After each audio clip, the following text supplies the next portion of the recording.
Good, Mr. Rowett, we're ready to begin, I think. Good morning, Commissioner. Can I just introduce the representation this morning? We have, on behalf of the Attorney General and the elected ministers, Ms. Martha Kamale, who is attending remotely. The other members of the House of Assembly who are separately represented do not have legal representation present in the hearing today. Just before we start, Mr. Rowett, we have three witnesses today. Mr. Penn, who is here, the Internal Auditor, who's coming this morning, and the Auditor General, who's coming this afternoon. We had a fourth witness, Mr. Sylvester. He is not in the territory, and he's indicated that he is unavailable to give evidence today, as we'd hoped. So he will not be giving evidence today, and we'll be in touch with his legal advisors to make sure that he can give evidence on some other occasion in perhaps some other forum. Yes, thank you. Thank you, Commissioner. Our first witness this morning is Ian Penn, the Chief Immigration Officer. Mr. Penn, this is not the first time you've given evidence to the Commissioner, so you're familiar with the process. Yes. No need to either affirm or take an oath. You'll be familiar that we make bundles available to you. The only thing to remind you of, which I always do, is please do try and keep your voice up as we go through your evidence. We've asked you just to return, just to assist further on the issue of belongership, and in particular on the issue of the fast track programme that was introduced in 2019. You should have in front of you two small sets of papers, loose leaf papers. Do you have those, sir? Yes. If I just explain, one is headed Disclosure Request to Honourable Weekly, and it contains documents that, subsequent to yourself and Honourable Weekly recently giving evidence, were disclosed to the Commission. And the second is a bundle of email correspondence, which also includes attached to it, again, further correspondence and disclosure. You'll also see that on the desk you'll have the bundles that contain material relevant to belongership. But if I could ask you just to pick up the documents which are headed Disclosure Request to Honourable Weekly, please.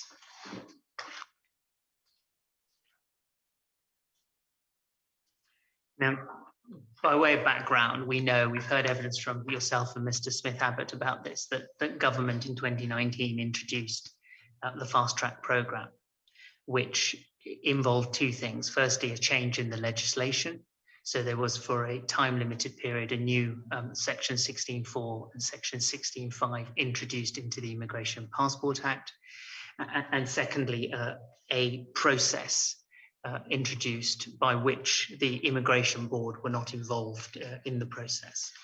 Now, if we look at page 1 of the document, we'll see the summary of that process in this document, which is a Cabinet Memorandum from 19th of November 2019.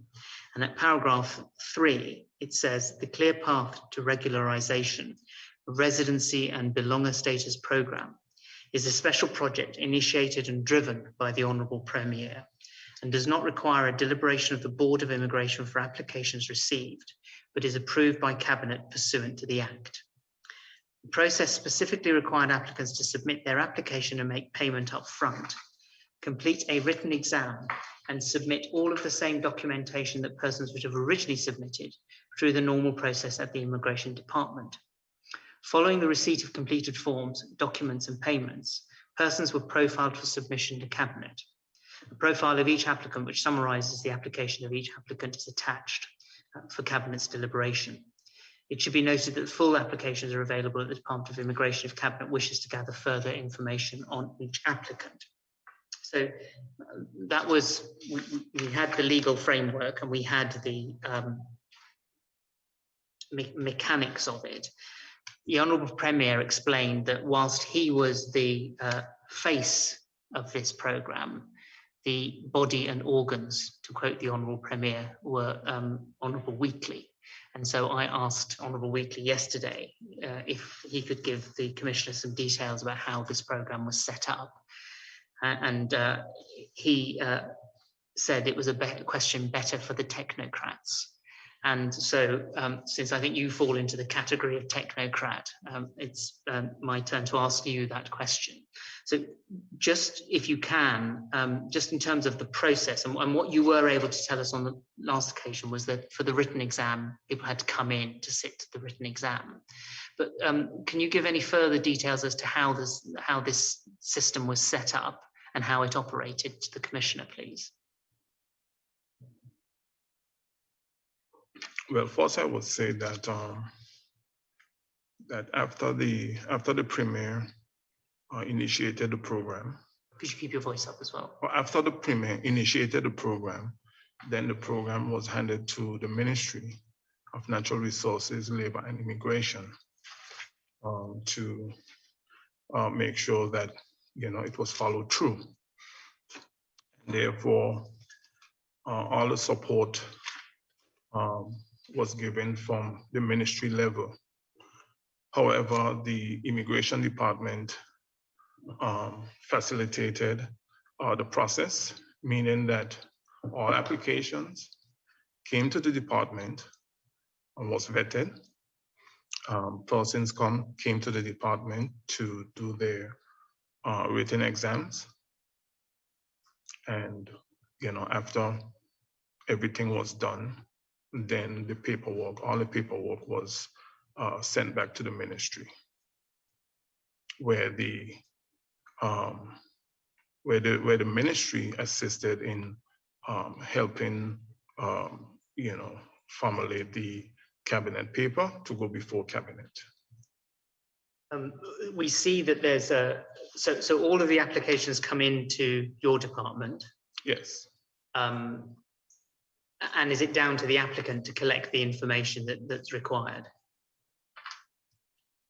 Yes, because the application form is self-explanatory. It tells the applicant all that they need to submit along with the application form.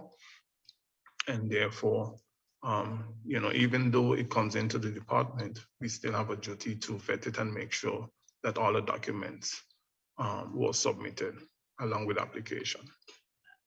So even under the fast track process, your department would review the application and accompanying documents to make sure that an applicant had provided all necessary information. That is correct. And once you've done that, you would then pass the information on to the ministry. No, the process entails more. After the vetting had took place, and those persons who fit the category for the fast track, then they were called in to do the written exam, the test, and all of those things. And once that was done, then they had to make the payment. And once the payment was made, then the collation of the documents, putting it together for cabinet, was done with the department along with the ministry to send to cabinet for final approval. Right. Well, if you turn through to page, in the same bundle, just turn up page 23.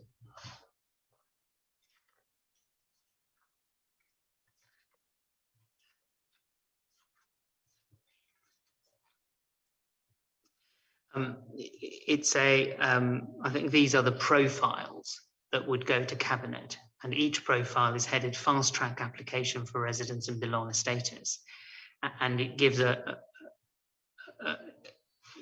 summary of each applicant, and so it confirms whether or not the gives the name, place of birth, physical address, date of residence in the territory, employment status, occupation, immigration status, application date, date of birth, marital status, police record, trace license, cultural test, whether the person has investments in the territory, whether the person is absent, has been absent from the territory. Because I think, as we canvassed on the last occasion, Yes. you need to be ordinarily resident, and there are only certain specific reasons that would allow you to be absent from the territory without compromising your ordinary residence, such as government service or study. Now, from Minister Wheatley's evidence, these are the profiles that Cabinet would see. So would your department be involved with the ministry in preparing these profiles? Yes, that is correct. And we've seen that in the first instance, at least, that is what goes to Cabinet to allow Cabinet to make their decision. Is that right? Yes, that is correct. Because under this process, and in fact under the standard process, the Immigration Department doesn't either make decisions or indeed make recommendations. It's the Immigration Board that would normally make. Right, exactly, the board, not the Immigration Department, the board. So under the ideal process, these profiles are still done, but the board makes a recommendation to Cabinet. And when the board makes that recommendation, with the board, I think you said on us, considers the entirety of all the documents. Yes.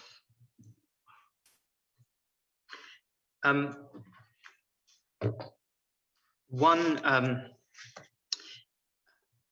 feature of Minister Wheatley's evidence yesterday afternoon was that he recalled that on seeing these profiles, he was able to spot errors in them based on things he knew about the individual, and that he would, having spotted errors, he would come to the Immigration Department and say, "You've got to get this right. You've got to make sure that these details are accurate." Do you recall having any conversation with Minister Wheatley of that sort? No, I cannot recall. And what process did you have in place to make sure that the details were accurate?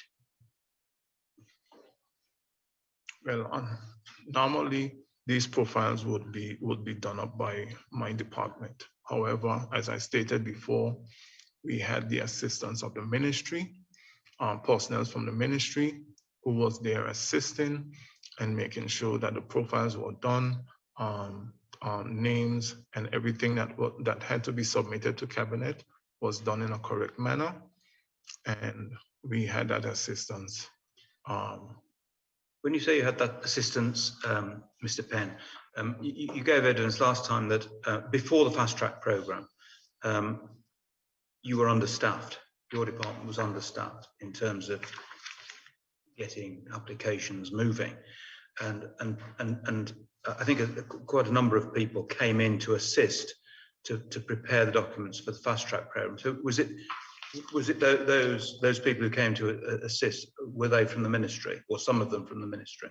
No, those persons were persons that were brought in from the Ministry of the Premier's office. Right. Those persons were paid on a temporary basis, and they were just assist. They were just brought in to assist. Yes, to assist. I mean, quite a number of them, I think you said.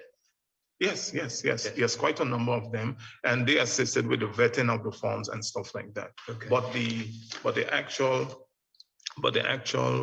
preparing the forms for Cabinet was done by my office and assistance from the Ministry of Natural Resources, Labor and Immigration. Yeah, thank you. But in terms of preparing material for Cabinet, there are two things that you have to do primarily with the fast track. One is obviously prepare the Cabinet memo, which we looked at the beginning, which would have the list of names in. And the other one is to prepare these profiles. Is that right? Yes. And one feature of this process that we've seen, and Minister Wheatley confirmed this, was that you have names were being put forward to Cabinet in batches. And more often than not, they were substantial batches of names. It's common to have 100 people being put through on one Cabinet memo at a time. So, I mean, does that reflect the pace of the process, that you had a lot of material to get through in a relatively short space of time?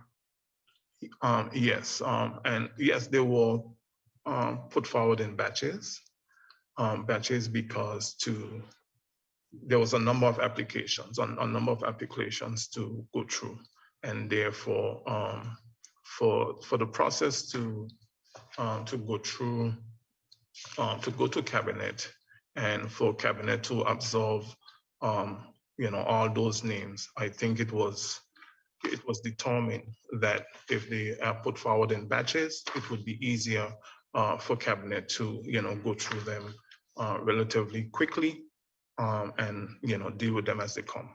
So, I mean, I think there were about 1,000 applicants, and they were put in normally in batches of 100. I think there were 11 batches. Yes. Yes. Thank you. If we look at, if you're still at page 23, just looking at the profile, do you see where it says cultural test? Yes. Is that the reference to the written exam? Yes, it is. And we also see police record. Who would obtain the police record? The applicant was responsible to go and obtain a police record from the territory, and that would form part of the application to the department. So the police record is a part of the is one of the components of the requirements that has to be submitted with the application.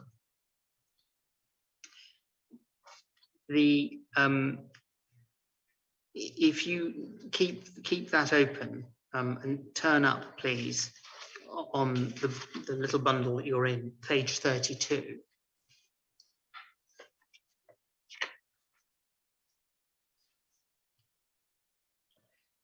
And then if you take the other bundle, Mr. Penn, please, the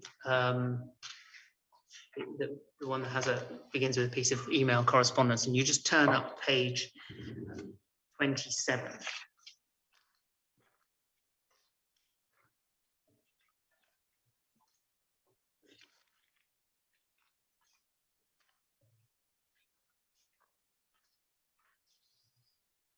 Now, this isn't a document that you would routinely see, because I've taken you to a cabinet minute from the 22nd of November 2019. And it's dealing at page 32 with a number of belonger applications under the fast track program.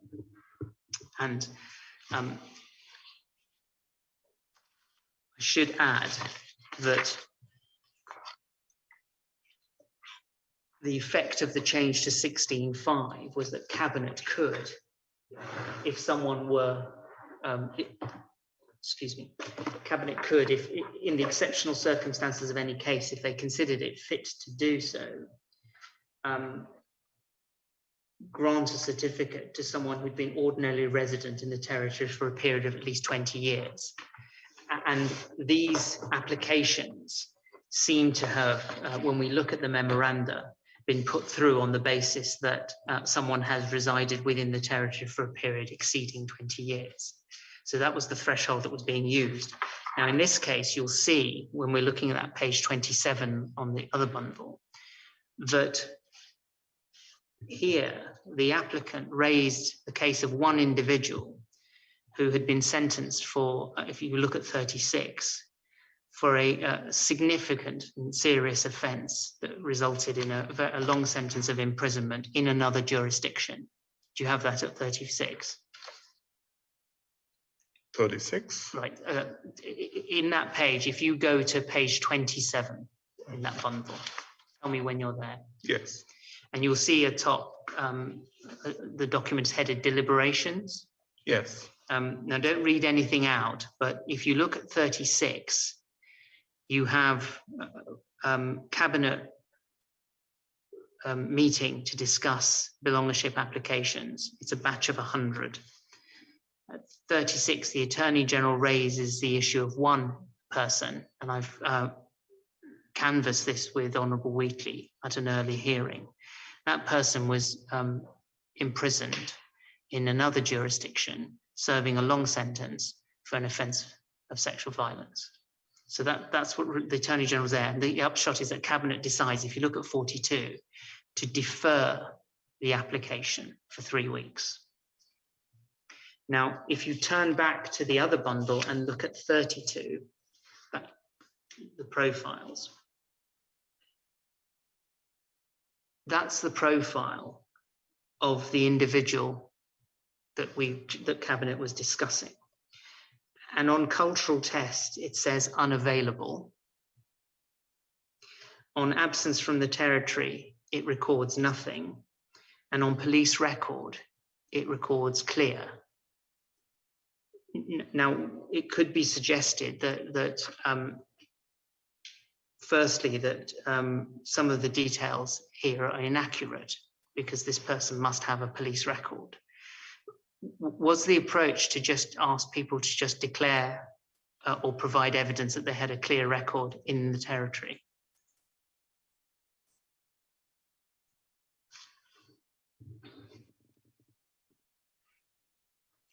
To ask persons to provide a clear record in the territory meant that they have been honorary resident here for 20 years or more. So which meant that if they are residing in the territory, it means that the police record must come from the territory, and therefore that's where the police record would, would come from. So if they don't have any record here in the territory, then as it would say on the profile, clear, then the information that we get on the police record from the police station, that's what it is. Can I just break that down into two, Mr. Penn? Sure. I think I understand it. So the applicant is required to obtain and provide to you police record from the BVI, and that's what happens. Yes. But the earlier part of your answer, which referred to the requirement that the applicant needs to have been resident here for 20 years, were you suggesting that means that they couldn't have spent any significant length of time in prison abroad, because otherwise it would have been reflected in their responses to the 20-year requirement? Or did I read too much into your answer? Well, what I would say to that is that if somebody has been residing here for 20 years and after 20 years, for some reason, they may have been in prison elsewhere or committed an offense somewhere else, unless we have intimate knowledge of that, then we wouldn't know. We wouldn't know of it, okay, and therefore, we would not be able to, to say anything about the matter. So, however, if that information is known to us, then we would make a decision not to send this application to Cabinet because of what is there. But we haven't seen any of the underlying documents to what goes to Cabinet because we haven't been provided with them. In respect of the application, you've told us that the application requires the production of a police record from here. Yes. Does it raise any questions about any offences anywhere else? Does it say, have you committed a serious offence anywhere else in the last 20 years, or any question about offences in other jurisdictions? The form does not say that, but if an offence is committed elsewhere in any jurisdiction or other jurisdiction, then they would not be qualified for belonging status. No, quite. You're right, because they wouldn't be of good character, so they wouldn't qualify. But do you ask them? You've got the police record from here, which may be clear, but is there any question in the application? Are you of good character? Have you committed any offences in other jurisdictions?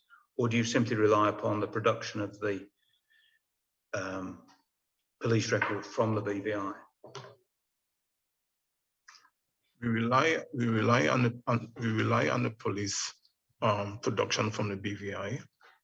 If we know of persons who are out of the territory or who have been out of the territory or out of the territory while making an application, then yes, we would see it fit, to ask such questions.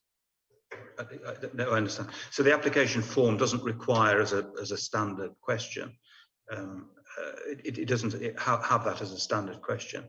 But if you're aware that somebody is not in the jurisdiction or has not been in the jurisdiction for a while, then you may ask that question. Yes. Is that fair? Yes. Thank you.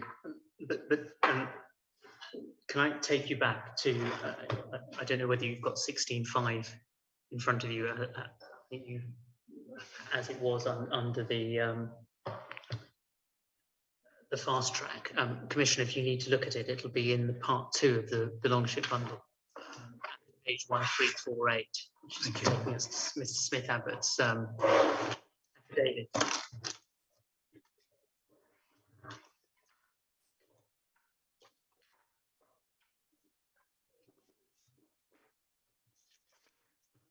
(1348). Yes, I'll just wait for Mr. Penn to turn it up.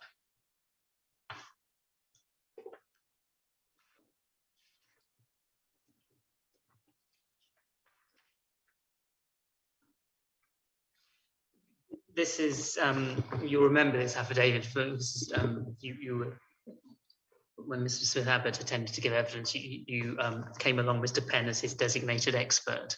But can you see at 33.4, what the affidavit helpfully does is set out what changes were made by the 2019 Amending Act.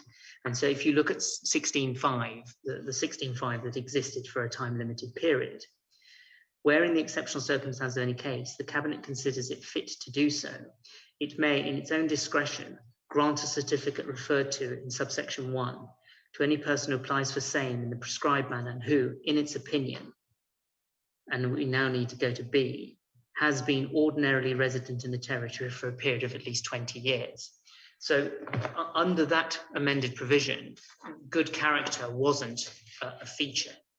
So if we return to this application as an example, what your requirements are is for an applicant, any applicant, to produce evidence that they have a clear record in the territory. Is that right?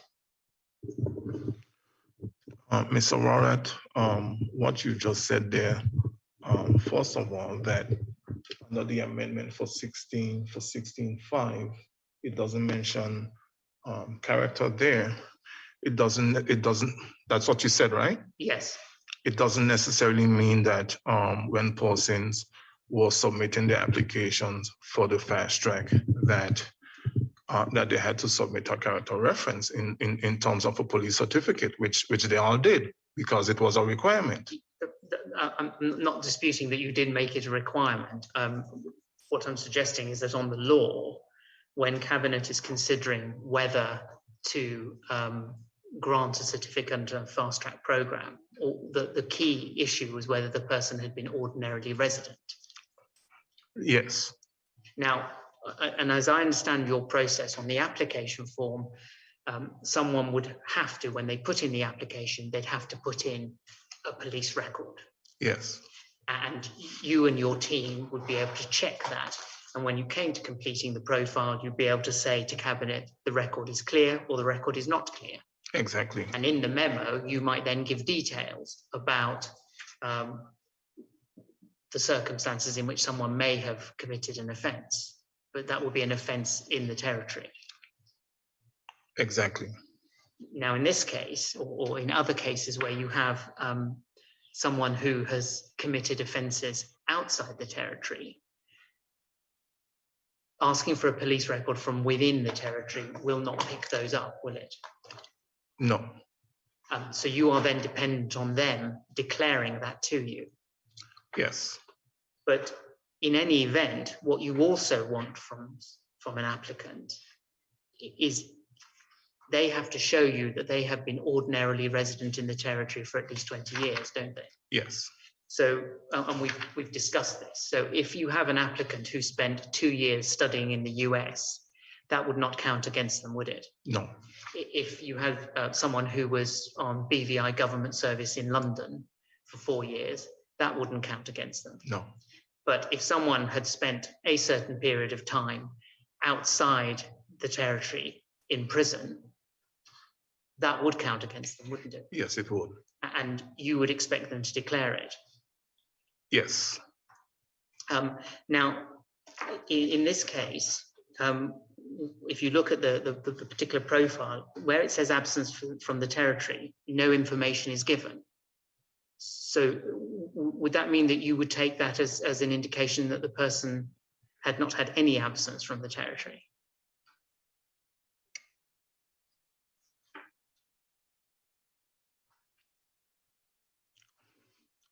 Mr. Rorat, I don't know the reason why that information is missing from that profile, and I really can't speak to it. I'm not speaking about the particular profile, just how the profiles are compiled. Because if you look elsewhere, if you look on the same page, yes, in some instances, someone will be recorded as 1 month away, and the reason is given. If you look at the very bottom, we have someone who says they're away for 2 years, school, university. Yes. If it's empty, does that mean that if any profile is empty, so absence from the territory is blank, does that mean that your department would have recorded? Does that mean that shows that the person was never absent from the territory, or does it show missing information? And I really can't answer that question because I have never seen a profile where that area was empty. Can we look at it through the other end of the telescope, Mr. Penn? I've looked obviously through these profiles, and they're probably anonymized. But in terms of the absence from the territory, that what was filled into the profiles is here.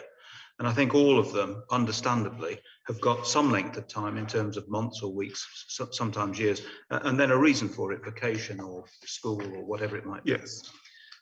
So when these profiles are being filled in by your department as assisted, if somebody had said that they had, during the relevant period, never been absent from the territory, would you have expected the box to be filled in literally none, N-O-N-E, or would you expect it to be left blank? I'm not sure that there's been any case here where it is none. No, I have never seen any case where it was blank. That's what I said before. And if persons were absent for vacation, because you wouldn't expect somebody to be residing and living here for 20 years straight. I'm sure persons would have taken a vacation to go back to their home country or travel on vacation or something. So does that mean that you've not come across an applicant who has said in the application form, in terms of absence from the territory, none, I've never been absent from the territory in the relevant period? No, I have never come across a profile like that. Right, okay, no, that's I understand that. Just before we leave that page, you see that there's another application which is summarized, and it's at the very bottom of that page 32, where under cultural test, it's recorded as exempt stroke unavailable. What does that signify?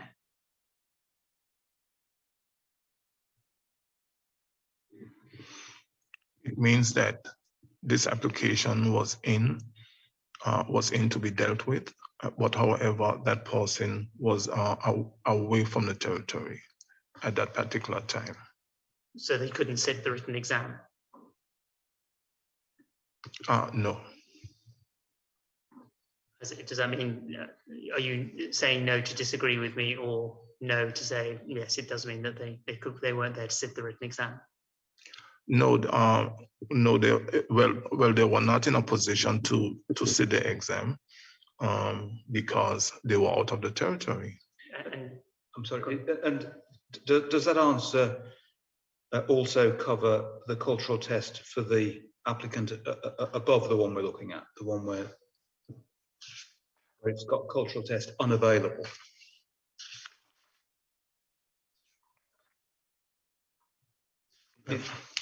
If that person was not in the territory, then they won't have been here to sit the exam.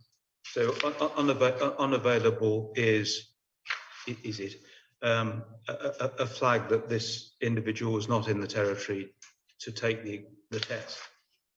Yes, that could have been the Yes. the situation. Yes. And taking the test was part of the process. It is part of the process. And in fact, I mean, in other instances, you actually give people's marks, don't you? Yes. To cabinet. Could we, in the same bundle, please, Mr. Penn, just turn up the very last page.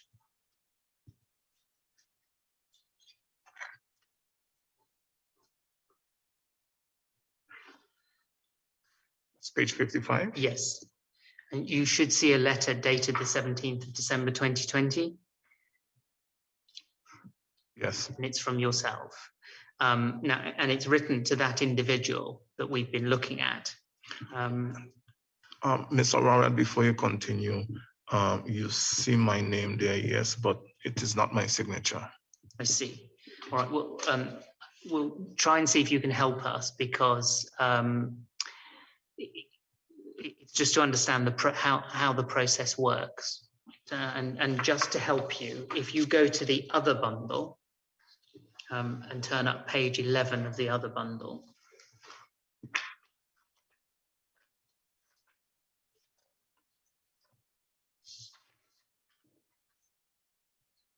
And just to give it some context, you saw from the Cabinet minute that the application was deferred by Cabinet for 3 weeks.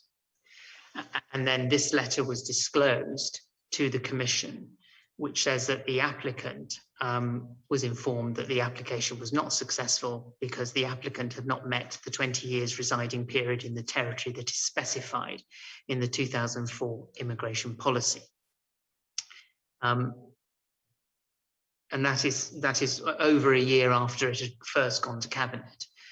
The Commission raised with the Attorney General one question, which is, well, how is the application determined if it hasn't gone back to Cabinet? Because under the process, Cabinet decides everything. And the answer came back, and that's at that page 11. Due to the length of time since the end of the fast track scheme in relation to belongership, the Department of Immigration determined that the letter should be issued and the application fee returned. This procedure was followed with other unsuccessful applicants. So I just wanted, if you can just lend some more detail to that. Because if the Immigration Department can't make decisions, what was the legal basis on which you could determine the application and decide that it was unsuccessful?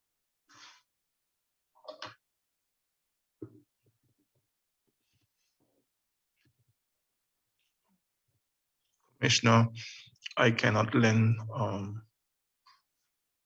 much support to the question asked because I was not intricately involved into that decision making. No, had I had so much knowledge of what took place surrounding that particular matter. It's not just this individual though, because it was what the information that's been given to the Commission is that that was the process adopted in relation to more than one unsuccessful applicant. And so what there appears to be is that there was a number of applications which were still hanging around long after the fast track scheme had ended.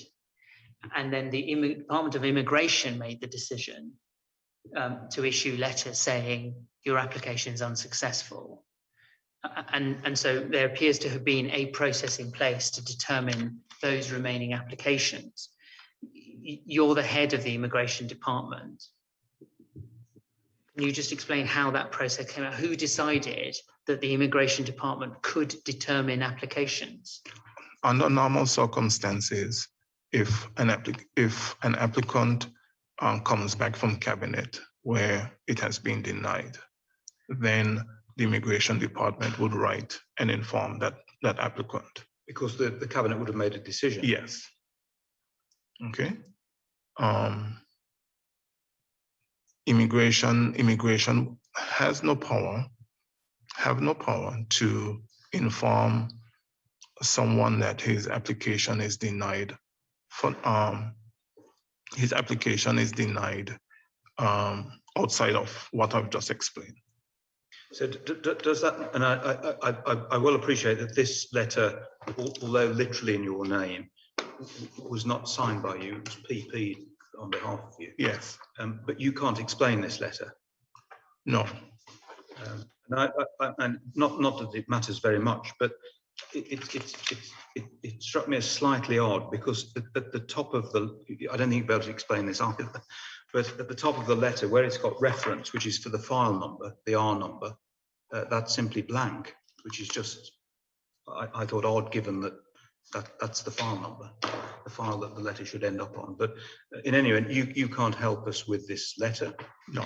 Can you also, and again, I'm afraid the answer may be that you can't help us, but in respect of page 32, which is the profile that we've been looking at,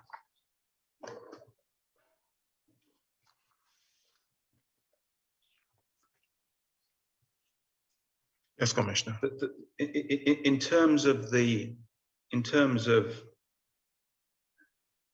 at least the absence from the territory, which is blank, that is either wrong because the blank means no absences and this individual certainly was absent, or alternatively it's blank. It just means that, you know, it's just blank.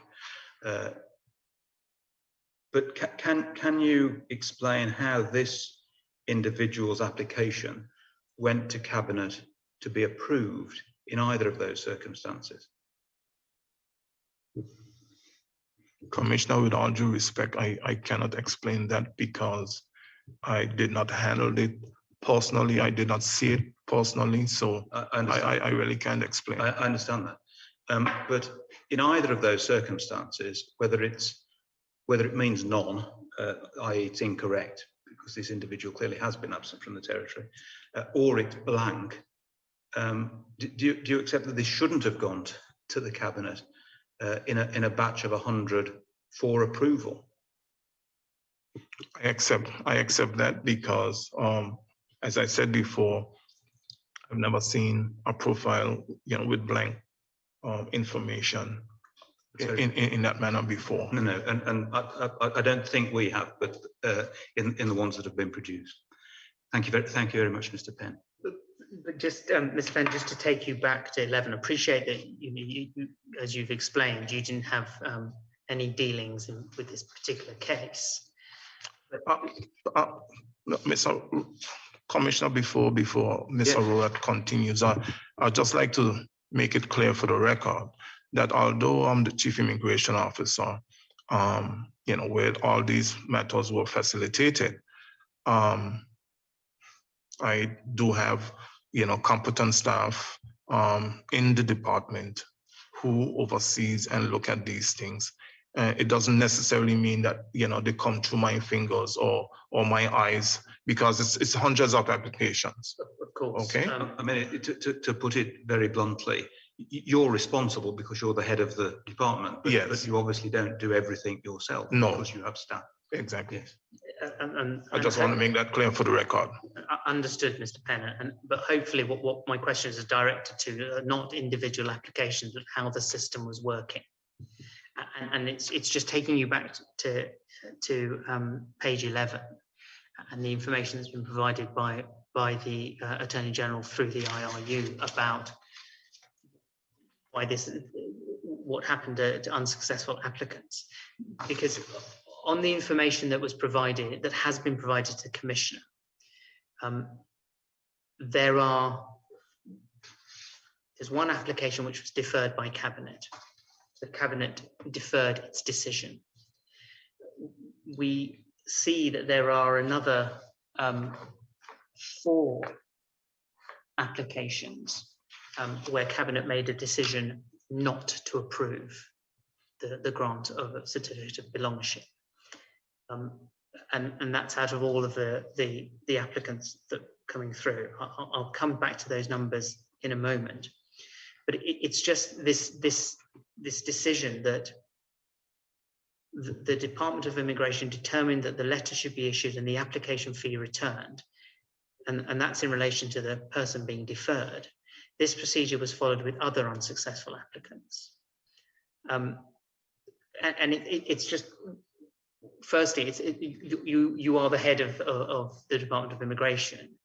Was a decision taken that the Department of Immigration could determine some applications? Or was it always down to Cabinet? It was always down to Cabinet. And in terms of the procedure being followed with other unsuccessful applicants, where Cabinet did not approve an application, would your department have written back to people saying, you haven't met the 20-year residing period, here's the feedback? I am certain of that. That's the procedure, and that would have taken place, yes. So you may not be able to help with this, but where it's deferred, where Cabinet has said we're going to think about it, or it'll bring it back to Cabinet, that's what should happen. It should always go back to Cabinet to make the decision. Yes, because if it's deferred, it means that, and there's a time period to go back to Cabinet, then yes, it should go back to Cabinet within that time period. Thank you. Sticking with the numbers that were refused under the fast track process, if you just turn up, please, and it's in the bundle of email correspondence, just turn up. It's page 5, please.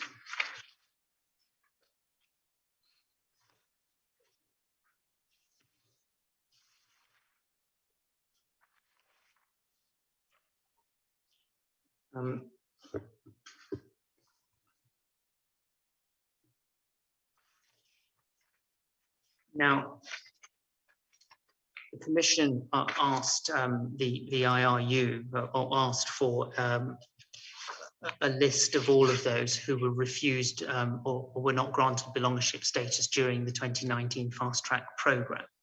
And we received a list of 46 applicants who were not so granted. I think yesterday, Commissioner, I said that had come from the IRU. I think properly what I ought to say is that it came via the IRU. But as I understand it, and we see the list, Mr. Penn, at page 8 in that same bundle, if you turn it up.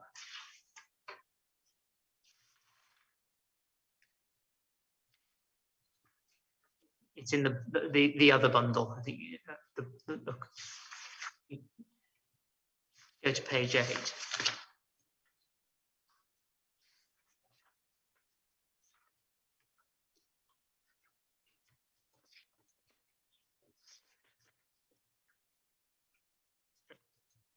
It's a list of 46 names. We don't need to read any of them out, but they were persons who did not qualify under the 2019 fast track programme.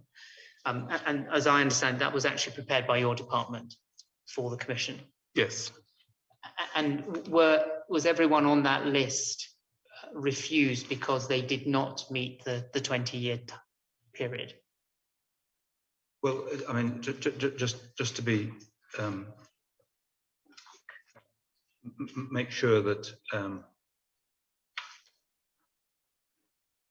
we get this right. What is said in this email is not literally the applications were refused. What is said in the email is that the applications were unsuccessful.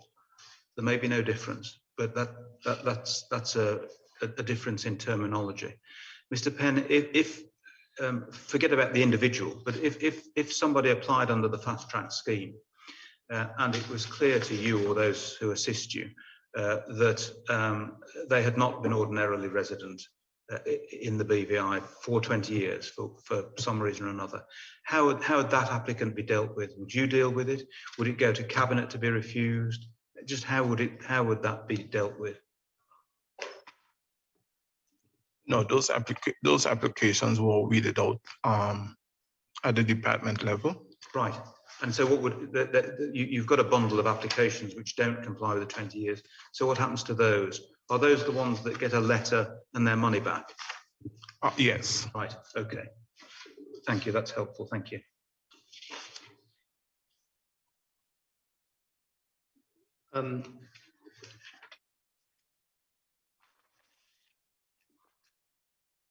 If I could just ask you though, off the back of that, if you get bundle part 1 up, please.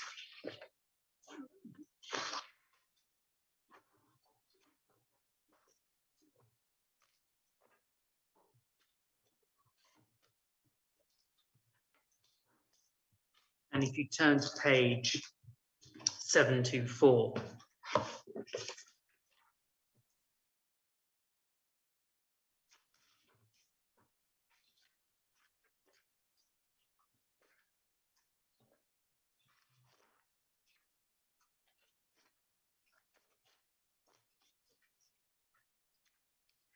This is one of the batch memoranda being sent to Cabinet. And so it's December 2019.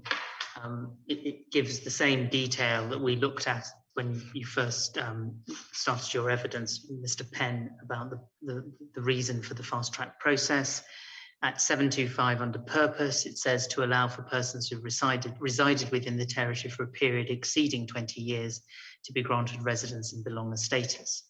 And if we go through, if you go through to page 727, this is the decision sought. So Cabinet is invited to review and approve the grant of 46 applicants, and their names are then listed down. But if we go to 729,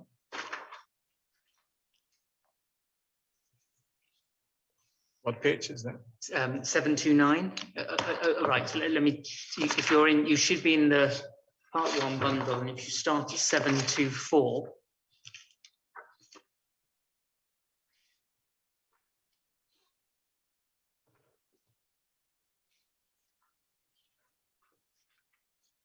That's the document. If you go through to 727, that's the decision that Cabinet is being invited to make. Yes. And so it's a batch that involves 46 applicants, and they are then named, and Cabinet is told you decide to approve those applications. But at 729, Cabinet is then told to decide not to approve 4 applications, and those 4 names are listed. Not to approve them, and that the ministry refer these applicants to the normal process. So they move from the fast track process into the normal process. And we can confirm that Cabinet did make that decision when we go through to page 731.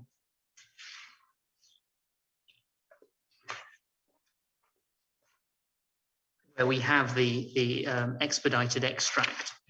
And if you go to the last page, 734, Cabinet does that, they decide not to approve following 4 applicants and to move them to the normal application process.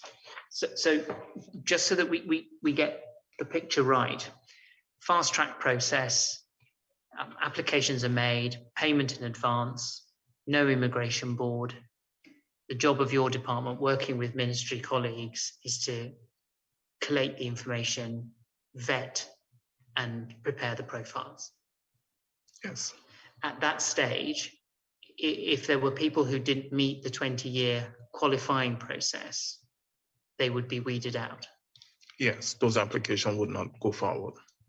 And that's if they had made it on that basis, that if they'd said, we want to, our application is on the basis that we have made 25 years, 20 years rather. 20 years. Yeah. And with those people would then be sent a letter and also told that, and their fee returned to them. Is that right? Yes. So we've seen that there are others who do make it to Cabinet, but Cabinet are invited to decide that they should be considered under the normal process. In what circumstances would those individuals be put forward to Cabinet?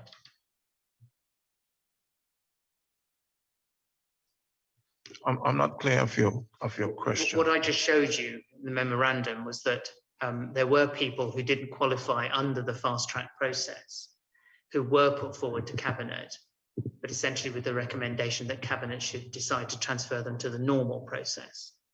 So in what circumstances was that recommendation being made to Cabinet? I can't give an answer to that as well, because Commissioner, again, all the applications that went forward or that were collated in the department that went to Cabinet, if some applications who did not make the 20-year or more ended up into Cabinet paper going to Cabinet, I am not aware of that, taking place. I mean, I can't give you an example either, Mr. Penn, but if the criteria for the fast track scheme and the normal scheme were different, so that if you didn't comply with the fast track scheme, you might, for example, fall within the normal scheme. Right. That would be a reason for not approving them under the fast track scheme and saying we'll simply treat them as normal scheme applications. Yes, because I mean this is a fast track. We inviting persons who reside in the territory for 20 years or more. Yes. Any application coming under the 20 years, I don't know of any criteria of how they would have, gotten in the mix. And if it did, I certainly was not the one that approved it, and I don't know about it. So I can't speak about it. That's fair. Thank you. And in terms of the 46, those are individuals who should have been weeded out and not gone to Cabinet. Well, in respect, yes, we might not be able to refer to all of the 46, but in respect of those who you saw did not comply with the 20 years, they should not go to Cabinet. Yes, as far as I'm concerned, yes. Can I ask you one final matter, please, Mr. Penn? If you go back to that page 1348, which in the affidavit, so the part 2 bundle, page 1348.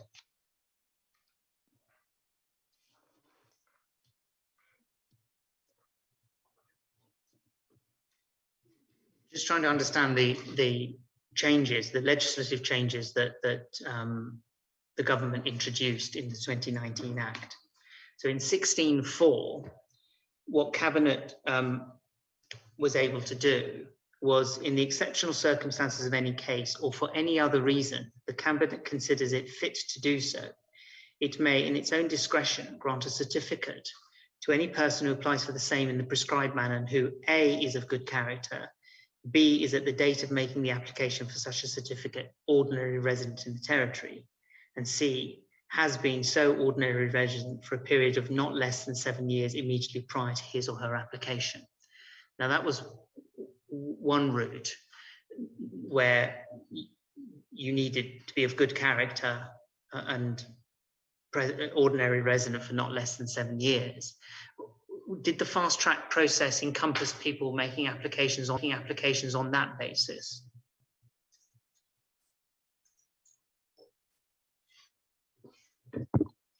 Again, I cannot answer that question in the affirmative because that policy in the law was not made clear to the fact that persons under the 20, or some persons or persons under the 20 years could make an application because of this law.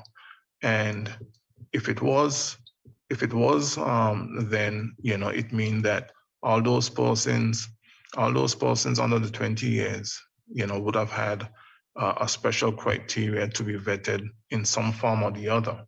If you understand what I'm trying to say, yeah. and therefore, those who met, that criteria, I guess would have made it there. So, but the 20 years would not necessarily be a knockout blow to the application. What I'm trying to say is that there was no set policy or there was nothing that came to the department to say, or to myself, to say to my staff that certain application under the 20 years could be submitted. So I don't know of that. So all of the fast track applications, I think all the ones we have seen, but all of the fast track applications that your department submitted to cabinet, so far as you can recollect, were all on the 20-year basis. What Commissioner, what I would say is that the amended law stated that persons who have been residing in the territory for 20 years or more is eligible for the fast track. And all of the fast track applications that you recollect that went to cabinet were on the 20-year basis. I would expect that they would go on the 20-year basis. Yes. And was that your understanding of the purpose of the fast track process and how it was run? That it was to allow people who had met the 20-year threshold to make applications. Yes, that was the understanding. Yes, and the joint residency belongership applications. Yes, that was another aspect of the whole fast track system. Well, actually, it was part of the fast track system. Yes, yes, yes. That was another strand of the fast track system. Yes. Commissioner, can I invite you to ask Mr. Penn to do two things? One is provide us with a copy of the application form for the fast track process. And secondly, given Mr. Penn that you are not the author of that letter that we looked at of 17th of December 2020, I'm going to invite the commissioners to ask if you could make further inquiries to confirm who was the author of that letter. Because you said it's not your signature. There are senior managers in my department who can sign on certain matters leaving the department in my name. But if you could make inquiries as to who signed this letter, that would be helpful. Thank you. And the application form, Mr. Penn, obviously a blank application form would be helpful as well to inform how the application progressed. Sure. Yes. Thank you very much. And one last thing. Subsequent to this, we've heard that Minister Whitley told the Commissioner yesterday that he spotted errors and communicated that to staff. Was an audit ever done of the fast track process? If Mr. Whitley spotted errors in the fast track process, he may have communicated with the ministry, with the ministry personnel, those personnel, some of them who sat in the immigration department as well, and at the ministry. He may not have, I don't think he would have communicated directly to myself. But subsequent to it ending, have either the ministry department sat down and run a check of the applications to make sure that there weren't errors that went through unspotted? Yes, that was part of their mandate, but it doesn't mean that a fresh eye would pick up on something. It doesn't necessarily mean that they have not done their checks and balances correctly. But was there an audit done at the end of the exercise to check? I appreciate that as the applications were going through to cabinet, they were checked. But after the event, was there an audit done? I don't think we know of any audit, but was there any audit done? No audit was done. No, I understand. Commissioner, I've reached the end of my questions. Can I conclude by thanking Mr. Penn for returning, making himself available at relatively short notice, but also for the assistance he's given today. Thank you. Thank you very much, Mr. Penn, if I can echo that. Thank you again for your time. And thank you again for your helpful evidence. Thank you. Yes. Could I ask you, Commissioners, to rise for 5 minutes whilst we get the room ready for the next witness? Yes, thank you very much.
but I think we're ready to resume.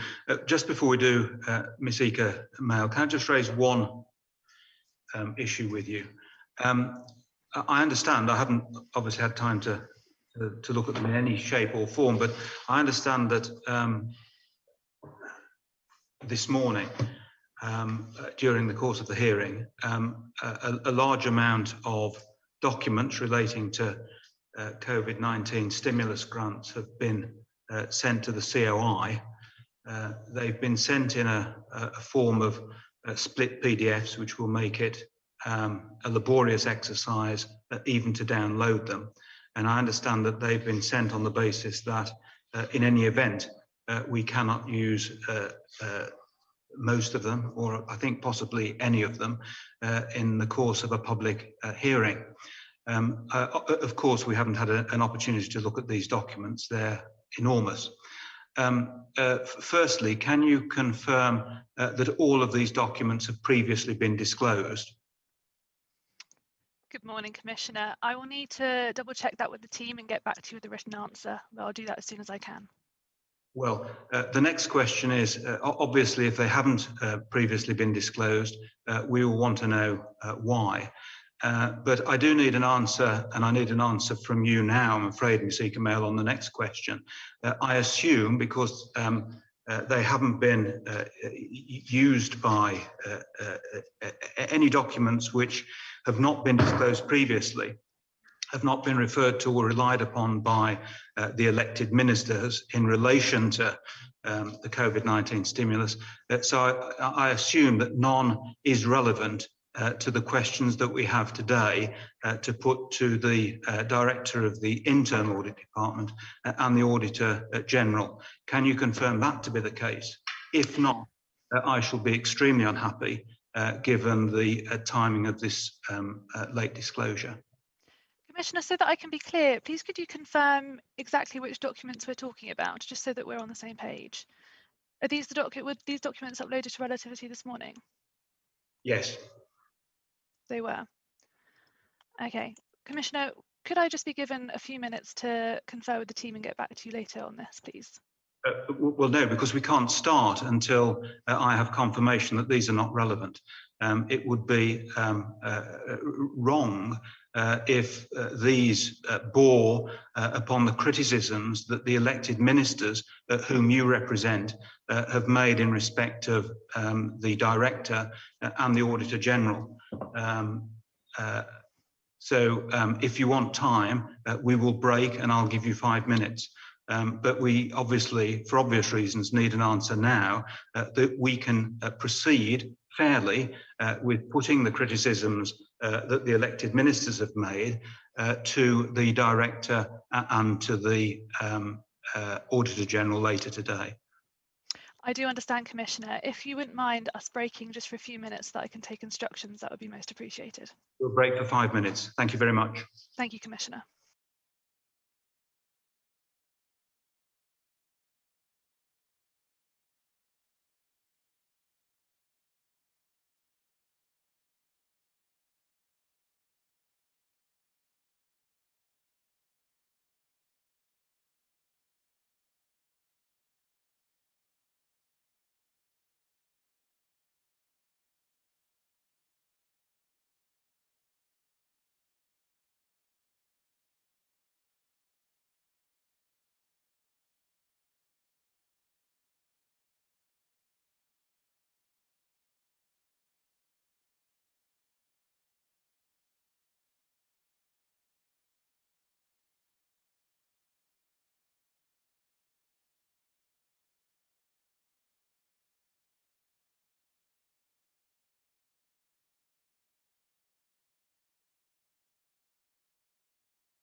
Yes. Nisika Mail. Thank you, Commissioner. Thank you so much for allowing me the opportunity to just consult with the team about this, and sorry for the delay that it's caused the proceedings. At first blush, the answer is no, the documents don't have a bearing on the criticisms. However, we'd like to reserve the position just because leading counsel hasn't yet had the opportunity to review these documents. I hope that... I'm sorry, Nisika, I just missed that last sentence. Oh, I'm sorry if there's a connection issue, Commissioner. We would like to reserve the position on the basis that leading counsel hasn't yet had the opportunity to review these documents. However, at first glance, the answer is no. You, on behalf of the Attorney General, are assuring me that so far as you're aware, there will be no unfairness to either of these witnesses by proceeding without anyone having an opportunity, even apparently your own leading counsel, to have considered these documents. Sir, that is correct. We were asked to disclose these documents, I believe, on Monday. These documents were provided to us only yesterday. We provided them to Commission as soon as we possibly could, but that short time frame has meant that no one has had the opportunity to properly review them yet. But I assume that they're relevant documents and they should clearly have been disclosed much earlier. It is not the Commission's fault that these only came to our attention as a result of the oral evidence that we've been receiving. They are relevant documents. They should have been disclosed much earlier. Many other documents relating to this topic have been disclosed. We can go into perhaps why these relevant documents weren't disclosed earlier at a later time. But thanks for that assurance. It means that we can get on. Thank you. Commissioner, if I may just respond to that point, thank you. You have asked me to check with the team whether these documents were previously disclosed to you, and if not, the reasons why not. And of course, we will check that. But until we've done that, I can't answer whether a previous Commission request has dealt with these documents. So we will get back to you on that in writing. So the IRU at the moment, for the reasons you've set out, don't know whether these documents have been disclosed earlier or not. We will review that position, Commissioner. Okay, thank you. Thank you. Mr. Rowett. Thank you, Commissioner. Commissioner, our next witness is the Director of Internal Audit, Mrs. Dorea, Corea. Mrs. Corea, you gave evidence on the 6th of July and you did so remotely. And on that occasion, you made an affirmation. There's no need for you to do so again. You're still bound by that. But can I begin by thanking you for returning to give further evidence to the Commissioner today? You'll see that there are a couple of bundles on the table. We will need to, or we may need to look at some of the documents as we go through your evidence. Can I ask you though, as I do everyone, just to try and keep your voice up? You'll notice there's a microphone in front of you. It won't amplify, it records. And if anything, speaking loudly is probably better than anything else. The topic on which we've asked for your further assistance is the programme of stimulus grants, which the government implemented during the course of the COVID pandemic. And as we heard on the last occasion, your department was tasked by Cabinet to undertake monthly audits of those programs. Is that right? That is correct. And if you pick up the first bundle that you see on the table,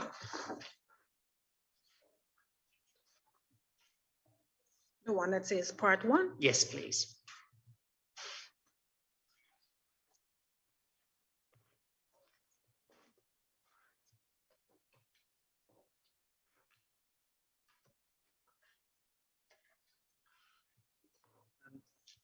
If you turn up page 1 of that bundle, please.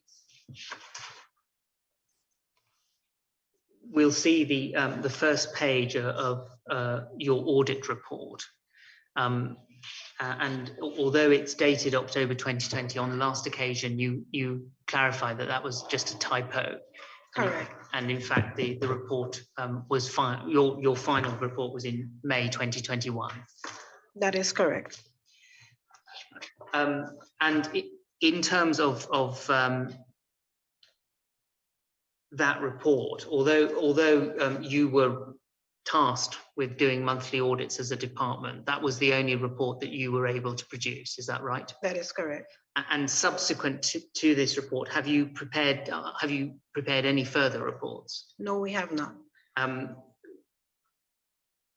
We may need to go into the audit work that you did at earlier stages in 2020 and 2021, but since May 2021, have you been trying to undertake further audits of the stimulus programs? Yes, we have. And what success have you had in undertaking those audits?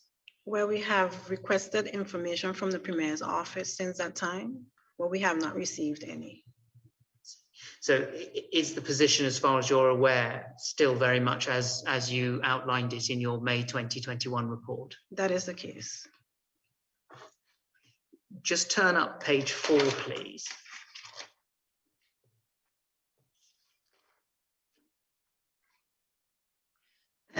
This is part of the introduction to the report, Mrs. Corea, and at page 4, the report reads as follows. To promote transparency and accountability in the distribution of these funds, the Premier charged the Internal Auditor, Director of Internal Audit, to provide monthly reports to the Minister of Finance for transmission to Cabinet. This directive from the Premier did not provide any scope, limitations or expectations to inform the Internal Auditor's work, and as such, the Internal Auditor exercises full discretion in the assessment of the programmes. And you then go on to explain that in carrying out this assessment, you decided to limit yourself to 5 programmes in particular, and you detailed what you were able to audit in the relation to those 5 programmes in the report. But can I ask you this, and I can take you to a Cabinet record or Cabinet decision if you need it, but we know, and we've heard evidence on this, that at different times, Cabinet decided in relation to specific programmes that your department should carry out monthly audits. But you write here of that the directive didn't provide any scope limitations or expectations. Can you just clarify, if at all, what instructions were you given? The only instructions we were given were to monthly audit the stimulus programs, and that came by way of public domain, like I indicated in my report previously. The Premier, in his statement, indicated that the Internal Audit Department would be doing monthly audits of the stimulus programs. So what was the first time that you learned that this was going to fall to your department, when the Premier made a public statement? Correct. And was that the statement that he made on the 28th of May, 2020? Correct. Can you just help us with reporting lines? As I understand it, the Internal Audit Department sits under the Ministry of Finance, but would you have a reporting line to the Financial Secretary? That is correct. We report administratively and functionally to the Ministry of Finance, Financial Secretary, at the time of this exercise. But in other times, I think we canvassed this with you before, but in other times, would your functional reporting be to the Audit Advisory Committee? It would be to the Internal Audit Advisory Committee. But at the time, that committee wasn't in place, is that right? That is correct, sir. And so in terms of any guidance or direction you may have been given in terms of the monthly audits you were tasked to carry out, would any of that have come from the Financial Secretary? Yes, it came from directive from the Financial Secretary. And can you recall, Mrs. Corea, what guidance or direction you were given from the Financial Secretary? Well, I can recall when the Premier made the statement, my team and I, we met with the Financial Secretary, who indicated to us the decision by Cabinet to have these stimulus programs audited. He did not provide any directive per se, because of course, I think we appreciate and know our role, but he indicated that once he get the documentation from Cabinet, he would send it to us. And what did, and it was Mr. Forbes at the time, wasn't it? It was Mr. Forbes. What did you understand Mr. Forbes to mean by documentation from Cabinet? Well, the extracts would have information as to what the programs would have been. And I would assume that they would have been formulated with some kind of policy document. So that would accompany the Cabinet decision. If you turn to page 588 in that same bundle, please.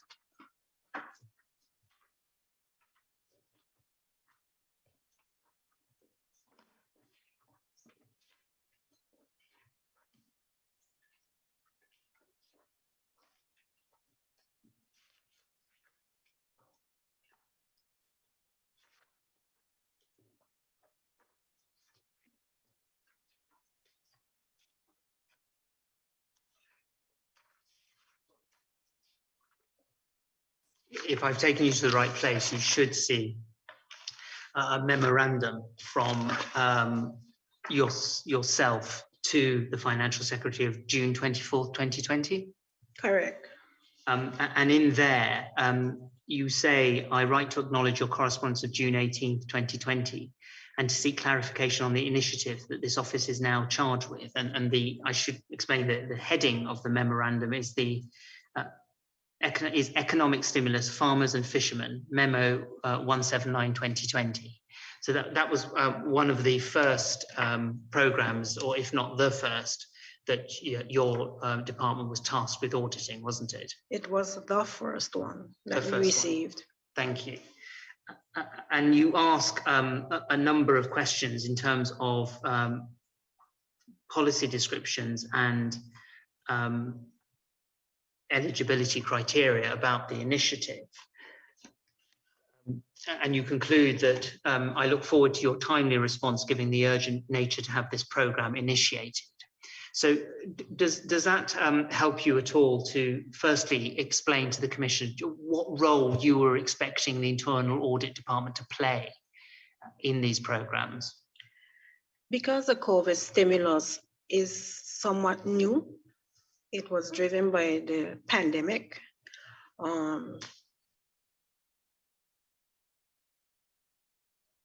Funding for the program at that time, I don't think was formulated and approved.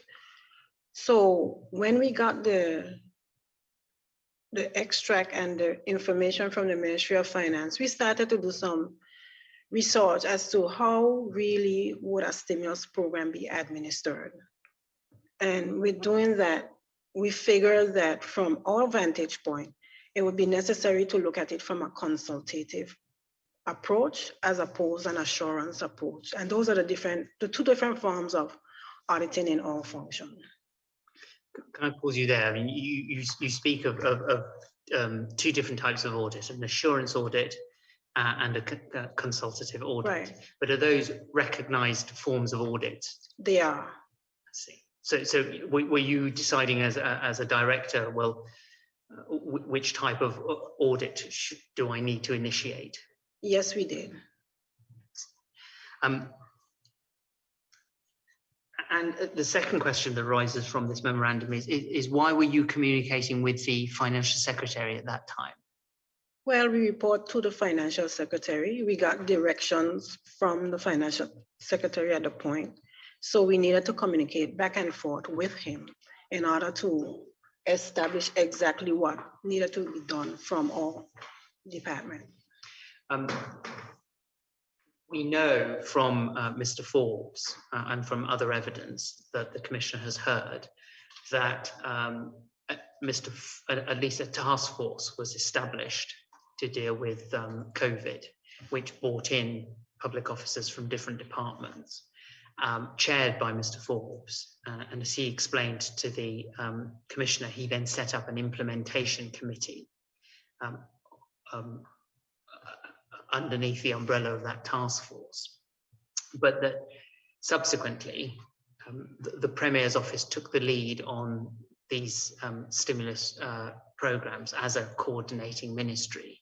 And they were what I'm calling working groups to distinguish them, but working groups chaired in greater part by the Permanent Secretary of the Premier's office.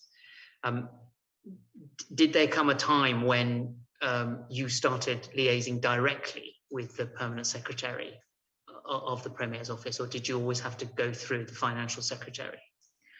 No, once we had the conversation with the financial secretary, and the same task force that you speak about, the internal audit department was a part of that task force, and I'm not sure, implementation committee that was developed by the financial secretary.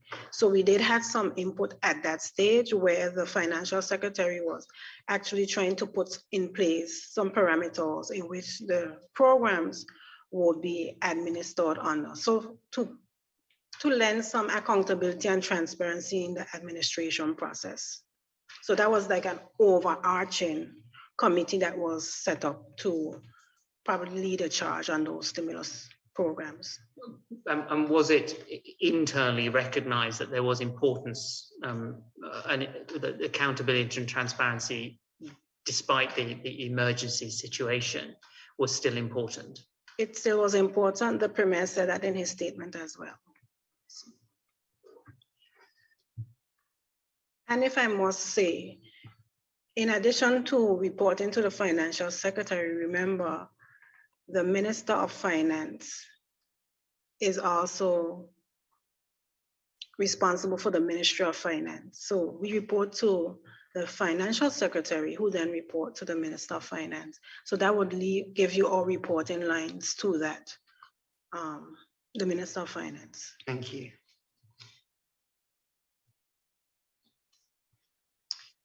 Could you turn up, please? Turn back to page 220.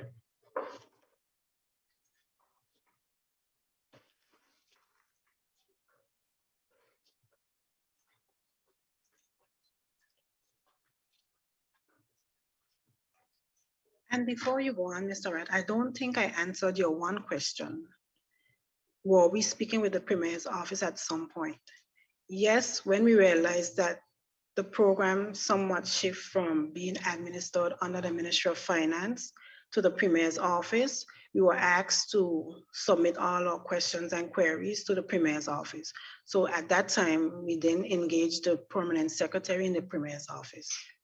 And since that point, has that been your line of dialogue? That has been our line since that time. What page? Sorry. Go on. Before we turn to that page, it's just a follow-up question. We've seen in your report that you identified 5 programs that you wanted to audit as a way of monitoring the COVID stimulus packages. How many of those came under the umbrella of the Premier's office? All with the exception of the transportation, which came under the Ministry of Transportation, Works and Utilities.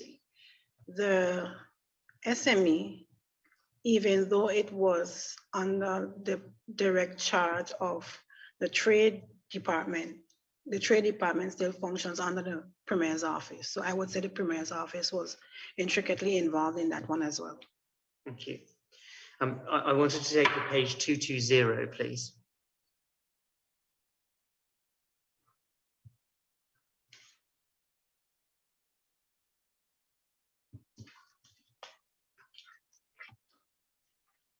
Mrs. Corea, I've taken you to a document which is headed Response of the Office of the Premier to the evidence to the reports of the Auditor General and the Internal Auditor concerning the farmers and fishers and schools and churches grant programs. Now, this, if I explain how this report arose, it was prepared or provided directly to the Commissioner. It was not something that the Commissioner asked for, but it was submitted by the Attorney General to the Commissioner. If you turn to page, just turn up page 253.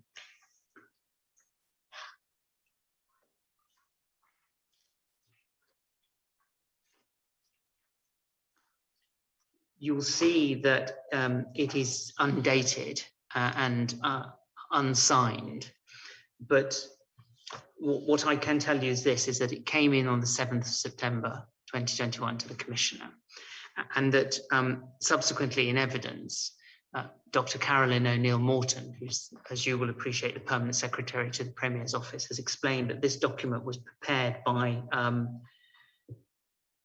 officers within her ministry, together with members of the IRU. But as you will also be aware, the Commissioner, having reviewed this document, considered that it was something that ought to be disclosed to you as internal auditor, because it speaks to the work that you did, and specifically it speaks to the report that you provided and on which you gave evidence to the Commissioner at an earlier point in time.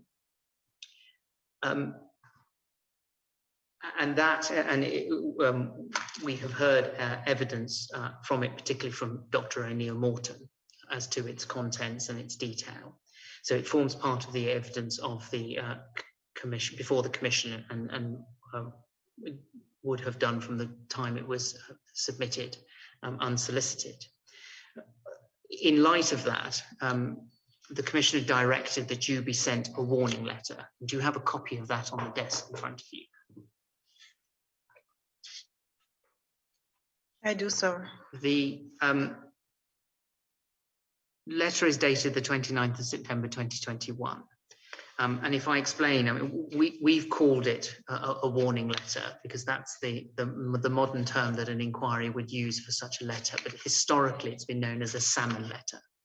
The purpose of it is to give an individual notice of potential criticisms. And the term potential criticisms is important because the criticisms of you as internal auditor that are set out in this document do not form either the provisional or concluded view of the Commission, the Commissioner. But what, in fairness to you, given the contents of what I'm going to call the Premier's Office response, what was considered important was to give you an opportunity to be able to respond to some of those criticisms. That is an opportunity that has been given to other witnesses. The warning letter itself is confidential. Witnesses are invited to submit a written response, and many others have done so. And you have also done the same, is that right? That is correct. And can I just take you to that written response, and can you confirm that it's dated the 7th of October 2021? That is correct, sir. And the covering, it comes under the cover of a letter which carries your signature, is that right? That is correct, sir. And can I ask you to confirm that you're content that this written response formed part of the evidence before the Commissioner? Commissioner, I am content. Thank you.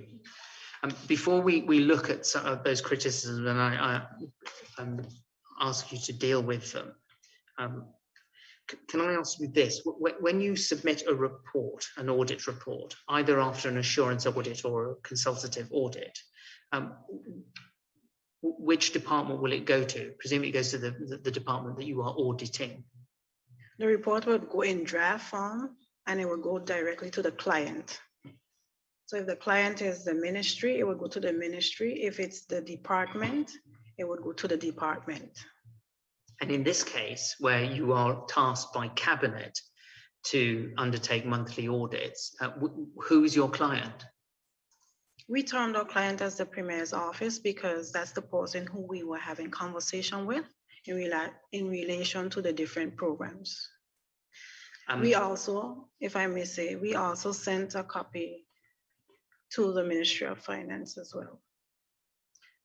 As the department under which you sit? Correct. And the department that we got the initial direction from with regards to the stimulus programs. And we've actually seen this when we looked at internal audit reports relating to the Customs Department, because an opportunity is given to the client to respond to the report. Is that right? That is correct, sir. is there a standard format in which responses may come? There is. We would ask the client to look at the document and see if it's accurate and give them an opportunity to sit and discuss it with us before they actually respond to it. Looking at what we've got at page 220, does that look like the kind of response that you're used to receiving as Director of the Internal Audit Department? No, that's not the kind of response. Whilst I can't help you beyond what I have done with who drafted it, do you have any general observations on this document?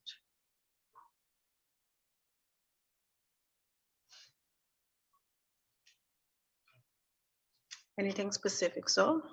I mean, what I wanted to ask you was, having received it and reviewed it, what position did you feel left in?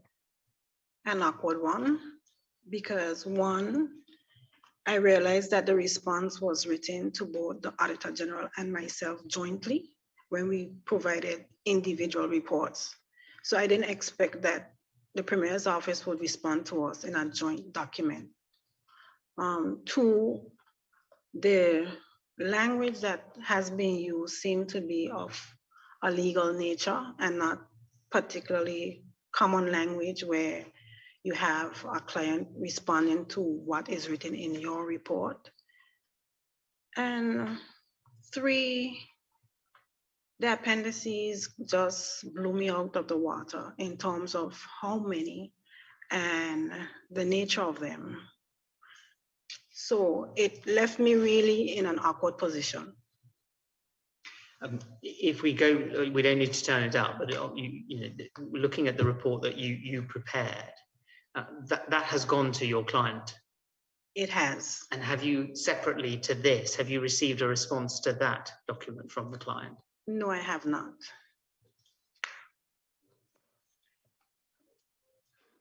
What I'm going to do, I'm not going to read out the entirety of your written response. It will form part of the evidence before the Commissioner.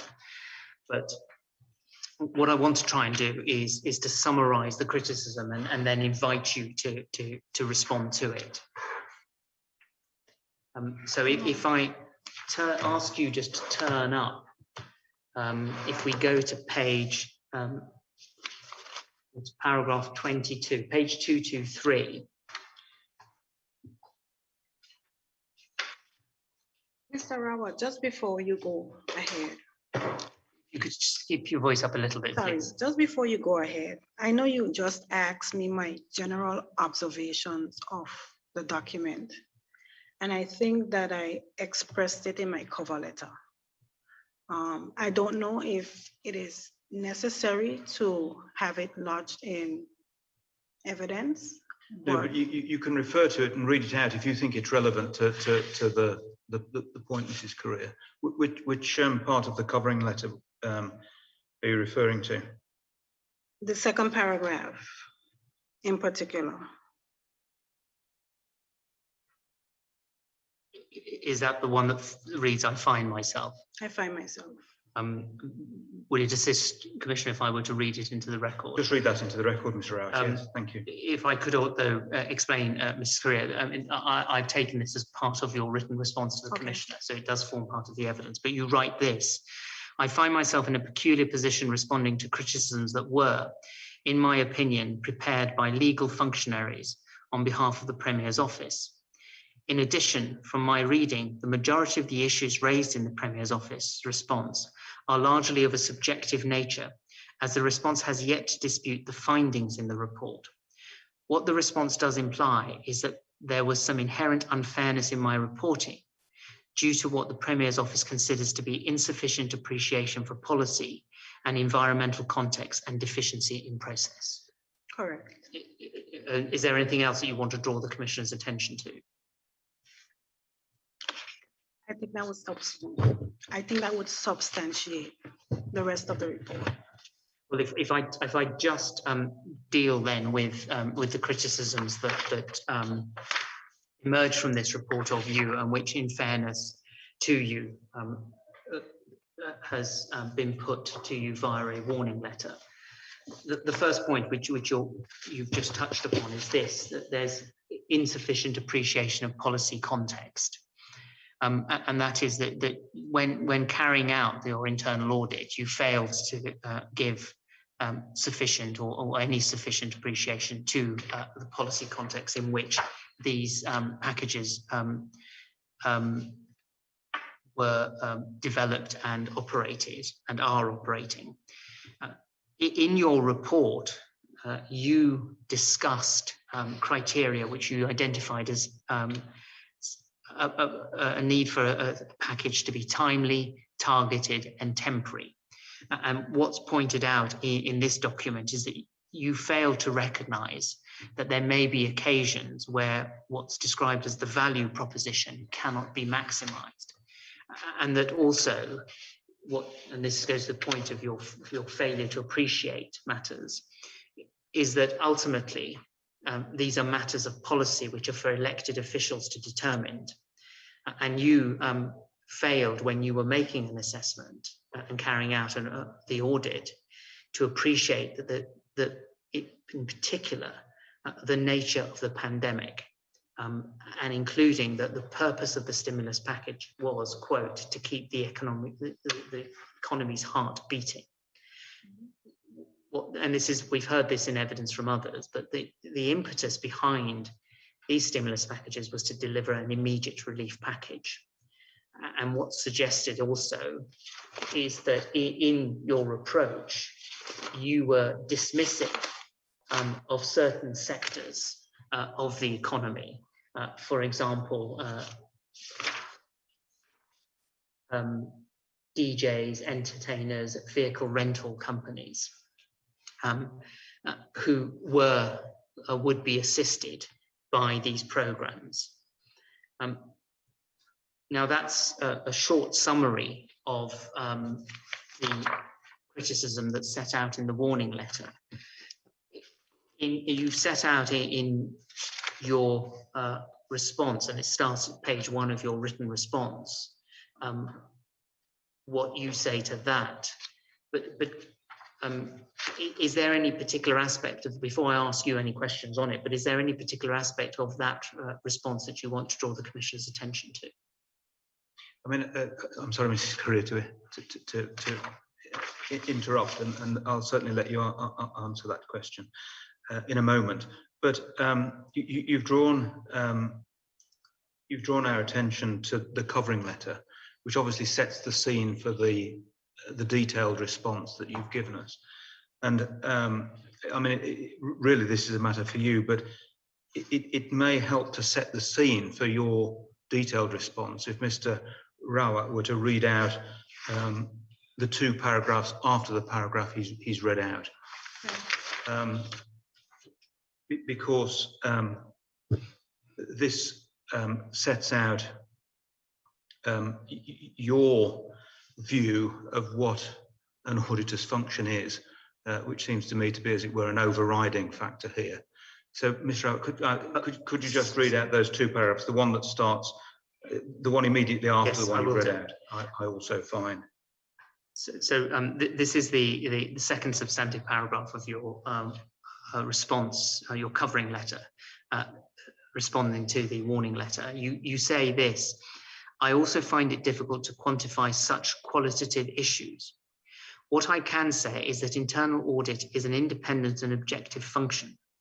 The international standards for the professional practice of internal auditing requires that internal auditors identify, analyze, evaluate, and record sufficient information on which they can draw reasonable conclusions. The standards also require that auditors exercise due professional care in carrying out their duties. This means that, quote, internal auditors must apply the care and skill expected of a reasonably prudent and competent internal auditor. Due professional care does not imply infallibility, end quote. The standards place the burden on the internal auditor to determine what information is relevant, the sufficiency of the information collected, and the means of analysis. That is the only way that the auditors can maintain their independency and objectivity. Therefore, there will always exist the inherent conflict between auditor and client on these areas. Your next paragraph is this. What I can attest to is that in the conduct of this engagement, the auditors reviewed all relevant and available information, exercised sufficient care in analysing the information, and arrived at what I believe were reasonable and supported conclusions. If our judgment in these areas was subjected to the influences and opinions of others, it would erode the very foundation on which the profession sits. I find that it would be unproductive and unhelpful to engage in a debate about matters of opinion and judgment on a subject that is left entirely to me as the internal auditor. And you then say that my response will try to set out, hopefully in sufficient detail, the considerations and thought process used in conducting this engagement. I hope that you find it helpful in completing your objectives and mandate. And that's really the background to the detail that you provide. But in respect to that detail, Mr. Rawat has asked you a question about the first criticism, that is that you insufficiently appreciated the policy context of the stimulus programs when carrying out the internal audit. And we have now in evidence your response to that, and either by reference to that or by reference to anything else that you want to say. That's the first criticism. I'll obviously take into account everything you've said in your response. Well, when it says insufficient appreciation, like I said, it begs me to question what they really meant as insufficient appreciation, because even before the stimulus programs were rolled out, we as a team went talking and we did some research as to how a program of this kind is supposed to be administered. So we appreciated the fact that we may not have had all the information at that time, but we needed to understand the administration of such type of programs. So we did some research and some background work. So I think that constituted, for the first and foremost, our appreciation for even looking at the programs on a monthly basis. So it could give us the baselines in terms of the targeted, the temporary, and the timely measures that we can put in place. So, and you've explained that this wasn't an assurance audit, it was a consultative audit. So what was, I mean, you've partly answered this already, but what was going to be your input? What was going to be your value in being a consultant, in inverted commas, in the process? What did you hope to bring to the party? Well, first and foremost, the consultative process means that we will be working along with each other. No one is going ahead or behind. So if I am able to look at what they have as policies and procedures in place, I can at that point identify any control measures that they have that need to be reworked. So that would be one good example. So we'll be consulting as you go. Just as they said they were developing the programs as you go, I think all value would have added at that point when they were actually creating those programs, policies, and procedures, so that we can identify control processes, so that we can mitigate any different deficiencies that may arise. And that would add value to the whole administration process. Thank you. Thank you. In terms of consultative audits, I mean, has your department sort of undertaken consultative audits in the past? We have. Dr. O'Neill Morton mentioned in evidence that despite her long years of service in public service, this was actually the first time she'd had to deal with audits, and she'd not come across them. But your department had worked and done consultative audits with various government ministries in the past. Is that right? We have. And so and by the past, I mean, is that the recent past? Recent. We haven't done much consultative audits because I don't think, in good judgment, that they understand the rule. It's quite new to internal audit function. So I don't think a lot of the public officers understand the role in that capacity. But we have reached out in a consultative role to other ministries and departments before and done such type of audits. And I believe that it was found helpful for them. One of the points that's made in this section is that it describes the public service as unmodernized. You'll see that at paragraph 31. Now, you are director of the Internal Audit Department. You and your team presumably go in to different government ministries and departments to look at the processes by which they work. So would it be fair to say that you have direct and recent experience of how public service officers in the BVI work on a daily basis? I would say that's so. And do you, I forget, Mr. Scott, but how long have you yourself been in public service? 25 plus years.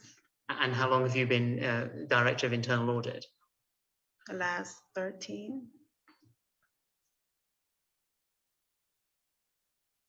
The last 9. Would you describe the public service of the BVI as unmodernized? No, I would never do that. And why wouldn't you do that? Because in my experience over the years, I would say it has been developed by far with a lot of training, a lot of officers attaining tertiary education and coming back. And I think that the skill sets have vastly and enormously been upgraded over the years. We have moved from a lot of paper to a lot of technology. So it would have been imperative for officers to upgrade their skills. So to say that we're unmodernized, I would not attest to that. The public service also have a lot of technical areas. And if you look at some of the staff that are involved in those areas, they have a lot of skill sets. They actually meet certification of their roles. So I won't say that they are modernized. In all fairness, I would take that as an insult. That's very helpful, thank you. The other issue raised in paragraph 31, but it's been raised by quite a lot of other public officers, is that the public service is stretched. Is that something you've got any observations on? I mean, stretched in terms of numbers, I think. I can relate to that. It is stretched because, and from my experience, this is my personal opinion, we have a lot of officers with some administrative skills that are placed in technical roles. So you have square pegs in round holes. That can be one factor. But there are some areas that really don't have sufficient staff. A prime example is my department. I only have one auditor currently, but I'm expected to carry out a mandate of this size. And just to go back to numbers, at the moment there's just you and one auditor. Now, I'm sure you've given evidence to us before on this, but how many should you have in terms of the budget? Well, I have 6 auditor positions, but I only have one auditor assigned to my department currently. Okay, thank you. Are there, I mean, obviously we know the Auditor General, but are there auditors placed elsewhere within the ministries?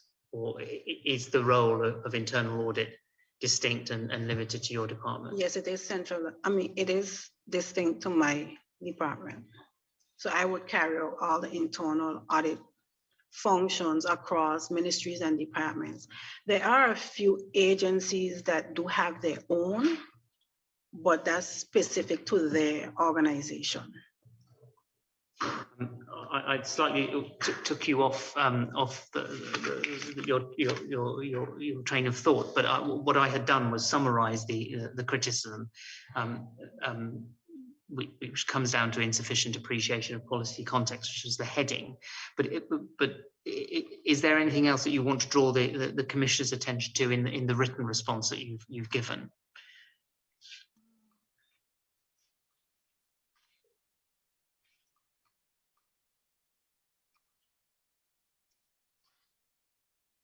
I think one of the challenges that we had that I mentioned in my response as well is that the fact that when we were given the directive to do the audit, we had a challenge in terms of stimulus as opposed immediate relief. And I know that the minister in his statement identified both. He claimed or stated, I should say, in his statement, the one that he asked about or he directed for the audits was the stimulus packages. But there was also an immediate relief component within. And we had some challenges trying to identify, and that is where the consultative role would have came in with the Premier's office so that we could actually identify those and separate them accordingly. We separate them in our report, but we didn't get the response that we were looking for.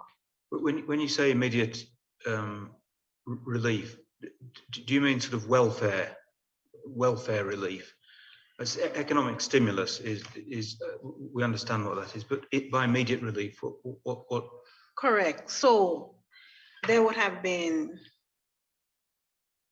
situations, for example, I think we looked at the churches and the schools, even though they were treated as stimulus, they actually provided relief for the schools and the churches, not necessarily to stimulate the economy. So Yes, thank you. I mean, if one steps back though from the detail of this criticism, another question that flows from it is this: that insofar as your report can be seen to be critical of other public officers and the efforts that they were making, you failed to give weight to the fact that it's for politicians to decide where the balance should lie. So if politicians want to just deal with immediate relief and ensure that money is going into the economy immediately, then that is a matter for them. And you didn't really, that wasn't something that you bore in mind when drafting your report and conducting your audit. because we understood that, because ministers would make those kind of policy decisions. So we won't have to query them. But if they're not made, it still leaves us in the balance as to which are stimulus and which are immediate relief, so that we can identify them and address them accordingly in that vein. So is your evidence that what you needed to do was to be able to look at a program and go, that's a stimulus program, but another program is an immediate relief program, so it has a welfare dimension to it. Right, and that would give us the opportunity to actually look at what the procedures would have been, what the parameters and eligibility criteria would have been played out, and consult with the Premier's office to identify any control mechanism that needed to put in place so that they can administer in a transparent way. Just explain, I mean, what's the evidence that has come out of the programs now from and particularly Dr. O'Neill Morton has explained this. So what these packages now are is that they're a banded packages. So it's less about specifics and applicants fall into different bands and are given certain sums of money. but also that there is now a system of what's been called back accounting. So at the time that funds were given, for example, under farmers and fishermen, a letter went to the individual and they were told, you're going to have to account for the use of this money in due course. And there is now a committee and a process that has been set up to check that people can account for it and how they've spent the money. As a control mechanism, why isn't that a legitimate control mechanism? It would be a legitimate control if it's put in place at the right time. You can disburse funds to persons not knowing what their statutory requirement would be until later on. If it was done at the time that the policy was being developed and those are the procedures that were going to be in place, then it would have been an excellent control, because then persons who received the funds would have known what their responsibility would have been regards to reporting back. But how I understand it, it was done after the funds were already disbursed. And where did that understanding come from? Well, based on when I heard it was implemented in talking with some of the employees. And when you say employees, are you speaking of public officers or are you speaking Public of recipients? officers. Public officers. So your understanding as the Director of Internal Audit was that funds were dispersed and then subsequent to that, right. a program has now been put in to essentially Correct. check that any funds that are dispersed have been properly used. Correct. If I've understood your evidence correctly, Mrs. Corea, as an auditor with this consultative role, your real concern is that you didn't have an opportunity at the time to have input into this. I mean, whatever controls were in place or are now in place, as a consultative auditor, that was your role, and you weren't allowed to play it. You weren't allowed to play that role. Correct, sir. I mean, it is the reality, Mrs. Corea, that you, firstly, you haven't been able to do monthly audits, have you? No, I have not. And secondly, have you been able to carry out a consultative audit in the way that you would want to? No, I have not. And what do you say has been the chief difficulty in doing, in establishing a consultative audit process? Well, you can only do a consultative audit when you have access to the information that's being used to carry out the program or the processes. If you don't have that, there's nothing to consult on. And it's, I mean, you've explained this, but the consultative audit role is sort of inherent in the program, isn't it? Does that mean that at the end of the program, I mean, I know these programs are still being rolled out in some form or another, at some stage or another, but the consultative audit has to take place as part of the program, not at the end of the program, which is too late. I mean, you can do an assurance audit then, but not really. That's a different kettle of fish. But the consultative audit process, as I understand it, is part of it's inherent in it's got to be inherent in the program. Correct, because consultative deals with what's happening now and developing as you go into the future. Yes. Okay, thank you very much. Could I just ask you, and stop me if there are details that you want to draw the Commissioner's attention to. You say, while and this is in response to what's said by the Premier's office, while I do agree that there are inherent tensions between the factors timely, targeted and temporary, I contend that the maximisation of the value proposition must still be the primary consideration within these constraints. The issue at hand, as I see it, is not whether the value proposition cannot be achieved, but rather how we can achieve the maximum benefit given the constraints. Could you just develop that a little? I mean, okay, they were speaking about the timely and the temporary and the targeted parameters that we spoke about in our report. And if you're going to do a stimulus, you have to look at those different parameters direct to the areas that you're actually going to stimulate. For example, the SMEs. when they started out the program, they had a number of criteria that they had put in place to assess the applicants. So based on certain parameters, like the number of employees that you have, what was your profit loss, and some other, and the different sectors. They were looking at those in terms of stimulating the economy.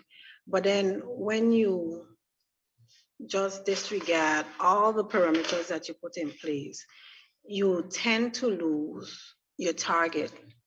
For example, if you're looking at stimulating, say, the tourism sector, you have to ensure that those businesses are targeted.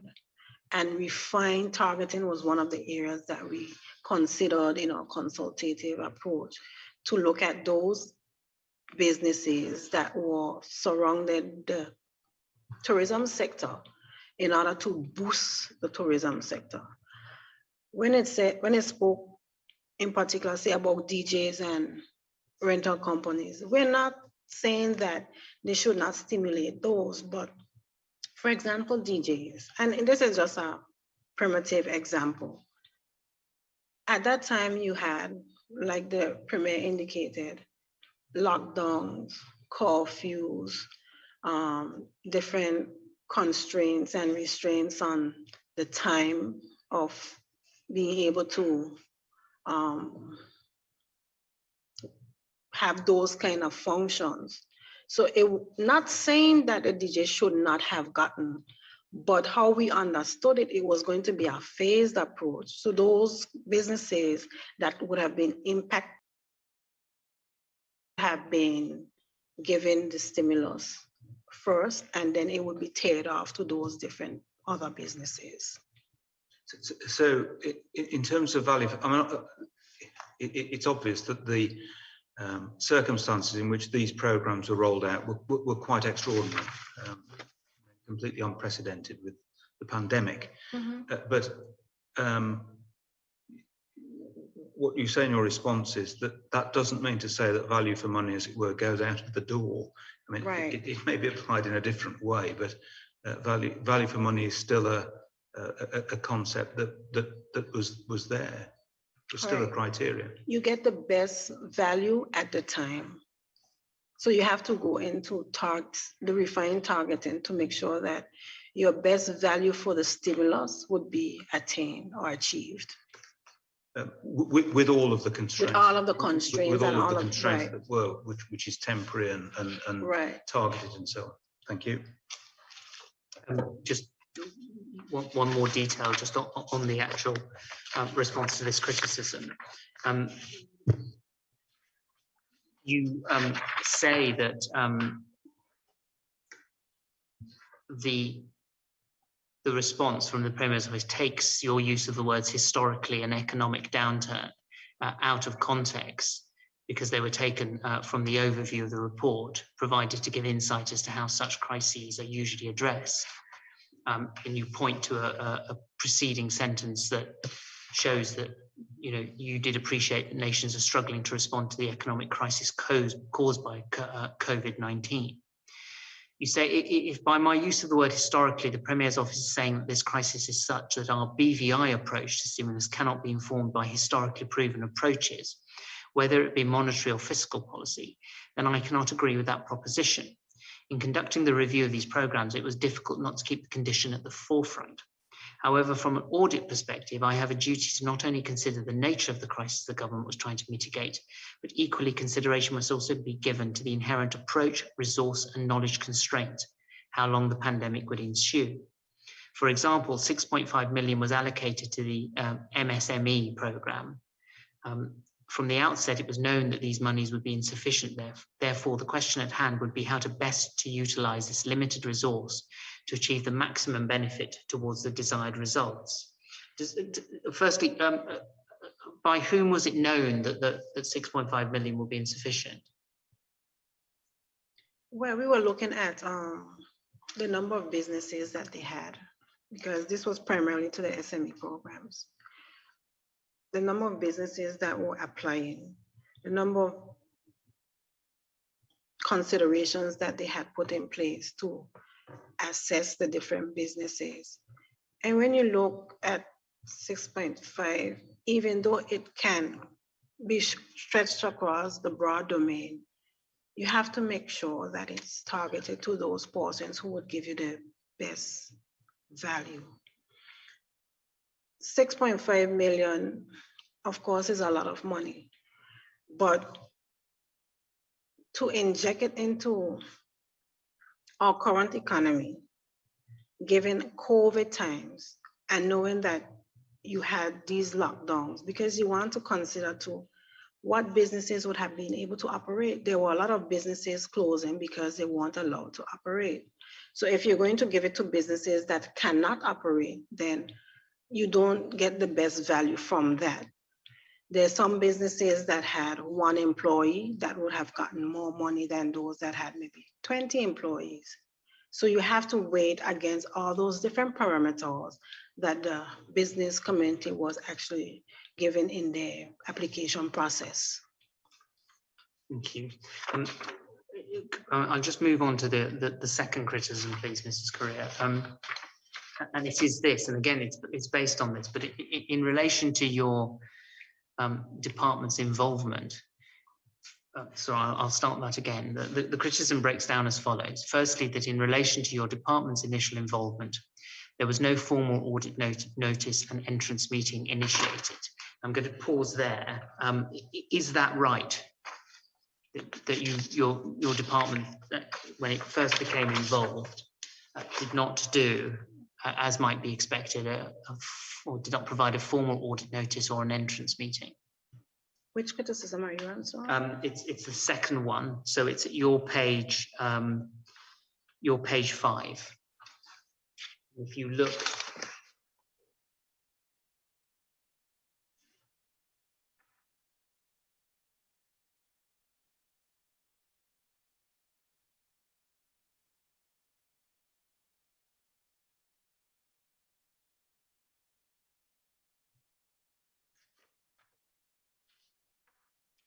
I'm not seeing that one. Right. Have you got your written response? Yes. If you go to your page 5 of your written response.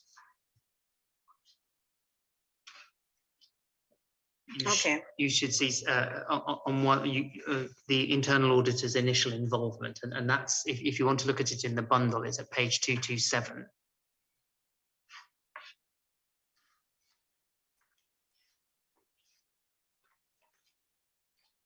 And so what's set out there is a number of matters which have been distilled in the warning letters. And the first point that arises is that when you got involved initially as the internal audit department, you didn't give a formal audit notice and you didn't have an entrance meeting. Did you send an audit notice at any time? No, we didn't, because it was not an assurance audit. See, usually for assurance audits, we would send a correspondence to the client to have a meeting with them. We call it the entrance interview, where we would sit down and discuss the audit exercise, what the areas are we will be looking at, and get their feedback as to what objectives they wanted covered in the audit. But we didn't do that for this because, again, we were looking at it in a consultative role to be working along with each other. So just so that I understand your evidence, so an assurance audit might be, you might come in at the end of a project, and it's I hope I'm not being oversimplifying it, but it's to give the client comfort. Right. With a consultative audit, you will be in place looking at information as the project is running. That is correct. So, and so in those circumstances, you don't either send a formal audit notice. No, we wouldn't, but we would have a conversation and engagement at some point where we actually sit down and look at the information that you have. And then we would have that back and forth in terms of looking and reviewing and elaborating on the information. You deal with some of this in your in your response, because you explained that you didn't consider it necessary to send a notice on each request because the intended approach that you'd communicated was clear. And then you say, in the interest of time, auditors identified key personnel for each area it was reviewing, and you intended to review 5 areas. We've mentioned that already, which you then set out. And you then identified individuals within the various ministries, or essentially it's within the Premier's office, isn't it? Correct. Who would be the source from which you would ask for information? Is that right? That is correct. So, I mean, obviously, COVID makes it difficult for anybody to work alongside anyone else. But what was the approach that you intended to take, that you would have access to the information people were using? correct. Most of our communication at that time was by email. So they would send us the information, and even conversation and virtual meetings. So they would send us the information, we would look at it. If we have a query, we would send the query by email and then further discuss it by telephone. So we would have that consultative back and forth engagement with them while they're actually working on the policies and the procedures of the program. So even though we couldn't meet face to face and have that discussion and sit down and talk about, we did most of our work by email, by virtual meetings, and by telephone conversations. The next aspect of the criticism in the warning letter is that there was a failure to appreciate that there was no experience or understanding in the Ministry of Finance or the Premier's office as to how the internal audit department could be effectively and urgently integrated into the consultative process. Is that a criticism which you would accept? No.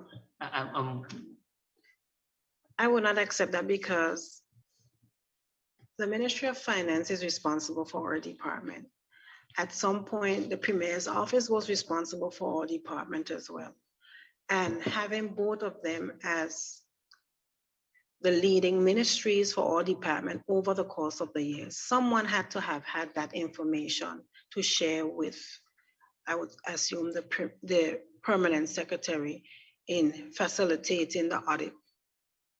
So they should have known what our role is and what our function is. However, had it been that they don't, is a simple question. I don't understand what you're going to do. Let's have a discussion about it. From my vantage point, I would have never imagined that they wasn't sure what the audit function is responsible for doing. Yes, it might have been a different role, but if there's some misunderstanding, then we can have a conversation about it. But I mean, this was the circumstances in which the Premier's office was functioning. Firstly, you've got a pandemic. Secondly, you have a permanent secretary who arrived on the day, essentially, that I think the first curfew was put in. She came into post on the 11th of March. It all happened. The consequence of the pandemic is you have short-staffed. Not everybody can be there.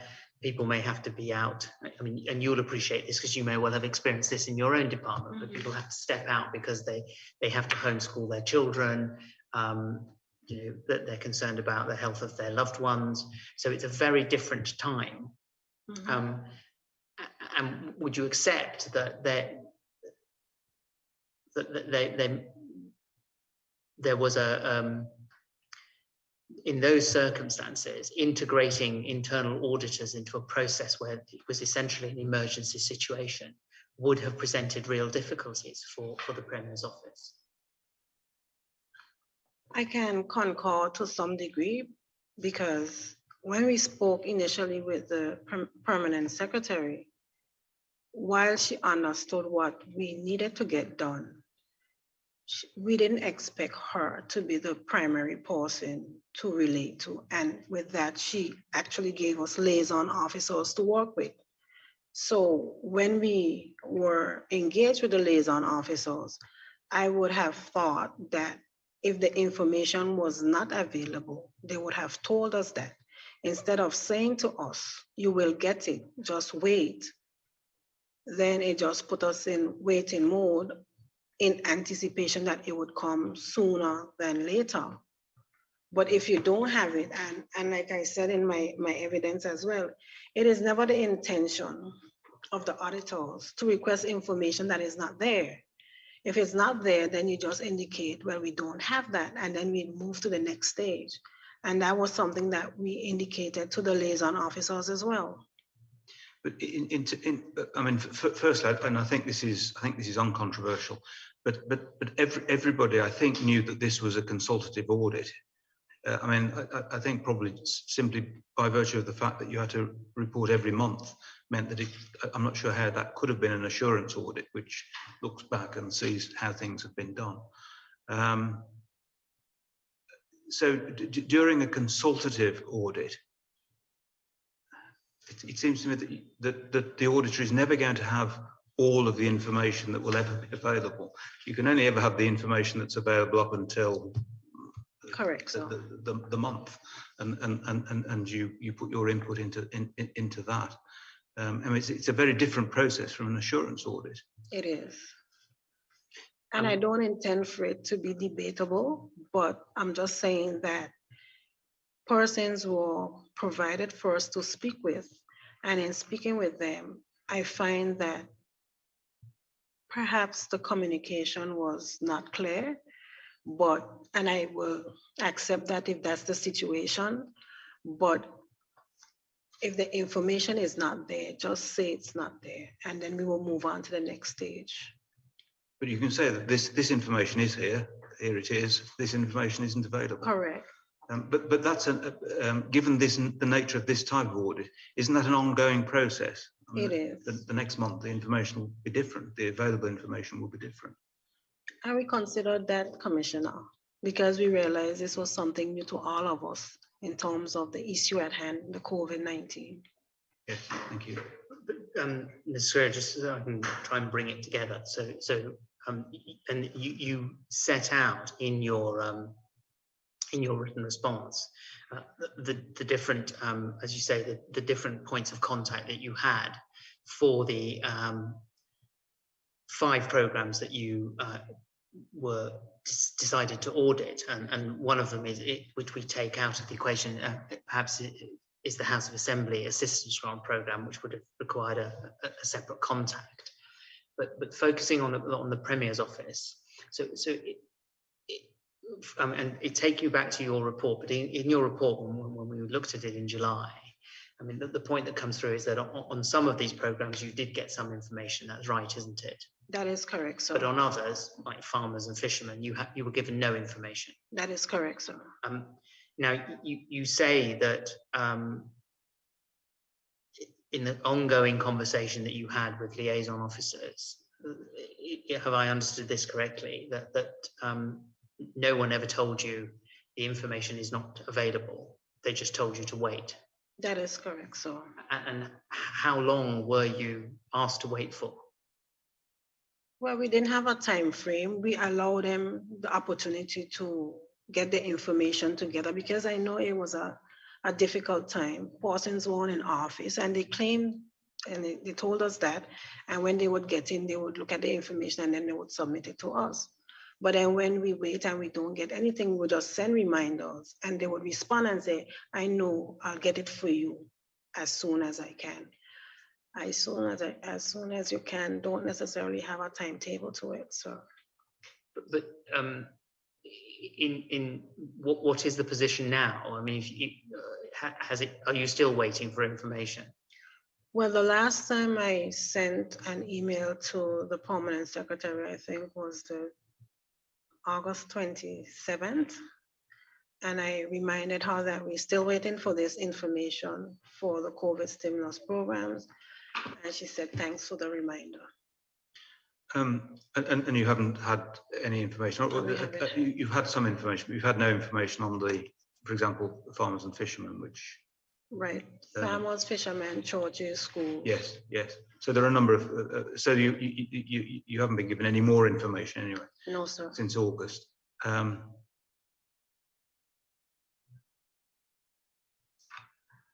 Yes, I mean, yes.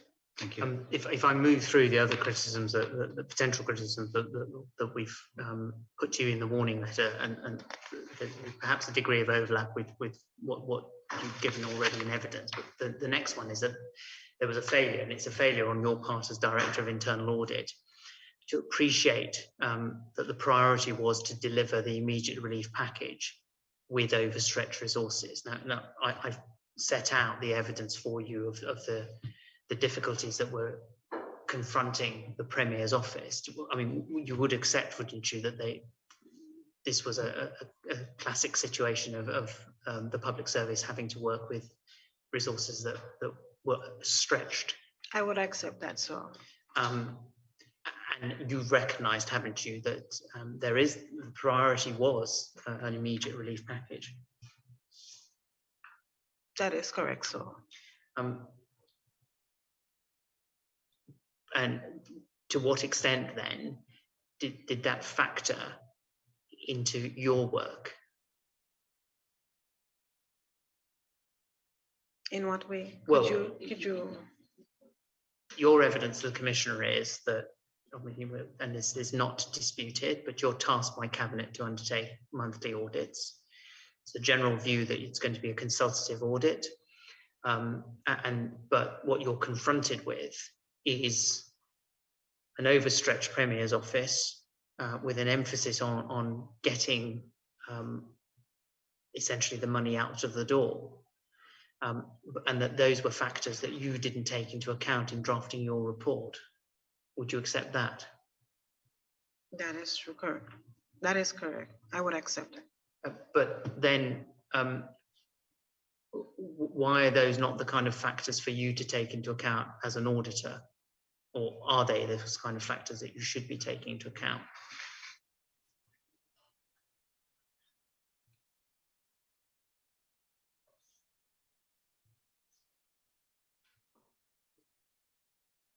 Could you repeat that question?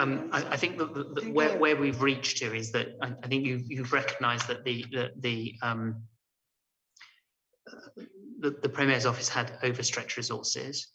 You've recognised that there was if you like, a policy imperative to get money out of the door.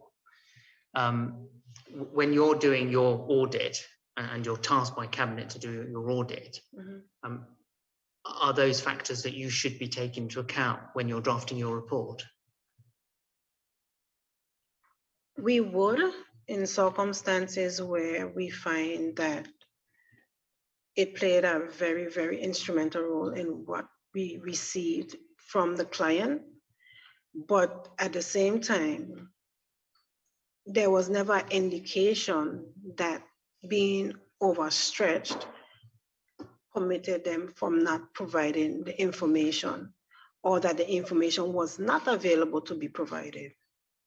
If the information was not available, we would, cases like that, we would put it in our reports that it was not available, and because of the overstretched resources that they were experiencing did not permit them to provide the information.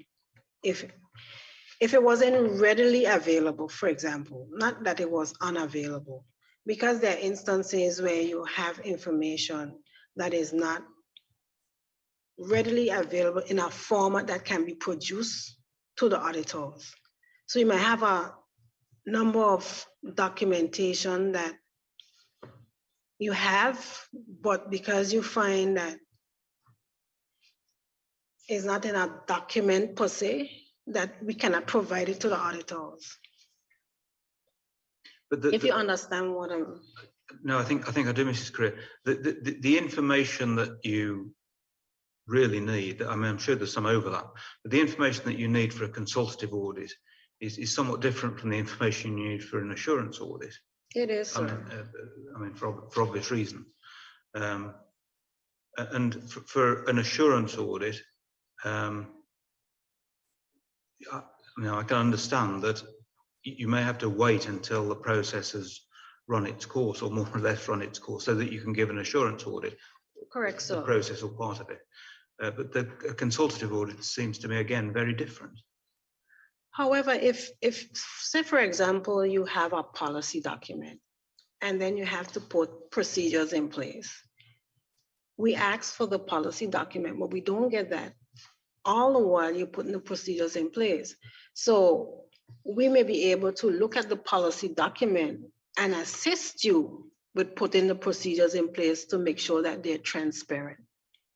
That's what I mean in terms of information being readily available. So you may have the policy, you may not have the procedures, but I think for the most part, they had anticipated that they would do policy, procedures and everything, and then give us the information afterwards. And we needed not that role. We needed to work along with them to make sure that the processes are administered as they indicated to achieve the objective. Because there'll come a point, as it were, where it's too late for your role, really. Exactly. On a particular part of the project, because it will be a done deal. Exactly. And that will mean that your consultative role, your input will be lost effectively. Yes. No, I understand. I understand that. And just in terms of the information that was being provided to you, Mr. Corea, so you were never told it's not available. You were told wait and it will be provided. That is correct. So were you ever told in terms we're going to put it all in place and then we will give it to you? No, sir, I was not told that. But was that the impression you formed? That all of these processes were happening and you were going to be told about them at the end? Well, we figured that at the point where we realized payments were being made, that they had to have had something in place, but we never received any information. So at the end of the day, we can form that opinion based on payments being made, but we don't know. We still don't know if they had a process. We still don't know if the process was transparent. We still don't know who was involved in the process. We don't know how the applications were assessed. To some extent, we don't even know if they received applications. We can assume that's what happened, but we don't have the information, and we weren't told that there were these types of informations available. Isn't the effect of that then that you've moved now from a consultative role to an assurance audit? That's what you'll end up having to do, isn't it? Eventually, that would be the case, Commissioner. But that's a different role. But that's a different role. And Mr. Wright, I note the time. Yes. There's a bit more to go, so I'd suggest it would be a convenient time to have a break. Mrs. Corea, as you probably know from previous hearings, we have to have a break in any event for the stenographer.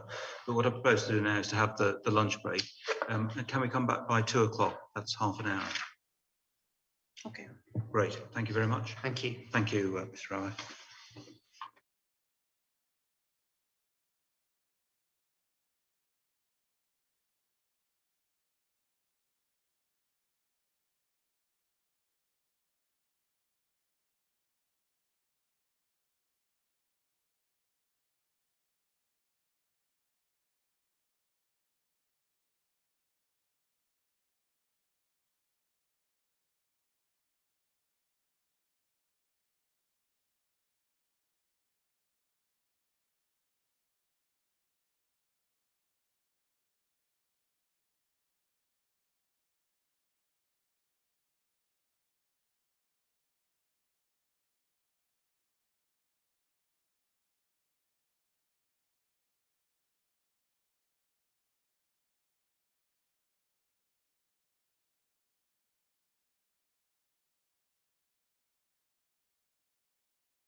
Good, Mr. Rowett, we're ready to continue. Thank you.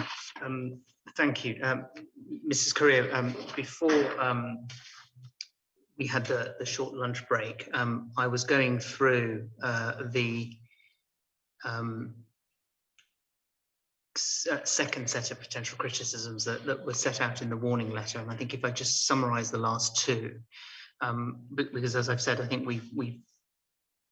or indeed the last one, we've covered this ground, but the last one was that there was a failure to appreciate that due to the constraints of the COVID-19 pandemic, that there was poor communication and coordination between the officials to respond to the internal audit department. Is there anything you want to say in particular about that before I return to the generality of your response?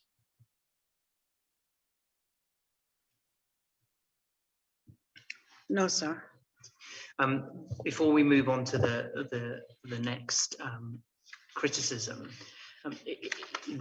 we're now at, I think, at page 5 of your written response. I just wanted to ask you if there's anything in particular that you wanted to draw the Commissioner's attention to, and by all means, if you want to read something out, do so. Okay.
Yes.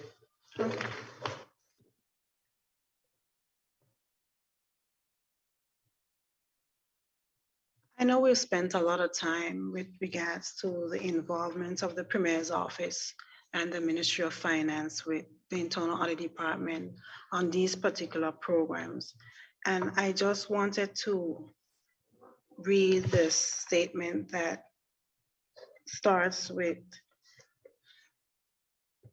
where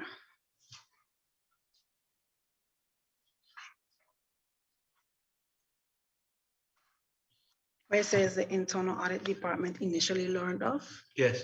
Do you want to read that into the record? Please. Do you want Mr. Rowett to do that? Please. Yes, certainly. We're at page 7. The Internal Audit Department initially learned of this particular audit exercise and the manner in which audits were expected to be completed on a monthly basis through the public domain. This suggested that the consultancy approach would be more suitable to facilitate the needs of the client, open brackets, cabinet, close brackets. Additionally, the stimulus exercise was one that was new. There were no established guidelines and the policies were being developed on an ongoing basis, which too would require some consultative assessment from the audit perspective. Communication with the Financial Secretary was held, and thereafter this discussion, along with additional submissions from the Ministry of Finance, settled that greater value would be derived through the consultative approach. During initial discussions with the team, the Financial Secretary indicated that he would forward the information to the department as it was received, and perhaps involve an internal auditor as part of the project team, which eventually was done. Furthermore, an auditor was first invited to be a member of the Immediate Relief Implementation Committee under the Ministry of Finance on April the 27th, 2020. This committee was responsible for coordinating the implementation of the immediate relief package. This was the starting point for the Ministry of Finance to be introduced to the consultative service of the department. The Premier made his announcement on phase 2 of the Economic Stimulus Response Plan, quote, social protection and economic stimulation in COVID-19, end quote, on May 28, 2020. The first documented communication received from the Financial Secretary was on June 18th, 2020, pertaining to the Fishing and Farming Assistance Grants Programme.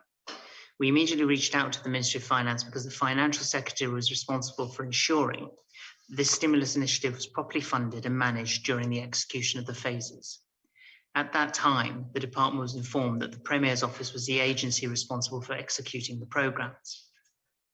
Initial communication concerning the engagement was made to the Premier's office on July the 1st, 2020, specifically related to the information we had at hand concerning the stimulus for fishermen and farmers. This first communication outlined the need for information, liaison persons, programme documentation, and the need for further communication. Request was also made for the Premier's office to notify the department once the programme documents were finalised and the process commenced for the evaluation phase of the programme. Mrs. Elvis Smith-Maduro, Deputy Secretary in the Premier's office, was assigned as the point of contact. After we had reviewed the documents that were submitted by the Ministry of Finance on July 2nd, 2020, further contact via telephone was made with Mrs. Smith-Maduro to inform and discuss the approach of the engagement and general knowledge of the programmes to be executed. This discussion was followed up with an email of the same date requesting additional documents to aid in understanding the programmes and expressing our commitment to working collaboratively. However, it seemed at this stage, the administering entity pulled back communication with the department, when in fact, this was the ideal time when the consulting engagement of the office and the department should have cohesively taken effect. The report noted, and is this a reference to your report, Mrs. Corea?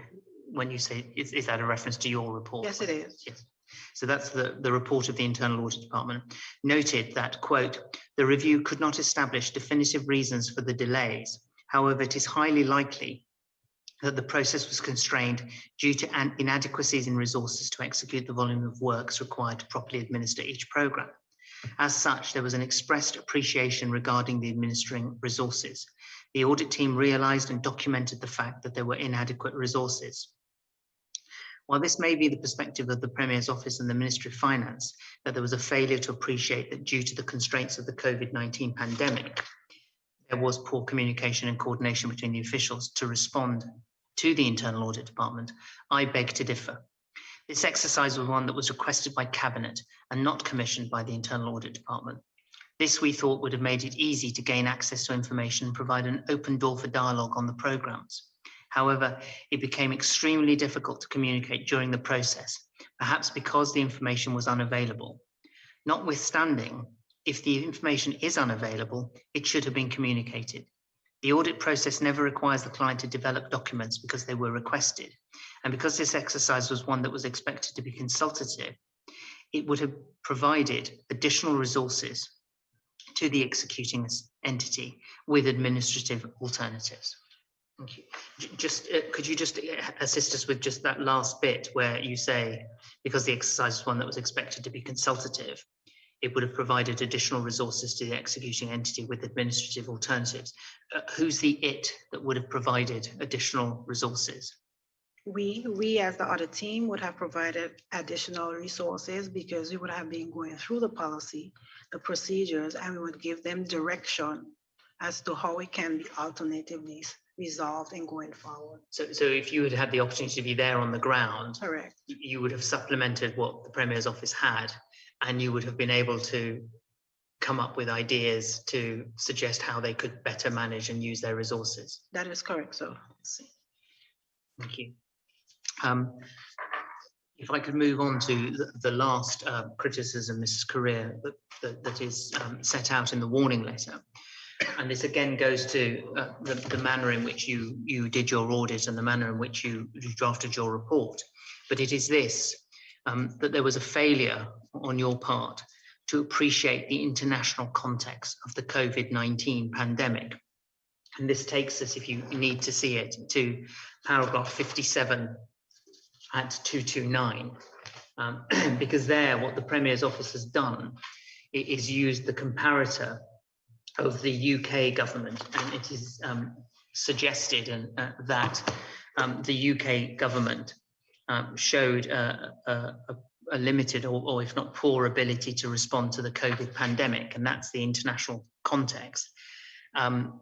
and in particular, the point is made that in the United Kingdom, the government in effect suspended the applicable rules for the proper management of public money to support the economy in the first 4 months of the pandemic crisis.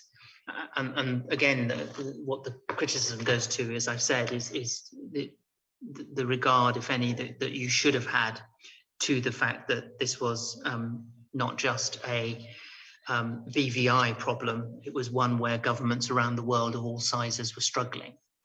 Is there anything you want, you've dealt with this in your written response, but is there anything you want to particularly draw to the Commissioner's attention? Well, I think in our report, we did identify that it was a global situation and no nation or no jurisdiction had it correct because everything was changing as time go by. And we mentioned that in our report. And I wanted to underscore that even though we did not apply or correlate BVI government to an international jurisdiction, that we had some sentiment as to what was going on around the world. So in terms of when you're doing a consultative audit, and the I hope I don't sound dismissive, but would it be right to say that as auditors you have precise functions? We do, yes. And so in terms of the situation you find yourselves in, where Cabinet has asked you to do a monthly audit and you're doing a consultative audit of stimulus packages that are being deployed in a unique situation, a pandemic, but what standards do you have to work to? Well, we utilize our own international standards as auditors in terms of practice. However, there is no other standard that we can relate to with regards to the work, because it's a unique situation, but we would always go back to our international standards in terms of our practice. So those would not change depending on the situation with which you are confronted? No, those will not change. Returning to the response that you've given on this issue, is there again any particular part of this that you would want in particular to draw to the Commissioner's attention?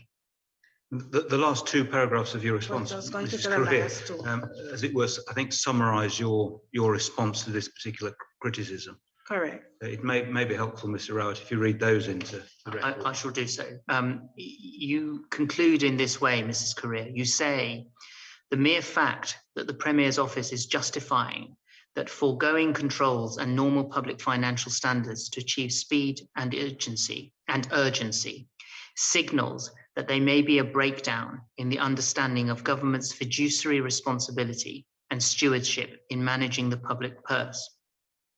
What the Internal Audit Department sought to do was not to pronounce failure on the government's response to the pandemic, but to evaluate what was done with the hope of offering recommendations that would reduce risks, inform future decision, and improve programme outcomes.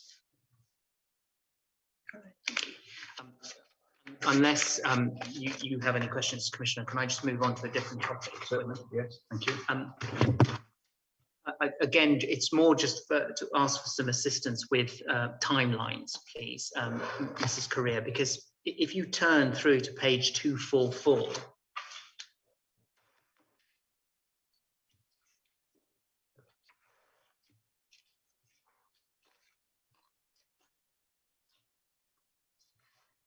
if I draw your attention to paragraphs 151 and 152 of the Premier Office's response,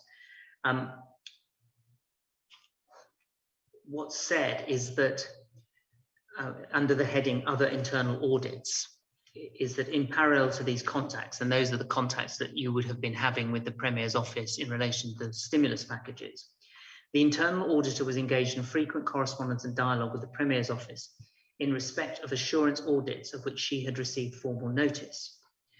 On 5th October 2020, the Internal Auditor had emailed the Financial Secretary and the Permanent Secretary seeking information about monies dispersed in respect of Prospect Reef Management Company, which the Cabinet had decided should be audited. And it refers us to a document which we will find in the same bundle at page 998.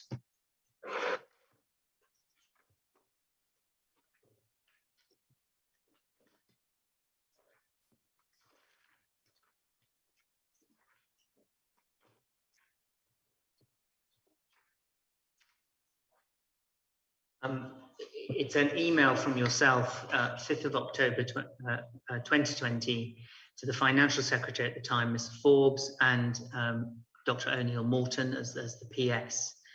And you've headed it with a memorandum number. So that's a reference to a cabinet memorandum, isn't it? It is so. And you are you make inquiries or ask for information about the Prospect Reef Management Company. So just so that I understand it, parallel with, so at an earlier stage of 2020,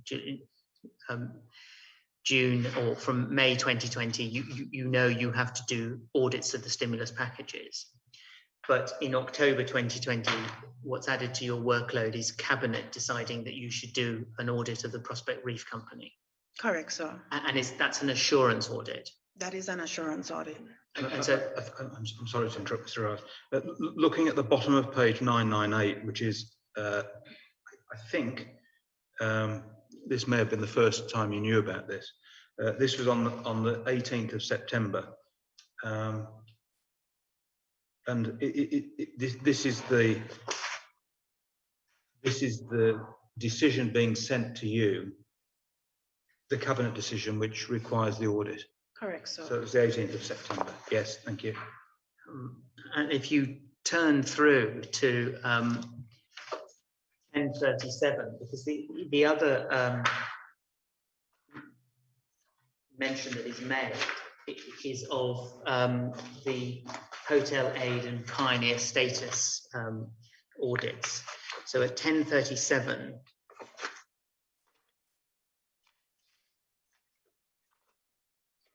we see a memorandum from yourself to the Permanent Secretary of the Premier's Office, dated the 16th of February 2021.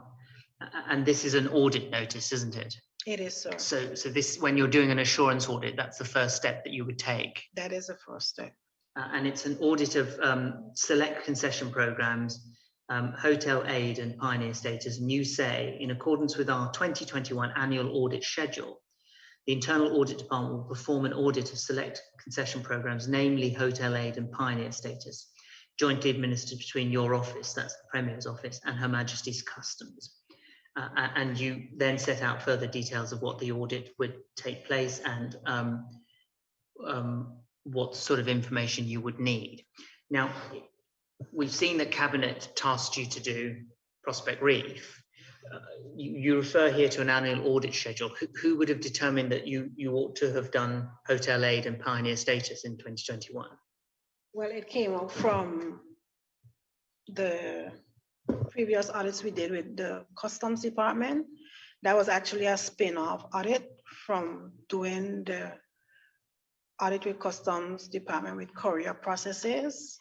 So that was a joint, well, not joint, but an additional area that we decided to look at, given the processes and the deficiencies that we saw in that particular audit, to look at this one as well, since it was incorporating another department with the Customs Department to see how the functionalities actually related and were executed. So this isn't a cabinet decision, but flows from audit work that you're undertaking anyway. Correct. Let's see. And in respect to Prospect Reef, and also in relation to hotel aid and pioneer status, so one you kick off in October 2020, and the second one in February 2021. You're liaising then with the Premier's office. Did you experience any difficulty in obtaining information for those two audits? Not necessarily, because again, we were given persons to work along with as liaison officers, and we were able to meet with them and get the information that we had requested from them for that particular audit, for the hotel aid and pioneer status. So we were able to get that information and review it and go along doing the audit assignment. With regards to Prospect Reef, we got that information from the Permanent Secretary herself. So we actually got information that we were able to work from for those two assignments. Thank you. Thank you. Commissioner, I think I've reached the end of my questions. can I conclude firstly by thanking Mrs. Corea for coming along today and giving evidence, but also importantly for the way in which she has done so. Now, can I echo that, Mrs. Corea? Thank you very much for your time, but also your helpful evidence on these matters. It has been very useful. Thank you. You're welcome. Yes, Mr. Rowett. If I could ask you just to rise so that we can then reset the room for our next witness. Certainly. Thank you very much.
Good, Mr. Rowett. I think we're ready to continue. Thank you.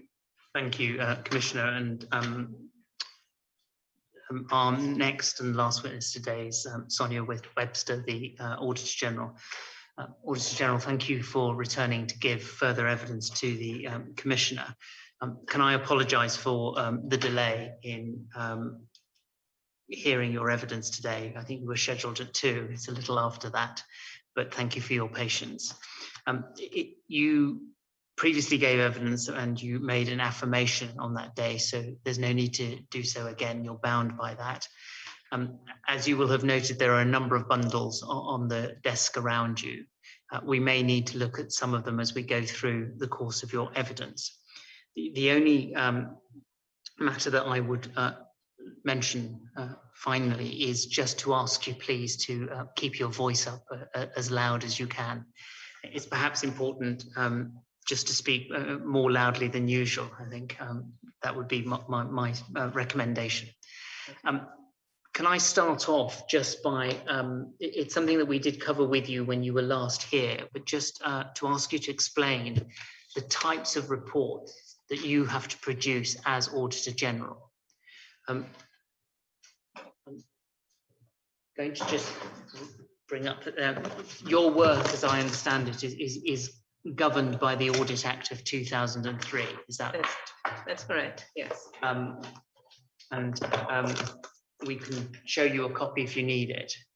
Do you need a copy? There should be. Very briefly, the types of audits that we actually perform. A primary audit would be the audit of the financial statements. Those are the treasury accounts that we receive, annual statements that we receive that cover the entire public service. Those are just regular financial statements that any organization or government would have to produce. So that is our primary duty, to audit the financial statements. Other audits we perform, other main audits that we perform would be what we call special audits, or value for money audits, basically. The value for money audits are done on projects and programs that we consider might have issues, where there might be risk factors that might be an issue to government's spending, government's monies. So value for money audits focus on 3 things: economy, efficiency, and effectiveness. Where we think that any of those 3 are likely to be compromised, we will go in and look at the program or the project. The third type of audit that shows up in the Audit Act refers to audits that we are asked by His Excellency to perform, special audits that the governor may ask us to perform. And those normally take the same format as a value for money audit. There are other types of audits. We audit statutory boards, for instance, and those are normally financial audits, similar to the treasury accounts audits. And basically, those are it. We also do investigations if there are losses, for instance, but primarily these are done by internal audit, but we also do those because they're relevant to our work. And when internal audit does it, it's referred to us as well, because it is relevant to our work. So if I've missed any, I will come back and correct it, but those are the main types of audits that we perform. Just to help me, Ms. Webster, I'm just looking at, I am looking at the Act, and we can take you to the Act if you need it. I certainly need it. But of the 4 audits, the primary audit of annual statements, what section is that under? The audit of the financial statements. I mean, can you point me to? Yes, you should have on the bench a file called Constitution and Legislation bundle. Yes, it's all the way on the bottom. I'm sorry about that. It's the first volume that you need. And then if you turn up page 224, please.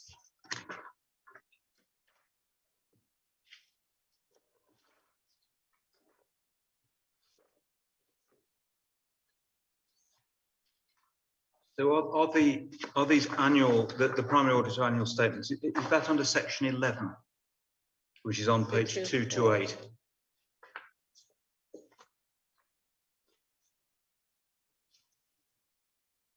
Section 11 and 2, okay. Yes, this is actually referring to the audit of the financial statements. So the first one you mentioned was section 11. That's correct. Now the value for money audits, under what section do they come?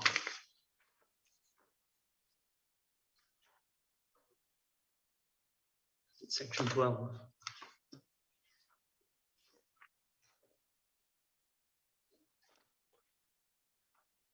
The value for money audits come under section 12. And in fact, section 12C, where it refers to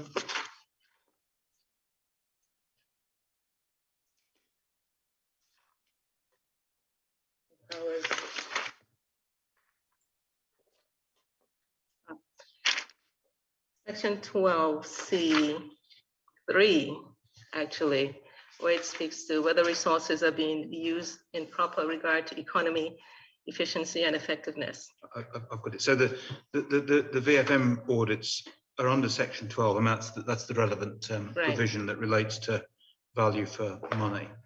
Special audits required by the governor, I've assumed that that's section 20. Yes, that is section 20. And then I suspect the financial audits of statutory boards, is that under some more general power, or is that under a specific power?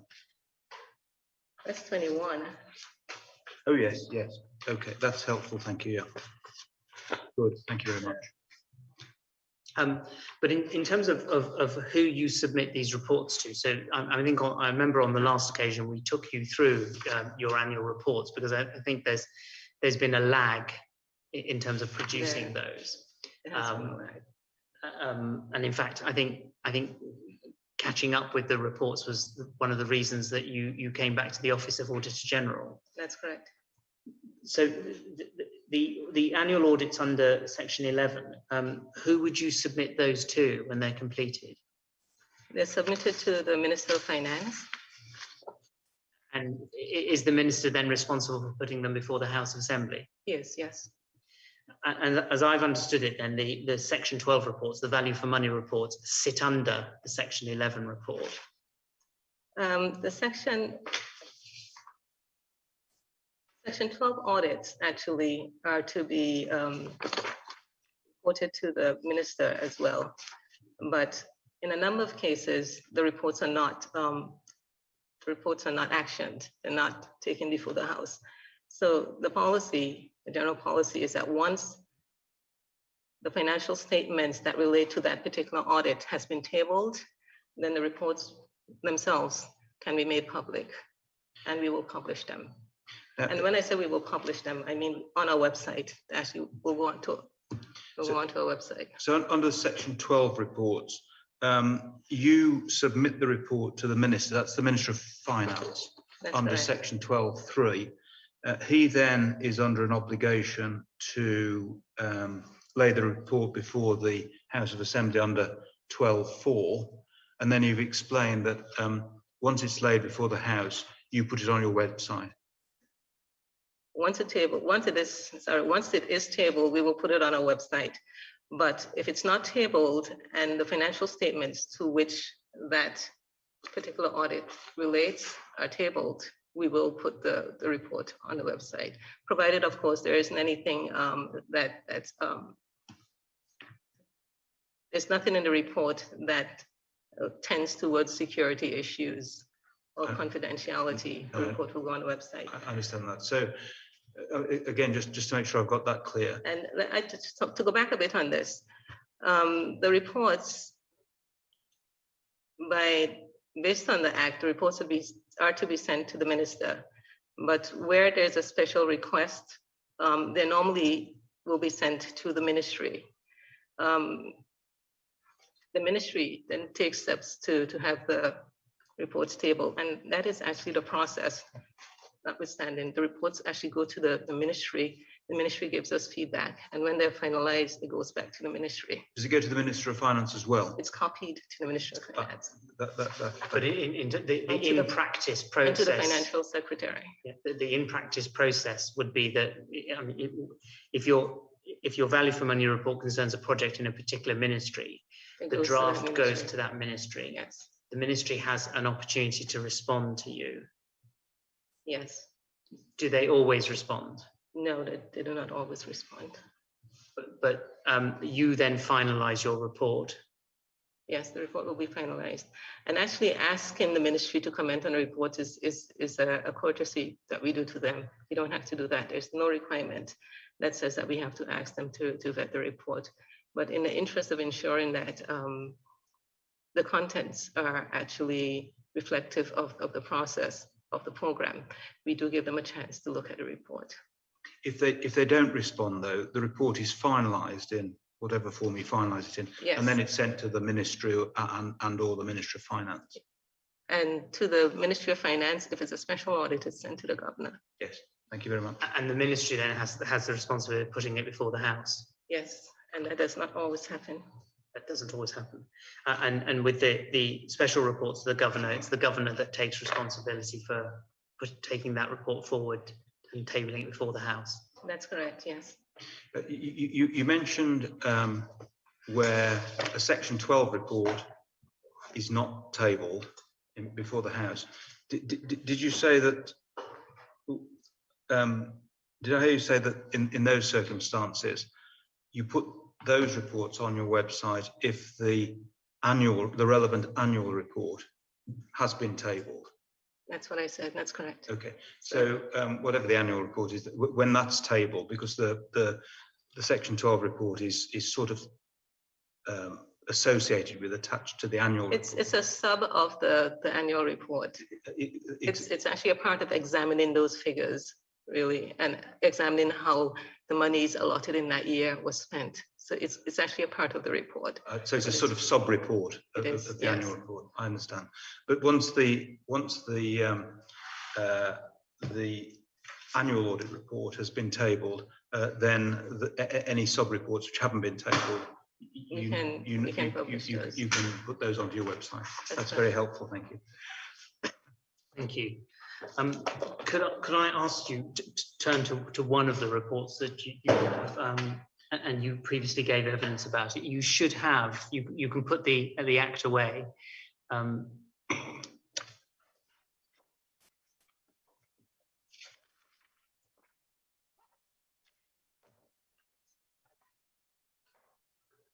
You should have a small bundle which is headed Neighbourhood Partnership Project on the front of it.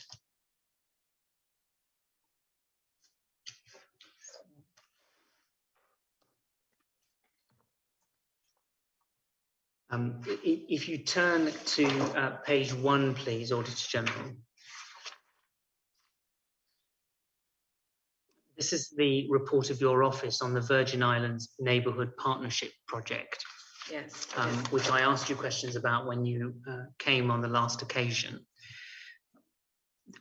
You can see that there is no date to the report on the front of it. And if I ask you just to turn in this bundle to page 113.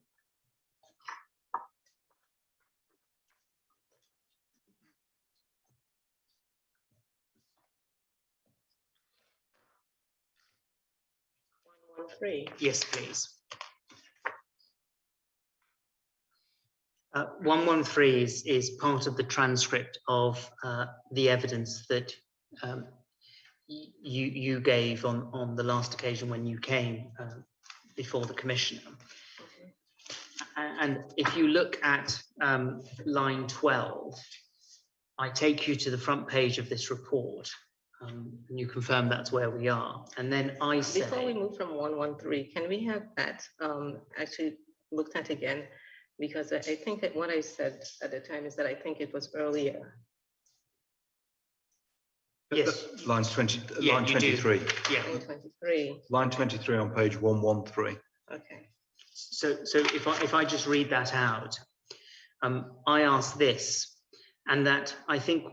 So I'll start again. I say, if you have the right page, you should see the first page, the front page of a report from your office on the Virgin Islands Neighbourhood Partnership Project. You answer, that's right, yes. And I then ask, and that I think was produced in or published in January 2013. You answer correct. Okay. I then say, now if I take you to a page, you then answer that date that you mentioned. As a matter of fact, I'm not seeing the date on the report. I say I wasn't able to find a date on the report itself. And you say, I think the date might have been a little earlier than that, so let me verify that date. And I say, thank you. And then we move on in the questions to dealing with the substance of the report. Now, there are two things that arise from this. The first is the date of the report. You may have on the desk, and it's probably sitting under the under your file, a loose leaf extract from the Beacon newspaper. Yes.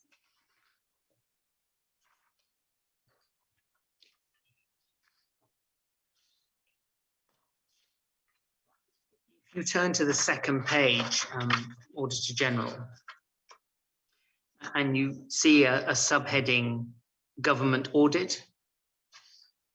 And if I explain what this is a report by the BVI Beacon on the Neighbourhood Partnership Project, which does not utilise your report, but utilise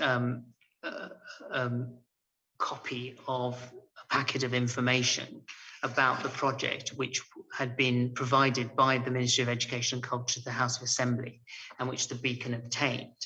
But if we look on that second page, you see the heading Government Audit, and if you go to the 2 paragraphs down, what's written is, since then, the Auditor General's Office has audited the programme.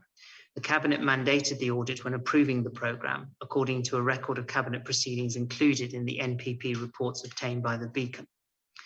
Auditor General Sonia Webster said Friday that her office had delivered the audit report to the Ministry of Education and Culture last month and is currently awaiting a response for inclusion in a final report to be sent to Cabinet. Attempts to reach MEC, that's the Ministry of Education and Culture, officials willing to comment on the audit in recent days was unsuccessful.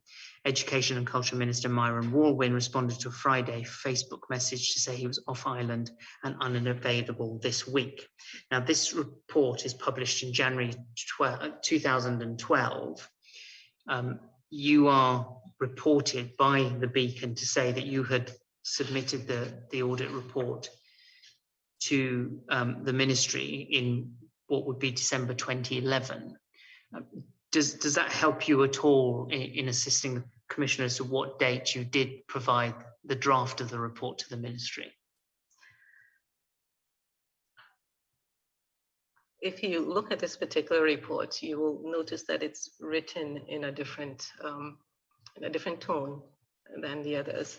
And when I say that, there are in several areas, I think it's stated that information is insufficient, and we think that they should go back and get more. I'm looking for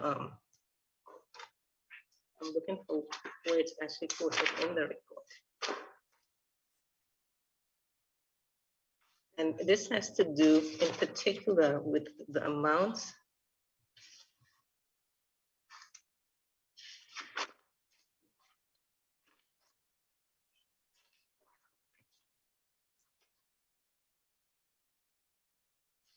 right. It says here, and this is on paragraph, at the end of paragraph 68, without more, the payment of 29,000 is being called into question and further information is required.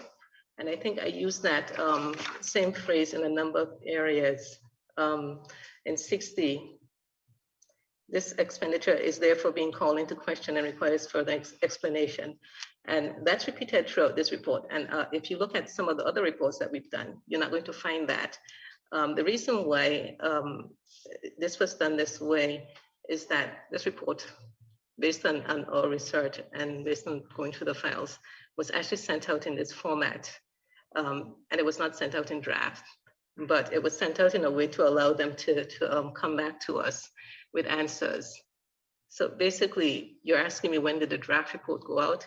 And I'm saying that this is the report that went out. This is the only report that went out based on our information and based on going back into the files and looking.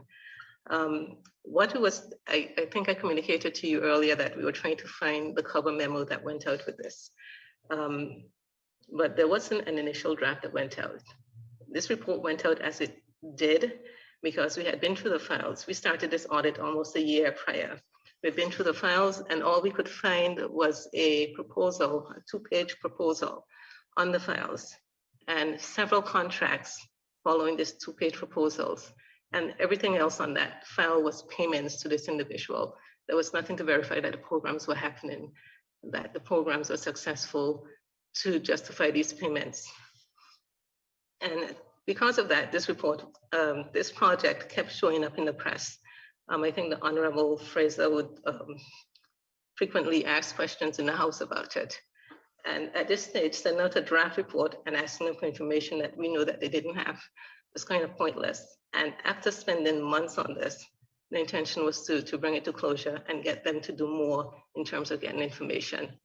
And so this is why we don't have the draft report and then the final report. This was sent out as a final report to encourage the ministry to go back and get answers to the information because there was the discrepancies in this was so substantial.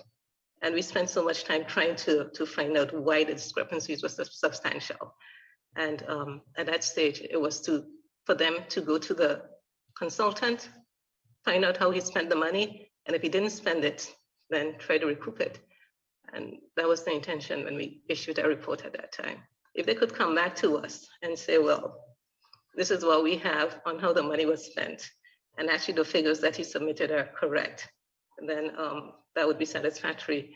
But we hadn't been able to come up with that.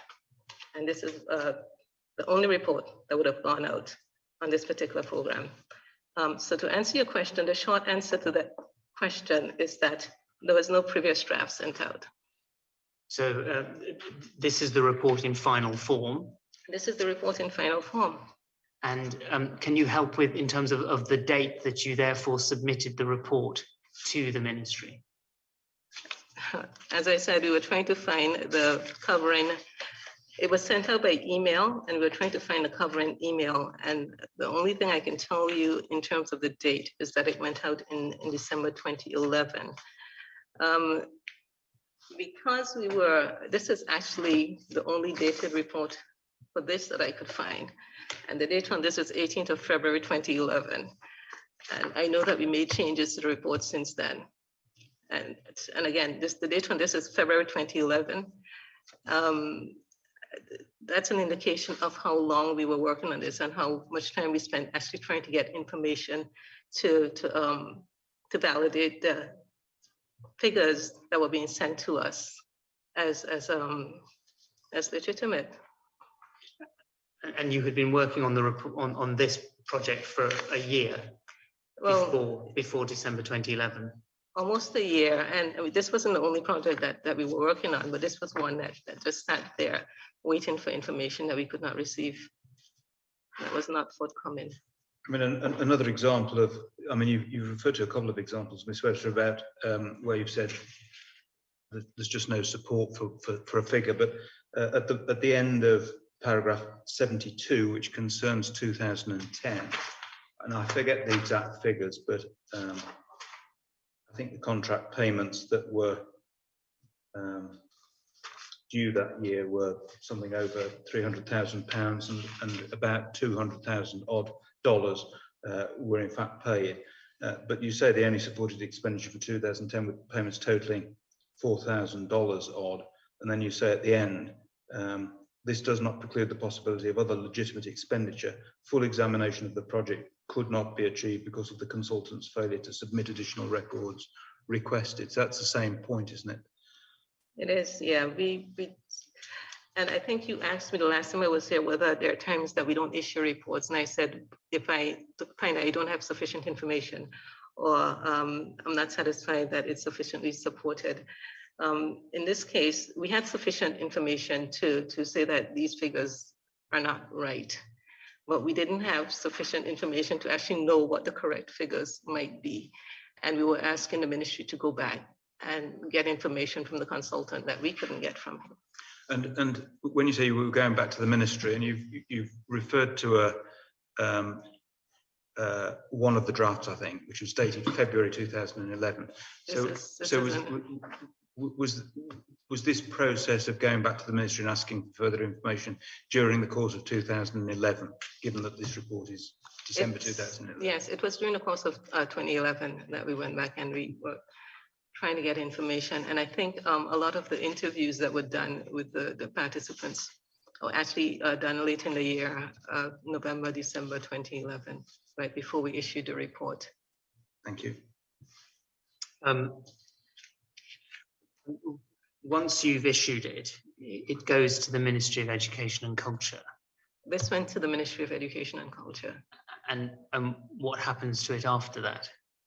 Well, and I think the permanent secretary, I may have mentioned that this particular, it is just an indication of how long this program and how long the audit was being done on this. This particular program went through 3 permanent secretaries.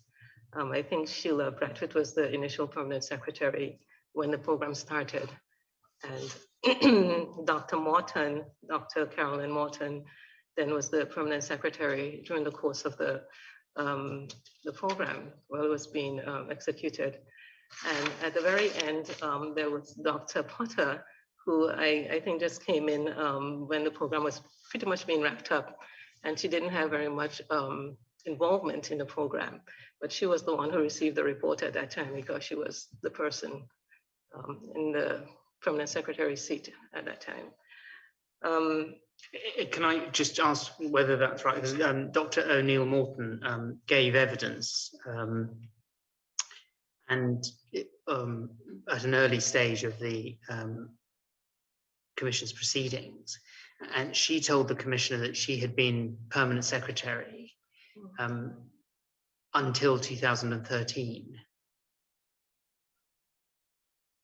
Perhaps not in the same ministry, but I do believe this report went to Dr. Potter, and I have to verify that.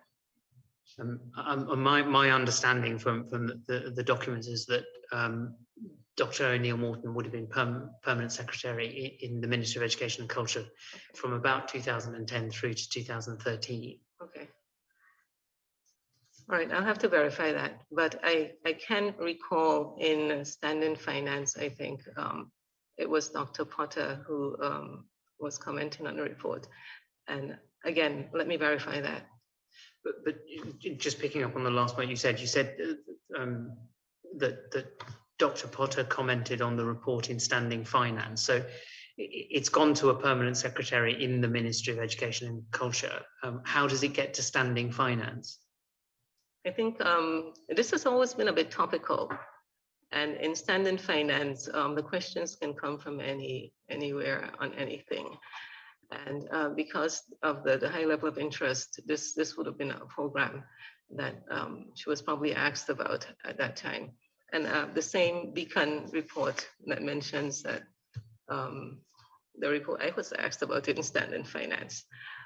So because in standing finance, there's a lot of latitude, and the ministers, the members actually will ask questions about the things that they consider to be relevant, especially where money is involved and where a lot of money is involved, as in this particular case. Just a couple of questions arising out of that, Ms. Webster. First, this report went to the Ministry of Finance, went to the Ministry of Education, but would a copy have gone to the Ministry of Finance too? No, I don't think a copy was sent to the Ministry of Finance. Thank you very much. And secondly... And let me just say that yes, again, because I don't have the cover memo that went with it, I cannot verify that completely. And the reason why we don't have this is because the government's email platform has changed, I think 3 or 4 times, so we can't go back and check our emails to see what was sent and went. But I do not believe it went to the Ministry of Finance. Okay, so it went to the Ministry of Education, and you said that it was questions were raised in standing finance, I think for both you and Dr. Potter. And when would that have been about? That would have been standing finance. Normally, if it's on track, it would occur late in the year. So based on this, it would likely have been in December 2011. in December 2011. And again, I'm guessing that, but if it's on track, it's going to be around December 2011. Sometimes it's early in the year, sometimes it's earlier in the next year, or earlier in the current year. But it would be in that sort of 12. It's in that time frame. It's in that time frame. Yes. Thank you. Yes. So if it went to the ministry in final form, there wasn't anything for the ministry to respond to.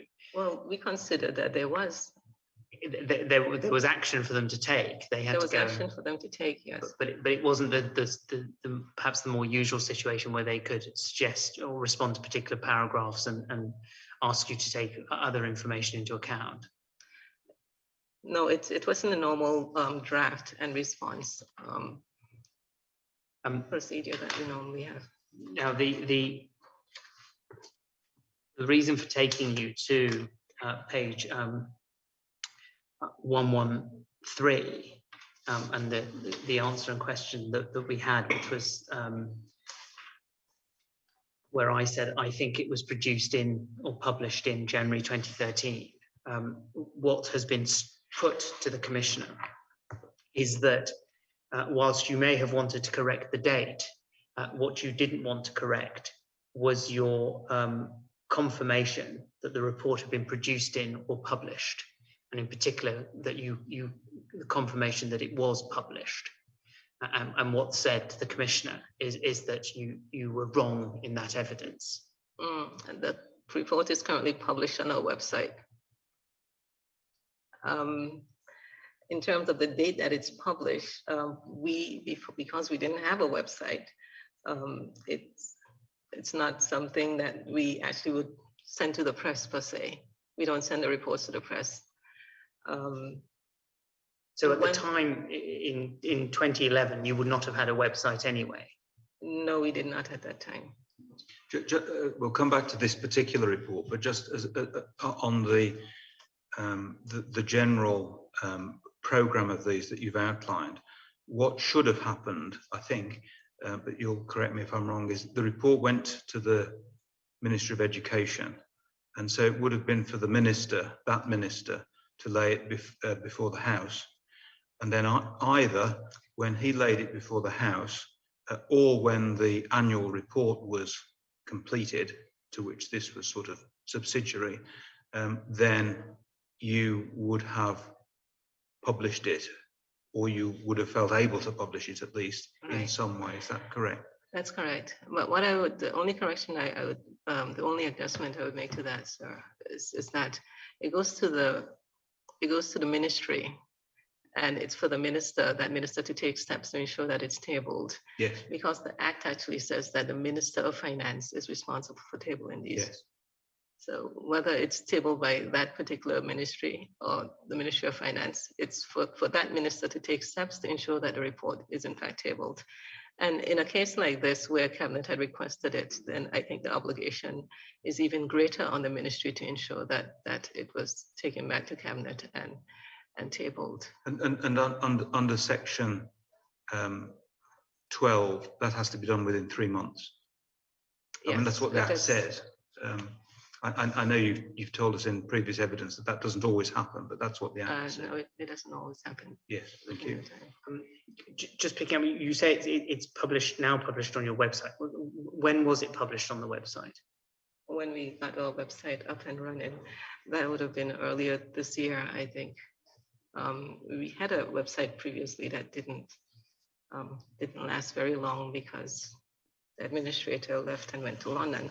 But we currently have a website, and all of those reports are on the website. The only ones that are not right now on the website are the 2 COVID reports, which we intend to put up within a reasonable time so that the public would have access to those. Well, I think they already do. But your website, this website, has only been up and running for less than 12 months.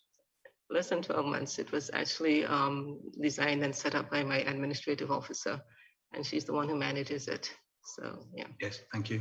And in terms of it being, because the Honourable Premier when he gave evidence to the commissioner, said that he had made efforts to try and confirm whether this report was ever put before the House of Assembly, made inquiries with the House, made inquiries with the ministry itself, and he could find no record of it ever having been published. I believe he actually did make inquiries as to whether it was published, because I was contacted and asked that question, whether it was sent to the House, and I was given the impression that that was information that was needed for this sit-in, for this. So I do believe that he made those inquiries. Were you able to assist at all with whether it was in fact, after you had submitted to the ministry, what happened to it? I think what I said, and this wasn't to the Premier's office, it was to another office that contacted me, was that we didn't have any records of it being tabled, any records of it going to the House. In terms of you've explained that sometimes reports don't go to the House, but because they are sub-reports of the annual audit, when the annual audit is published, you will then publish the associated reports on our website, now that we have one, yes. And I think it's important that the work doesn't just get done and is sitting in somebody's desk, because then the public isn't aware that this has happened, and we had issues in these areas. And since we are all working for the public, they should know. And one of our concerns is that, and I keep saying this to my staff, when we go back and we look at some of the reports, this is some good stuff that never got out. It's like as if we only know this information and other people also need to know it. And which is why I have been putting them on the website. And how prior to having a website and being able to publish in that way, how were you, if at all, able to issue the reports that were associated with an annual audit? Only through the House, basically. And the thing is, people, if you don't know that the report exists, you're not going to ask for it, basically. And one of the reasons that we went ahead and set up a website is that the government does have a website, and it does include everybody, all the departments, all the ministries. And the issue I had with that is that the administrator determines what goes onto the website. So I didn't have any control over what goes on for the audit office. And I thought that was not satisfactory. I didn't have any control over what goes on, and I wouldn't have any control over what comes down, whether, I could ask them to put something up and somebody objects and it comes back down. So, which is why we went ahead and decided that we needed our own independent site so that we could have, be able to put information out as we saw fit.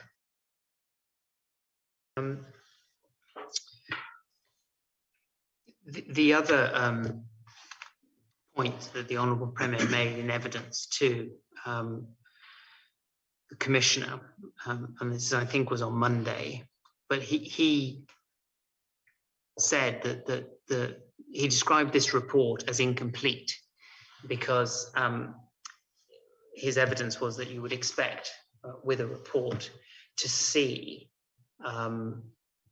emails, associated records, and a response from the ministry. Is that the norm? When emails from whom? And I'm not sure what process the Honourable Premier is referring to. We know the norm is that we usually do send a draft report, and we invite people to come back with comments. For instance, with the COVID reports, we sent the draft to the ministry, but we also sent to the Department of Agriculture, for instance, because we thought they were relevant to that process. And we sent to a couple of the offices that we consider to be relevant to that process. So yeah, and as I said earlier, that's a courtesy we do. We want their involvement. And if we have a recommendation in there that they see is impractical, then they can come to us and say, well, this might not work, or we think something else might be better. So it's a whole collaborative effort in terms of completing the report. the processes of, could you run that through again, emails and attachments? That you would effectively see,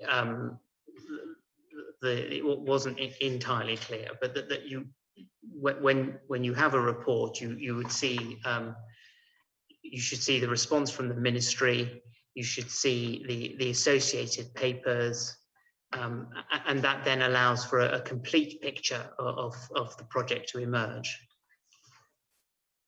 That would be a big no. In terms of, while we do invite comments back, there is no obligation to add the comments to our reports. And there's a reason why we don't do it. I think in the past we would incorporate some of the comments from ATIM. The permanent secretary said X, Y, and Z. In the past we did that. What we've been getting back is these long comments, verbose that are only marginally relevant to the report. And if I issue a report that's 30 pages long and get back a response that's 70 pages long, and most of that isn't relevant to what's in the report, and there's an expectation that I would take that and add this to my report. That's not going to happen. We go through a lot of processes and a lot of vetting to make sure that the reports are, that they're relevant and that they're concise, that they're factual. At the end of the reports, after we've done this, we go back through and we check line by line against the documents that we have to see whether or not we can support it, what's in the report.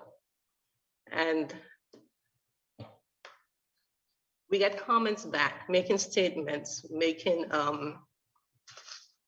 given a different version of the facts, they're possibly there, and no evidence. If you can send me your comments and send me the evidence or point me to the evidence that we can go and look at that and verify that this is the case, then we're in a position where we can make an amendment to the report. But if I say that all records indicate, or the records from the ministry indicate that the file was blue, and you come back and say, no, in fact, the file wasn't blue, it was red, and there's no evidence that it was red, I am not going to change it in the report. I need some sort of evidence that I can go back to and verify. If I say there were 100 farmers and you say, no, in fact, there were 1,000, I need evidence to show that that was the case. I'm sorry, Mr. Roberts. In terms of this sort of suggestion that the report was in some way, in inverted commas, incomplete, what you said, I think, is that the information that you had to audit was incomplete in this sense. It didn't show where all the money had gone. But the report was complete in this sense, as I understand your evidence, that it dealt with everything that you had. It was complete in that sense, but it obviously didn't deal with things that you didn't have. Is that? That is correct. There was some information that we couldn't have, that we couldn't get, even though we had requested it. And if there's a project, a program where something is so blatantly off, so blatantly wrong, we can't sit on it because we can't get all of the information. We can't just leave it on the side of our desk simply because somebody doesn't provide information. That serves their purpose. And that completely destroys the transparency and accountability factors. So if a person or entity is refusing to give information, that to us is a red flag. That says that something is wrong. And that is a really potent reason for us to go ahead and issue the report, because something is wrong. And if we can't get the answers, then somebody else should be able to get the answers, especially the people who've been paying the money, they should be able to get the answers. And that was the ministry. And we got the file from the ministry. There was a 2-page proposal and several contracts based on this 2-page proposal, up to, I think it was $600,000.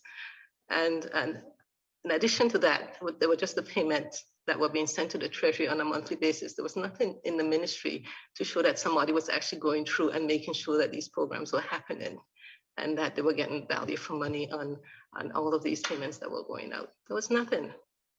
And I think at the time, Honorable Fraser just kept this whole thing in the house. He kept it live, I mean, which was good because it didn't need that kind of coverage. And it kept the ministry, I guess, on their toes. Well, let's hope. But the bottom line is that we couldn't get the full information on this project. And because we couldn't get the full information on this project, we couldn't, having waited this long with it, we couldn't just leave it as incomplete because it was important. The amounts were substantial. And if what the government had paid for wasn't happening, the government then, to me, was obligated to take steps to recover some of this money. And it was left to the ministry that had been making the payments. Yes, thank you very much. But ultimately, the decision as to what to do next is for the ministry and not for you. You can make. For this particular project, I thought it needed to go back and find out from the consultant how the money was spent. Because based on the interviews that we had done, the individuals were saying, well, we didn't get the curriculum, we didn't get the support, we didn't get the resources. Yet the ministry received, I think, a report, a very brief report that said that all of this money had been spent on the programs, when it appeared not to be the case. But it's, I mean, you can recommend that the ministry should go and find further information, but it's a matter for the ministries whether they do so or not. That's true. I can't make them do it. Moving away from this though, in terms of the where a ministry has an opportunity to make a draft response, in circumstances where there's been a change of administration, and so there's a new government in and a new minister, would they take steps to consult the former minister? That's something that I cannot speak to. With, for instance, the BVI Airways, when we issued the report, it was a different minister. It went to the Ministry of Finance. That draft report went to the Ministry of Finance. We also sent a copy of the draft report to the former financial secretary, who was no longer in the ministry. And I'm trying to remember who else. I think to the Attorney General, who was also involved in the process. But I cannot say whether or not the Ministry of Finance then sent it to the former minister. I cannot speak to that. And do you ever send it to former ministers, send your reports to former ministers for comment? No, we would send it to the ministry. I'm trying to remember how I would have dealt with this with the Honorable, the former Premier. I think I would have told him that the report is actually in draft. But I'm not completely sure, but I would not have sent the draft report to him. It's for the ministry to consult with him. Thank you. Could I move on just to another topic, please, Auditor General? I'm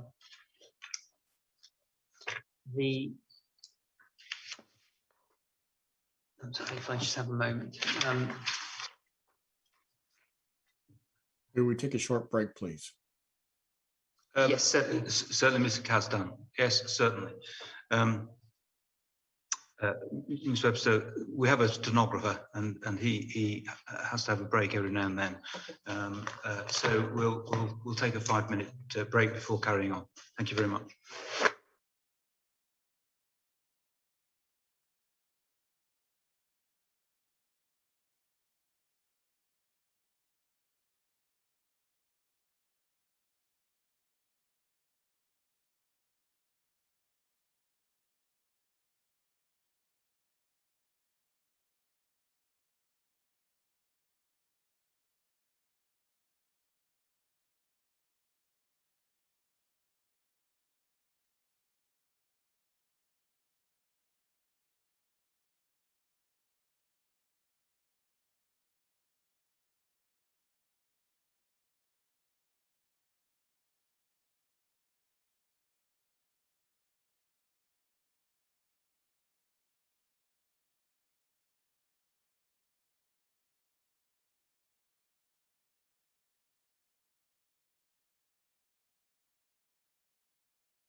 Good. Thank you, Mr. Rowett. We're ready to continue.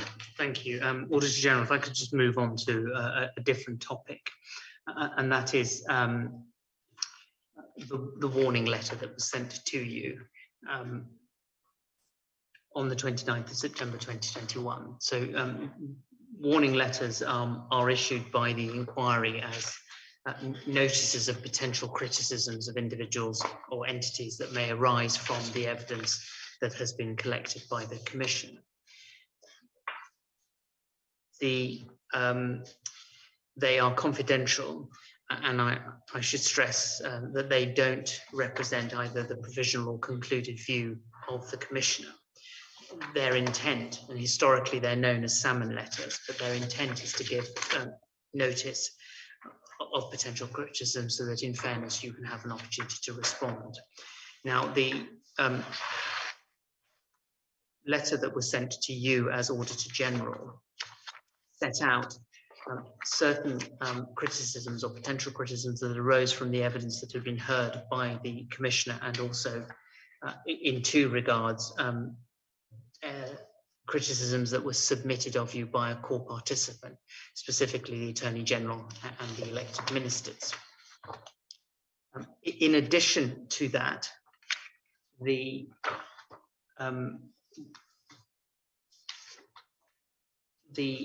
Premier's office submitted on the 7th of September a document which was, and we'll look at it in due course, but it was a response to the two reports that you had issued on COVID stimulus packages, and given the content of that and the criticisms it made of you as Auditor General, the Commissioner directed that that be sent to you and you be given an opportunity to respond to it. So taking these two matters in stages, the warning letter allows you to provide a written response to the potential criticisms. And can I confirm that you have in fact provided such a written response? I have, yes. And can you confirm that you are content that it should form part of the evidence before the Commissioner? I am, yes. And in relation to the document, the response of the Premier to the evidence in your COVID-19 reports, you have also provided, and it's dated the 4th of October, a response to that, is that right? That's correct. And can you confirm that you are content that should form part of the evidence? Yes. We'll come back to that shortly. But can I deal with the criticisms, your response to the criticism? If you could just give me one moment, please.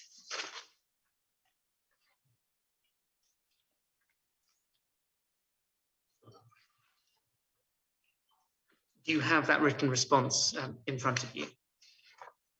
I do. Now, there are set out in it 5 criticisms. I'm going to take them slightly out of order. If I could ask you just to turn to criticism 4, please, potential criticism 4.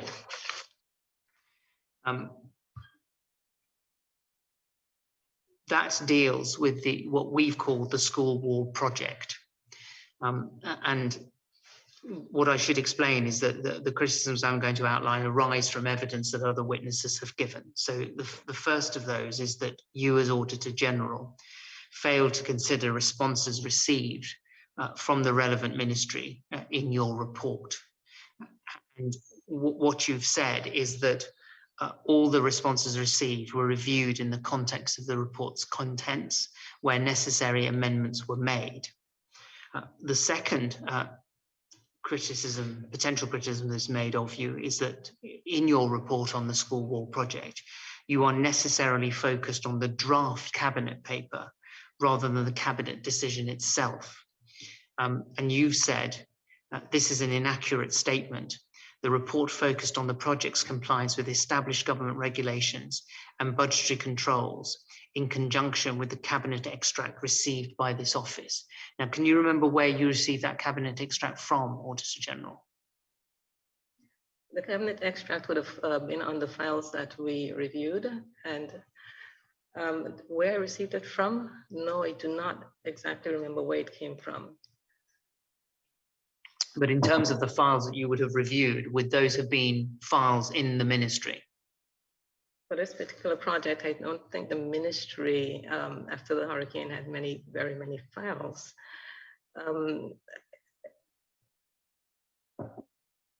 I would have to actually go back and look at this. We may have gotten the extract directly from the cabinet's office, or it may have been sent to me from his some information that we received from His Excellency. I am thinking that it's from either of those two sources. Thank you. But I would have to verify, and we do have copies of that, the extract. The third is that the third potential criticism that arises in relation to the school project is that you failed to carry out any on-site interview with the external project manager. Now, the evidence that we have is that there was a project team of 3 in effect. So there was an assistant secretary within the ministry who was the internal project manager, the finance planning officer, and then an external project manager, all 3 of whom have given evidence to the commissioner. You say the office participated with an on-site inspection of the project with the ministry's project officer, Ms. Lorna Stevens, on 24th of July 2018. Further clarifications were received from the project manager, Mr. Augustine, during a telephone interview on 27th of July 2018. The wall structure did not change between those 2 dates. But would it not have been beneficial to actually, as we understand it, Mr. Augustine was the person who was firstly an architect by training, secondly provided the bill of quantities, and thirdly was the person overseeing the project. Would it have not been beneficial to your work to have been able to speak to him? We spoke to him. We actually had an interview with him, as mentioned here, on the 27th of July. I think what Ms. Stevens is suggesting is that we should have actually gone back on site with him and look at the wall again. The wall was the same structure that we had looked at when the auditors went with her 3 days earlier. And to go back out there with him, I'm not sure what would have been gained, because it's a wall. And we did actually have an interview with him. We were able to ask him questions. He was able to provide clarifications. At the end of that interview, I actually said to him, well, we're going to be sending a report to the ministry. They will contact you, and you should you should assist them in responding to the report. And that was said to him at the end of the telephone interview. I sat through that with the auditor. Just to press you a little bit on this, because the difference is that, and Ms. Stevens was a project manager. Her training had come on the job. She'd had, I think from memory, it's possibly 2 weeks to 1 month's training in the UK, and that was at a relatively late stage. But what you had in Mr. Augustine was the person who had designed it and overseen the project. Right. A point that Myron Walwyn made in both outside the hearing and to the commissioner was that what your office lacks is expertise in quantity surveying or architecture or engineering. Okay. With Mr. Augustine, you would have had the opportunity to speak to the person who actually designed the wall. Again, would that not have been beneficial to your work? It was a wall. The report itself is not technical.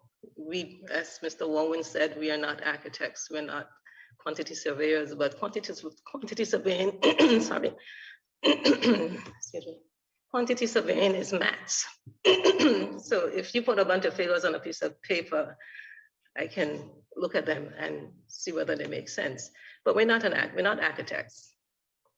And the report doesn't actually try to determine how much cement was actually put into the wall, because that wasn't our objective. There are certain basic things that you can check with a tape measure. We check those. Is the wall actually satisfying a certain height? Yes, it is. No, it's not. That sort of thing.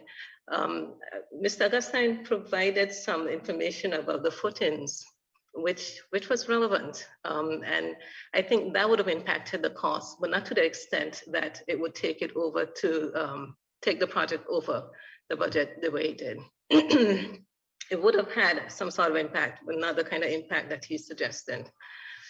At that stage, I can't say that it would have been really beneficial to go back out there. And in fact, when we sent the draft and they responded to it, I think at that stage,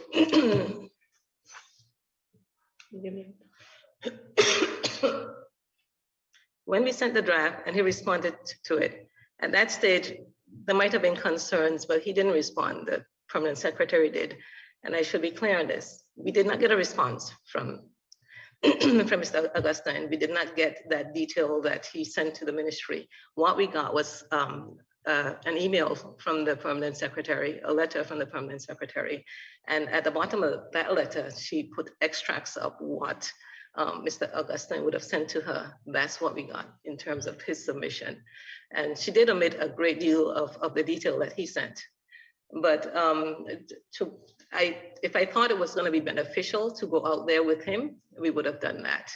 At that stage, we would have been on the site several times, and we would have gone with Lorna to identify some of the things that we thought we needed clarifications on. We did that. I think one of the things that we needed to find out and had a really difficult time getting from them was how many sections this wall was supposed to be. And that was an important piece of information. And she was able to eventually provide that when we went on site. The auditor went on site with her. The discussion that we had with him had to do more with how the contractors themselves were positioned, how they worked per se. I think one of the things he said, and I think he said it here as well, was that he basically, the project didn't go as was intended. If someone was ready to start their section, ready to start, he would put them on the job as opposed to putting them waiting for. It wasn't sequential as was intended. If contractor 3 wasn't ready and contractor 7 was ready, he would put contractor 7 to continue the project, basically. So that's a long way around, but I didn't think it was beneficial to go back out there at that time. We were able to get whatever clarifications we needed from Mr. Augustine for the project, for the audit at that moment, and it would not have been beneficial. I mean, that leads on to the fourth potential criticism, which is that you failed to consider responses from the architect, Mr. Augustine. And you say that no correspondence was received from him directly, is that right? No, we did not receive anything from Mr. Augustine. What I understood later on, in fact, during this session, is that he actually sent his response to the ministry, which is proper procedure. He should send it to the ministry. And the ministry then extracted whatever they thought to be relevant and sent that on to us. And we responded to that. We took that into consideration. A lot of what he said here and afterwards actually was not in the response that came to us. But again, like I said, his main point about the footings being different would have had some impact, but not to the extent that they are actually suggesting.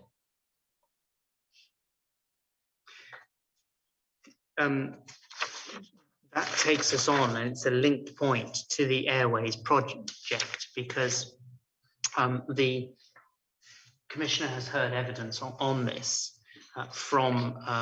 Before we go on, and I know I'm going to be challenged on saying that it would not have had the same effect.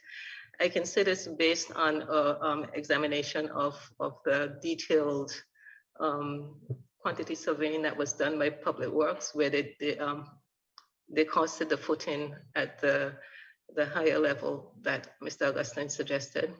And we were able to look at that and compare it to what it might have been. So which is why I can say it would not have had the same impact that they're suggesting in terms of cost. I see. Just moving on to what's number 5 on the schedule of potential criticism that arises out of the Airways project, which again the Commissioner has taken evidence on. And it's a point that Neil Smith made. He was then the Financial Secretary, and he was involved in that project. But that, again, you as Auditor General failed to give proper weight to the written responses submitted to your report. And your response is Mr. Smith's submission was reviewed and resulted in amendments and rewording of pertinent sections, including, here you give E11, paragraphs 4, 5, 63, 69, 85, and Appendix 4.1, which you note are all references from the draft document. You say the audit report is not intended to be a vehicle for individuals to voice opinion or restate facts. Every effort is taken to ensure that the contents are accurate without being verbose.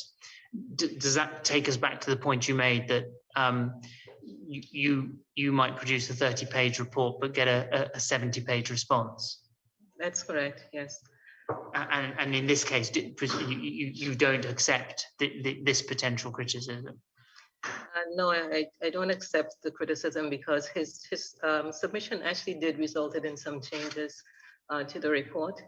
But a lot of what was submitted didn't, because it wasn't supported. We didn't get any information, and it actually conflicted with the information that we had.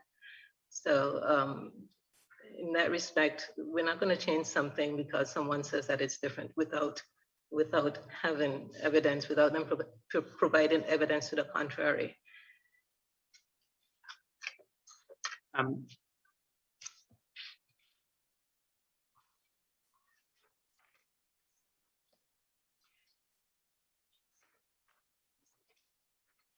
If I take you back to potential criticism 3, which arises out of another project which the Commissioner has had evidence on, and that's the Sea Cows Bay Harbour Development Project. You produced an audit report on that, which the Commissioner has heard from the Honourable Julian Fraser on, and the Honourable Julian Fraser submitted a response following your giving evidence, in which to which he gave evidence, and it was a draft version of your report, and he had various comments on it, and subsequently he was the recipient of a warning letter, made a written response, and was called to give evidence. But the potential criticism that's set out in the Commission's warning letter to you is that the tone of your report was unnecessarily focused and biased towards the Honourable Fraser's brother's involvement in the project. And you say it would be a fair statement to say that the report focuses on the relationship between Mr. Earl Fraser, his company, Hannah Reclamation, and its relationship / involvement with this public sector development. The report attempts to explore the extent of Mr. Earl Fraser's financial engagement with this project. The reasons for this are clear. The subject minister was embarking on a project to expend public funds to develop property owned by, in part, immediate family members. This potentially presents issues of both conflict of interest and a related party activity. It would be negligent for the Audit Office not to examine and report on this activity. The other reason was that the public records for this project were virtually non-existent in the ministry executing the project and the Department of Public Works that was charged with overseeing it. In a matter such as this, where potential conflicts exist, it is imperative that there is full transparency on every aspect of the project. The project failed in this regard. But taking that forward, where you have limited records, as in this instance you say you had, is it not incumbent on the Audit Office, on your office, to be careful about the conclusion that it reaches? Where we have in this case, where we have limited information from the ministry and from Public Works, we're then forced to get information from elsewhere. And I think in such cases as this, it's incumbent on the office to actually make an effort to put out the information and ensure that to try to ensure that there is some sort of transparency on the project. To allow a project such as this to occur and not have any kind of accountability or transparency, I think would be a travesty, because the ordinary man on the street would be looking at this and thinking that, look at the minister using public money on his family's property. And if we can look at this project and say, okay, everything was done, yeah, it was perhaps part of it was family property, but there was full transparency and everything was above board, that would say a lot about the project. But in this case, where we have a ministry that's making payments on a project, and the people who were making the payments can't tell us anything about the projects. The files in the ministry don't tell us anything about the project. The main report, the technical report upon which this is based, the ministry does not have a copy of this, but they're still making payments on this project. That's an issue.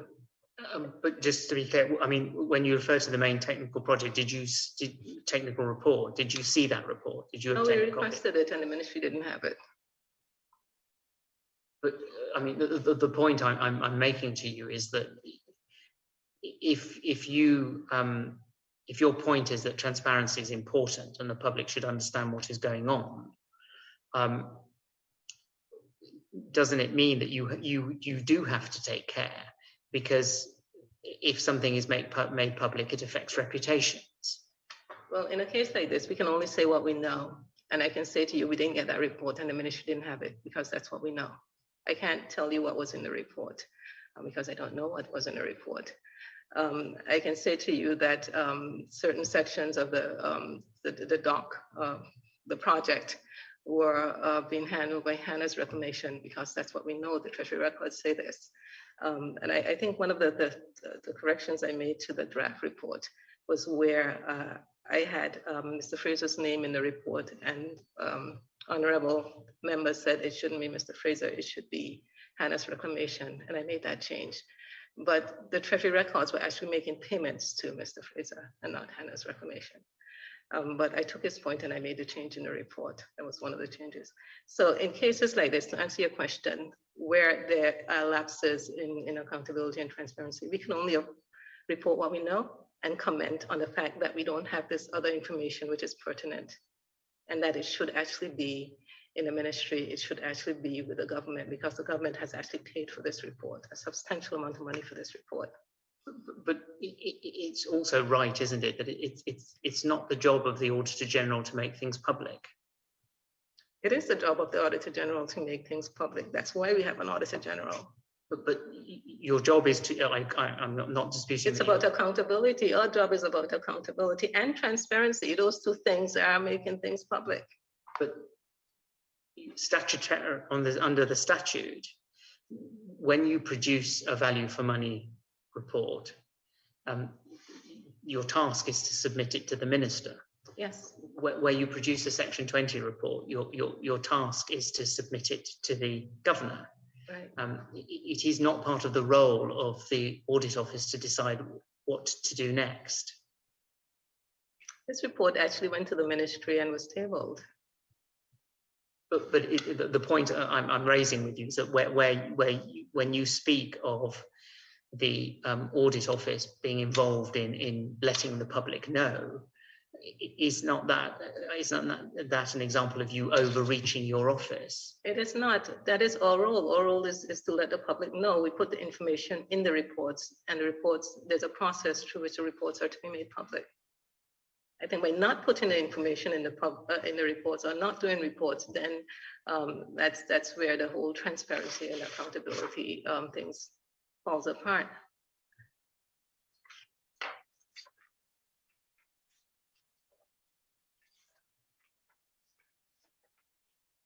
Can I ask you if we turn to, I think I'm going to ask you to look at the,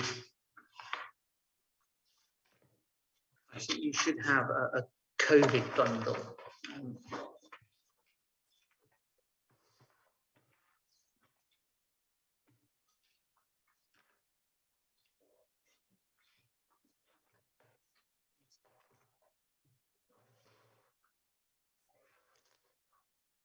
It'll be, I think if you look to your left, Auditor General.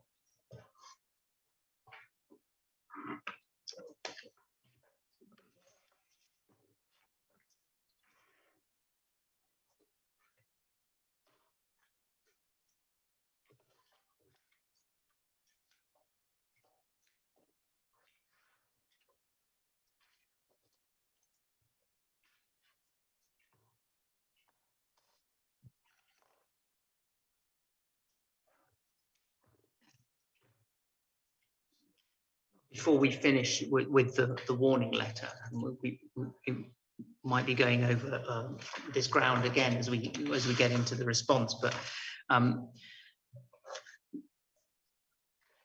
to give the context, the Commissioner has a protocol by which court participants can make potential criticisms of witnesses, and the Attorney General and the Auditor General did so in respect of you, and the Commissioner determined that in fairness you ought to be given an opportunity to respond, and so if you look at sorry, give me a moment.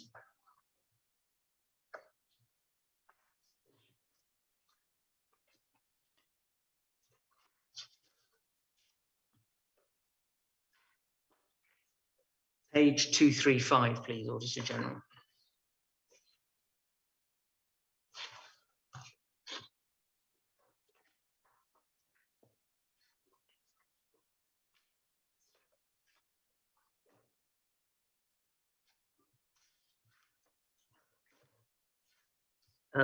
This is part of the response of the Premier's office to not just your reports on the COVID stimulus package, but also a report prepared by the internal auditor. And at page 235, in paragraphs 93 to 95, the response is critical of your use of language in your report, and specifically in the report that you produced on stimulus grants to farmers and fisherfolk, which was June 2021.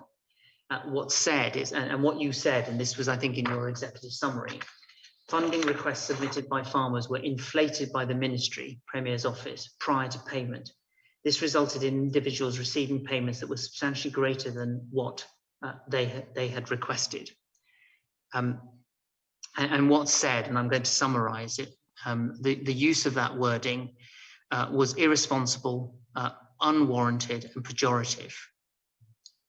Now, we're going to look at your full response to this document in due course, but I just wanted to give you an opportunity to respond directly to that before we get into the detail.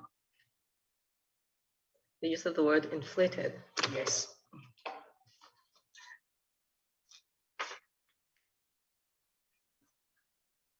The use of the word inflated in this particular instance is actually very deliberate, because what we saw and were quite alarmed at were statements that went to the Treasury that had the farmers listed and the amounts appended to their names different to the amounts that the farmers had actually requested. Substantially inflated in many cases. A farmer would ask for $300 or $350 to buy soil or to buy material. And we have, in their bundle, you would see where the actual requests are made, $350 to buy materials. And the statement that went to the Treasury had that farmer listed as $13,000 to buy materials, $13,000 to buy soil. He might have asked for $75 to buy, well, 700, not even as, I think I made an example here of one who asked for some money to buy a weed whacker. Just to clarify, I'm not sure exactly where it is in this, but someone who would have asked for $300 to buy a weed whacker. The documents that went to the Treasury listed this person as asking for $13,000 to buy a weed whacker. And how is that not inflated? Where can we buy a weed whacker for $13,000? And if I were the Accountant General, I would have some questions on this. It's I understand afterwards that they had some sort of bandit system, but the way this was done, the way it was sent to the Treasury, I think that somebody needs to answer for that. The amounts were actually inflated and they were misleading in terms of what we were making payments for. And since nobody was forthcoming on how the amounts were derived, this is what the Treasury was receiving. somebody wants to buy a weed whacker for $13,000, $13,500. The second criticism that's made arises in relation to your other report of June 2021, which was on religious institutions, civic groups, private schools, and daycares. And what's said is that, and we can see this at paragraph 130, which is we're going to find that at page 241.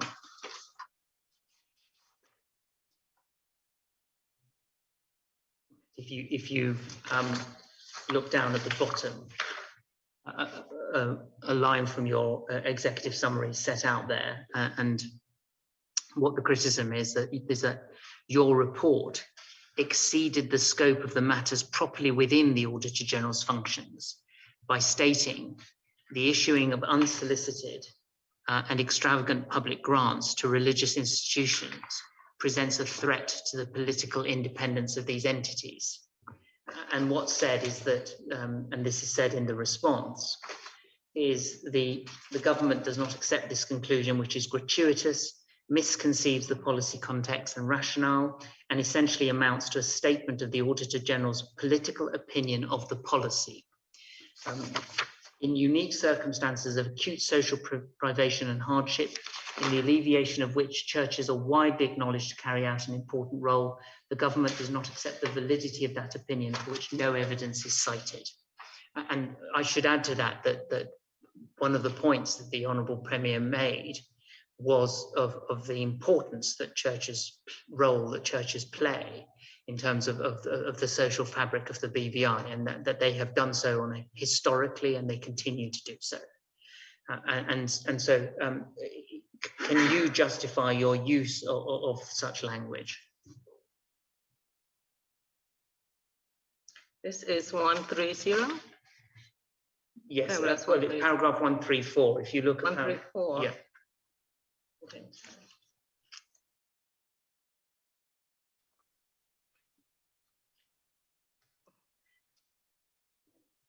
And I think what happened here is the Premier's office, in their response, is taking things out of context.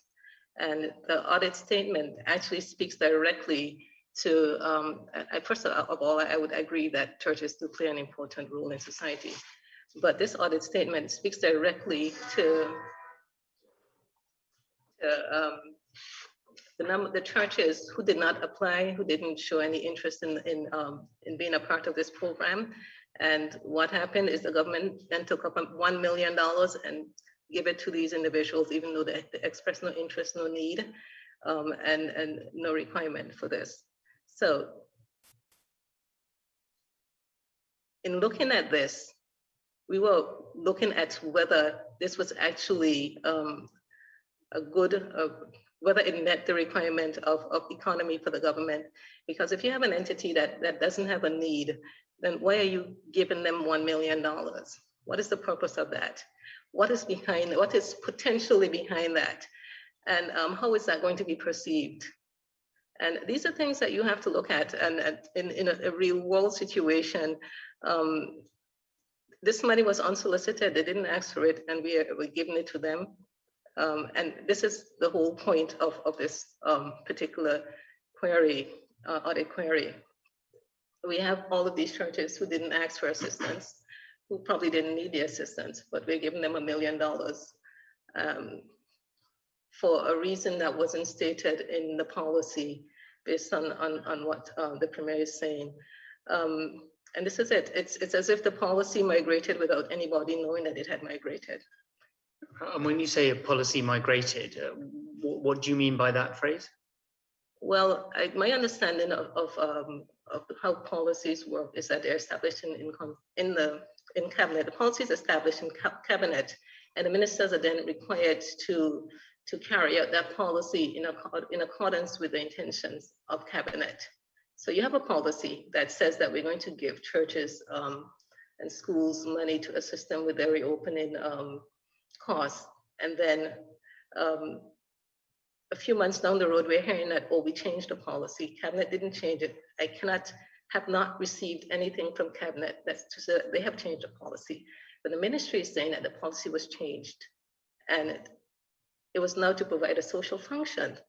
But then you had application forms going out and no one was asked whether or not they actually provide this function.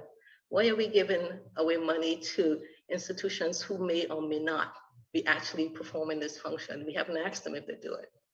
We haven't asked them if they do in fact do it, how many people they are catering to. Instead, we're just distributing grants without any kind of supporting information to say that this is actually necessary. And this is what this comment was getting to. It wasn't attacking the churches, it wasn't attacking their role that they play in the society. We all acknowledge that they do play a role, but it was looking at the application of government money, whether government funds were properly applied and whether it was applied within the confines of the policy that was set out and that was publicized. This is why we're going to be issuing stimulus funds. And if that policy had changed, then that change should have been made known to everyone so that they would know what the possibilities are. Can I take you, please, to page 208 in this bundle?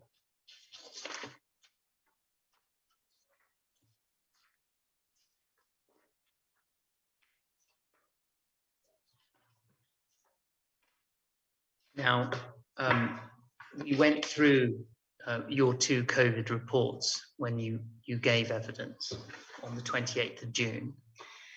We have gone through the chronology with Dr. O'Neill Morton when she gave evidence recently. I just want to show you some of that chronology very quickly.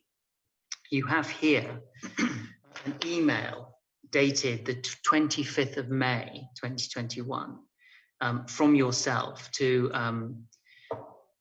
a number of permanent secretaries, permanent secretary of the Premier's office, permanent secretary of Agriculture and Fisheries, and the director of Agriculture and Fisheries, copying in the financial secretary. And you set out your draft report on farmers and fisherfolk. You attach it and you say, please let me have your comments on the contents of the same by the 8th of June. If you go through to 206,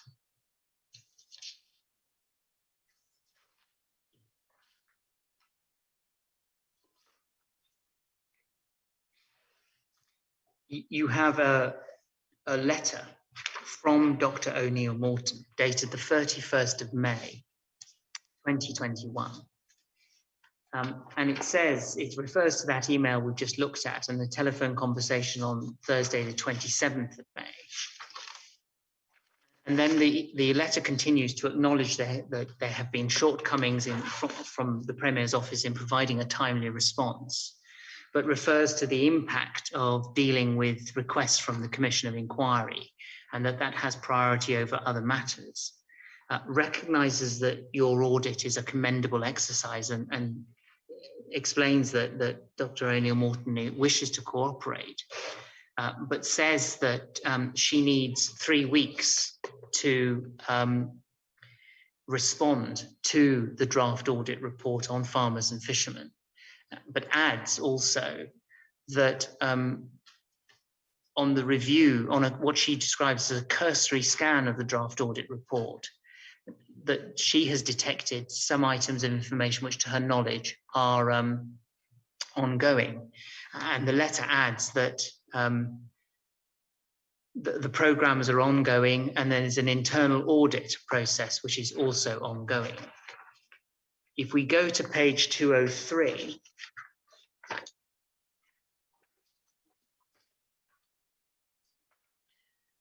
the top there, Auditor General, you say, and this is in response, I think, to Dr. O'Neill's a personal assistant, you confirm that that you are willing to extend the date for a response to your draft to the 15th of June 2021. if we go through to, you have to, sorry to jump around, but if we go forwards in the bundle to 1109,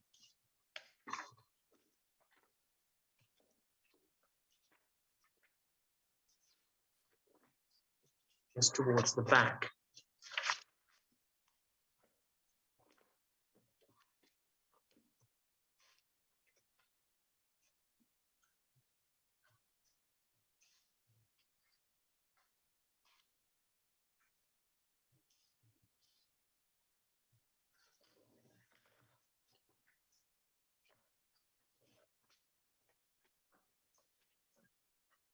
What we see there is that, again, to the Permanent Secretary of the Premier's Office, Permanent Secretary of Education, Culture and Youth Affairs, and the Permanent Secretary of Health and Social Development, copying the Financial Secretary in, you now provide your draft audit report on stimulus grants to religious institutions, civic groups, private schools and daycares, and you ask for a response on that by the 19th of June 2021. Again, moving back into the start of the bundle, if you go to page 201,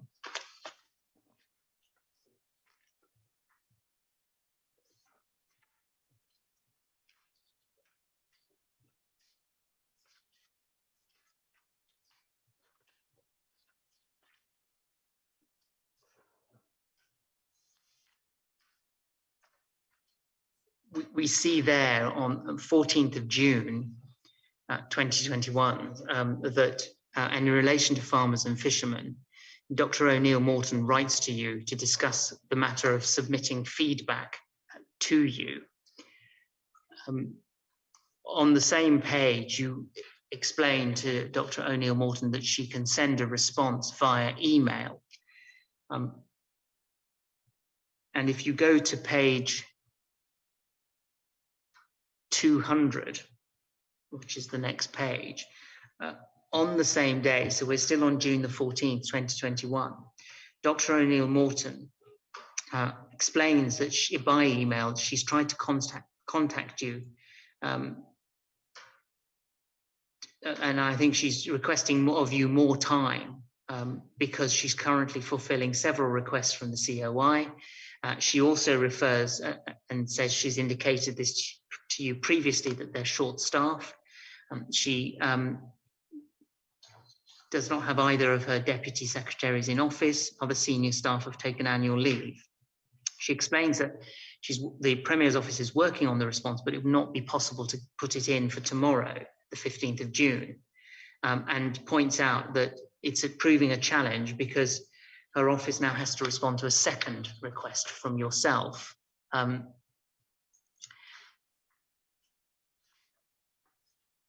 then if we go to page 202,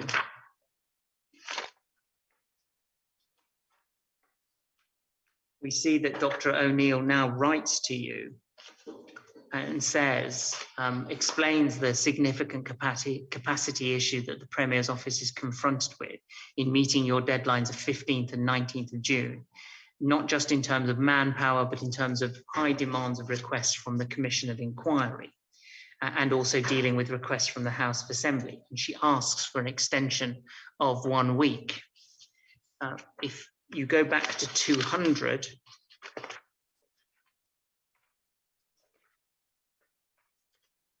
what you say, and this is on June the 16th, it is that the typical response time allowed for draft reports is 2 weeks.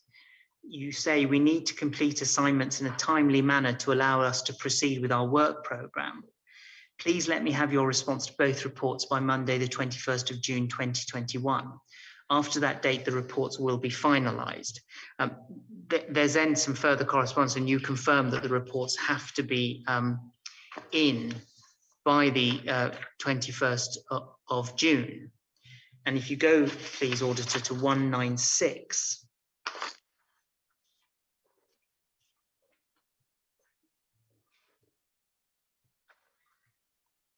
This is a long email on the 21st of June to yourself. with respect to your deadline for responding to your draft audit reports on farmers and fishermen and the COVID economic support to daycares, preschools, private schools, churches and religious program reports. Dr. O'Neill Morton points out that her office has been working assiduously to provide a meaningful response to these draft documents. She highlights the importance of accurate reporting of figures, makes the point that there's been substantial progress on a meaningful response, notwithstanding factors such as staffing, other responsibilities, and dealing with the COI. Explains that the normal and prescribed auditing process had not yet been completed, and staff are working therefore on unaudited records, and says that the deadlines are unreasonable. This is the deadlines that you've set, and that she will need until the 28th of June to complete the response. At 195, you acknowledge receipt of that email, and you say, please forward your response with the information already compiled. Dr. O'Neill Morton responds to say, as you would be aware, it's professionally inappropriate to provide incomplete information, especially when dealing with unaudited data. This is a recipe for chaos that I would very much like to avoid. As I indicated, we are quite optimistic that the responses will be completed by June the 28th, 2021. If we're able to finish before that date, we will kindly submit the response to your good office.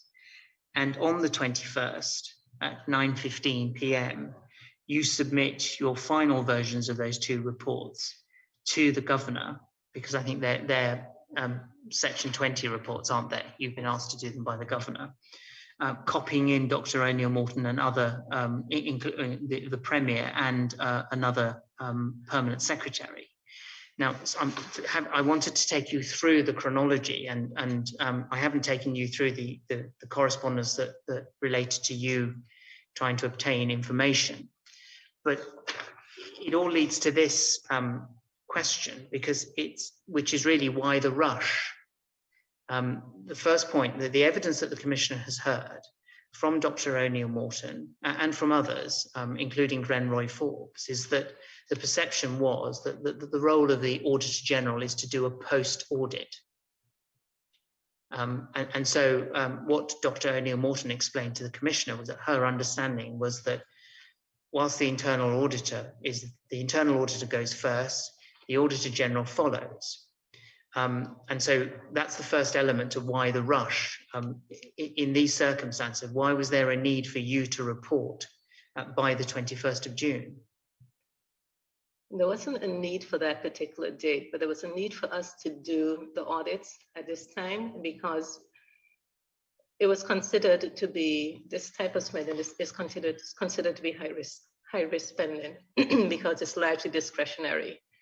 And for us, where you have a high risk situation, it's better to get in early and have a look at it rather than to come in afterwards and to basically be alarmed at what happened. And by actually being involved in the process, you're actually able to make recommendations early and possibly get improvements early. And in fact, there's no rush here, because from the beginning, from the time the programs were announced, I sent a letter to everyone, all the permanent secretaries, that we're going to be auditing this. Send us the policies, send us whatever we will need the databases to look at. We will be looking at this. And the whole point of putting that out there is to let them know that this is going to be under a microscope, and that we expect that the programs that will be carried out with a certain level of responsibility and due care, and ensure that the government spending was completely above line, above board. So from the beginning, everyone was told that we were doing this audit. They were all told that we were doing this audit. And in fact, Ms. Martin responded to that email, that letter that we sent out at the beginning, saying that she was going to cooperate, she would send the information, something to that effect. So this is, and it's not the first time that we've gotten involved in the process early, and sometimes it's actually just necessary to get involved early. In this case, with $7 million being broken down in all kinds of ways, it just made sense for us to get in early, look at it early, and have a report ready, possibly to be able to assist the ministries, the departments that were working on this. So, Go on, please finish. so I am surprised that they're acting surprised that we actually did this audit the way we did, because they were told that it was happening. They were told from the beginning that it was happening. But the timing, I mean, where you have a Section 20 request from the governor,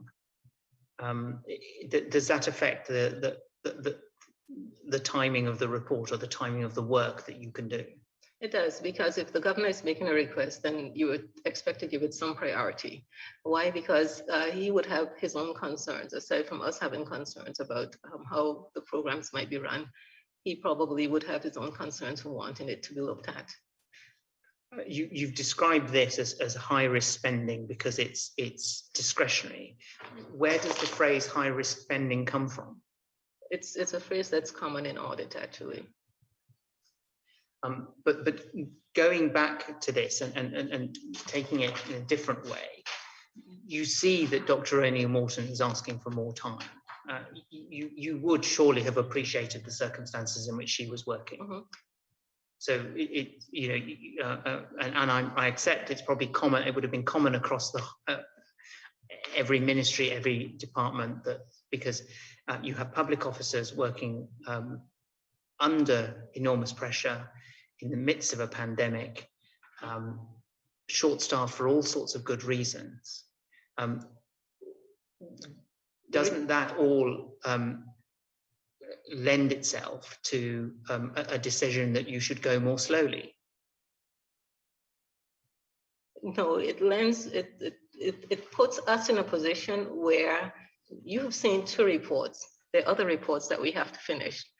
And it puts us in a position where we have to get these out of the way so that we can proceed with the others.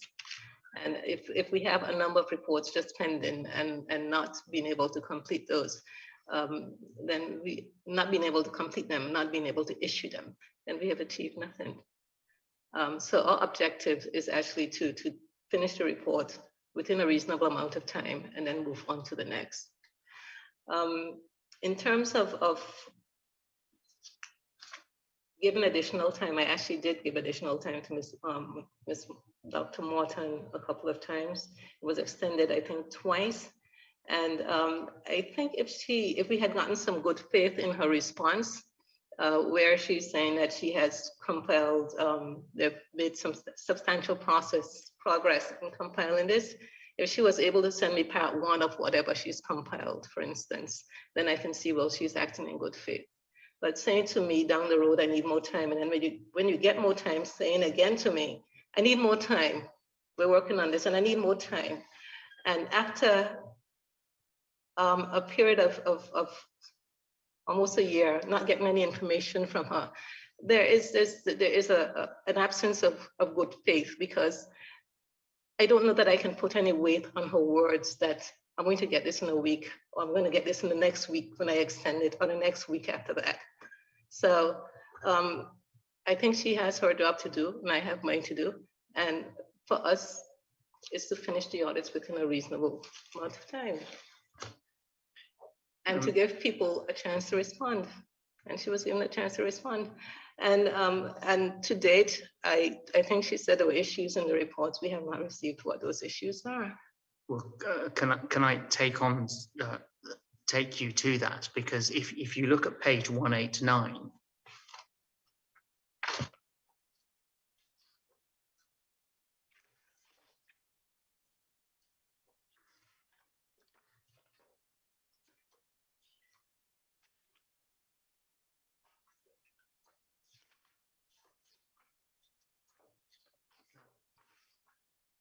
you, Auditor General, having submitted your reports to the Governor, sent a letter on the 28th of June 2021 by Dr. O'Neill Morton, and that she copies in the Governor, the Financial Secretary, the Director of Internal Audit, and the Attorney General. And she explains in that letter that she's providing to you a copy of the preliminary report prepared by the Premier's office on the expenditure of COVID-19 stimulus funds, July 2020 to May 2021, explains that it serves as an addendum to the final special audit reports prepared and circulated by your office, and makes the point that from prior communications that she had indicated that significant issues were found with your reports, hence a comprehensive response was needed. And she adds, you would also recall that I indicated in our various communications that the Premier's office had been in the process of preparing our preliminary report on the various COVID-19 stimulus reports that were implemented by the Premier's office. However, due to resource constraints, the demands placed on these limited resources to comply with the requests from the ongoing Commission of Inquiry, the preliminary report could not have been completed before today's date, the 28th of June. And she returns on the page to the fact that there was an internal audit process which had not had the opportunity to run its course, and that the figures therefore in the unaudited report are, in the preliminary report, are unaudited, as she points out is the case with your audit reports. Let's differ with that. If we issue a report, it's audited. We'll add a little bit more to that. Yes. In what way is it audited? It has undergone an audit review, and the figures that we have in there are the figures that we were able to verify against the records that were available. In that way, it's been audited. We've been able to, we then can trace whatever we have in our report back to documents that we looked at. Now, if we look at that report, it's at page 90. Just before we move on, Mr. Howard, yes, if we look at page 195, Ms. Webster, I mean, we've looked at this already. This is an email from Dr. O'Neill Morton to you of the 21st of June. And what she says here is, as you will be aware, it's professionally inappropriate to provide incomplete information, especially when dealing with unaudited data. So this suggests that Dr. O'Neill Morton isn't providing you with the information because it isn't audited, but you are the auditor. I know that we had the internal auditor as well doing a consultative audit, but I just found that conceptually difficult. I cannot, Commissioner, I cannot explain that phrase to you because I don't understand it either. Okay, no, thank you very much. If we turn up page 90, please, Mr. General.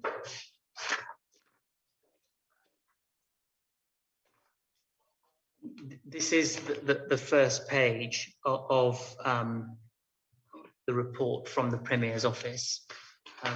28th of June 2021, it's dated. If you turn through to page 92,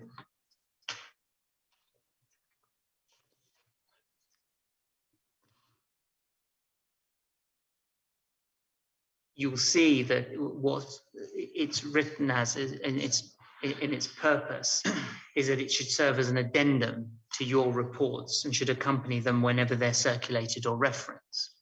Now, just to return to the practice, now, I think when you gave evidence on the last occasion, you explained that if new information came to light after you had finalized an issue, a report, then you would issue an addendum.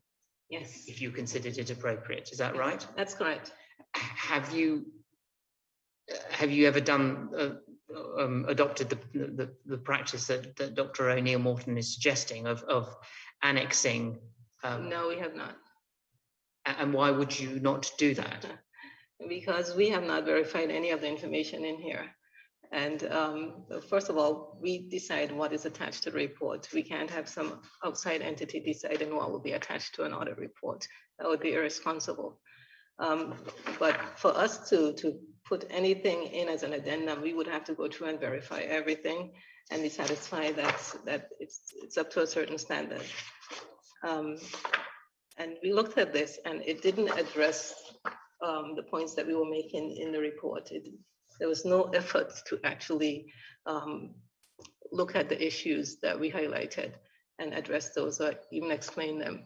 This is just a report, their report, what they saw their program to be. At least that's how I saw this. Can I break that down in two ways, please? Firstly, that it's this point. You say that it's not your practice to append other material to your report if you haven't had an opportunity to verify it. But isn't there benefit in that? I mean, to quote the Premier, there are three sides to a story: your side, my side, and the truth. And his my side is actually, well, sorry, it's the Premier's phrase, but the point that he's making is that if you had appended this document to your report, then it gives a fuller picture, and the members of the public are better able to understand what is going on. Well, the Premier and the Premier's office, they have a lot more leeway in terms of being able to make their information public. And if this is their report on the program, then I think they should use that report, make it public, and circulate it as much as they want, as much as they can, and use it as their explanation of the project. But it's not something that is going to be appended to an audit report, because it doesn't address the issues that are in the audit report. And in fact, if you're going to send me something to address the issues in the audit report, it should be specific. It should refer to what you're addressing, why the information is off, and provide me with evidence. This is not evidence.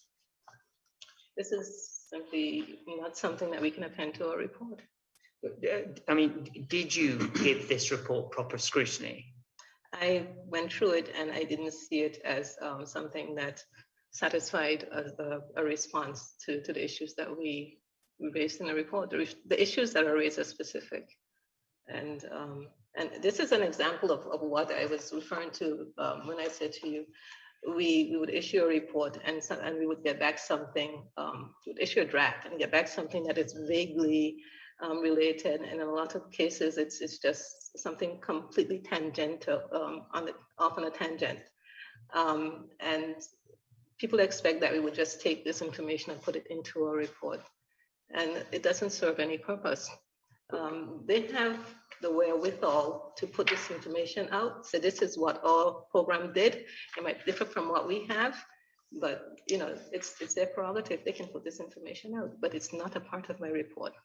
And just picking up the point that I made earlier, Ms. Webster, on page 92, which is the front page, the notes at the bottom say this is a preliminary report. The figures contained in this report are unaudited and are subject to revision pending the internal auditing process and final audit. So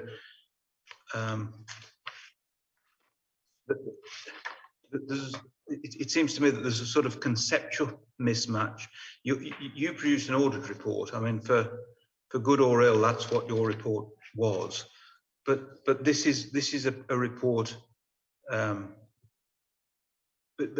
which is not an audit report. I mean, it's that the figures are not audited. Your figures were audited. We can support our figures based on the information that we got from the Treasury, information that we got from other sources. This was not an adequate response to the audit report, and possibly I'm not sure why this was done. I don't know whether the intention was to simply attempt to overshadow the issues that were in. I do not understand why this was done this way, and this is probably why the ministry was unable to meet the deadlines that was set for the response. If they had actually addressed the issues that were in the audit report, they could have saved a lot of time and actually possibly get a report that they found was more to their liking, possibly. But this spending a lot of time doing a report and then expecting us to add this to our work when we haven't checked the figures is completely misguided. That's the best word I can use for this. This is misguided. shouldn't it have given you pause for thought, though, or Ms. Webster? Because if, for example, you go to page 139 through to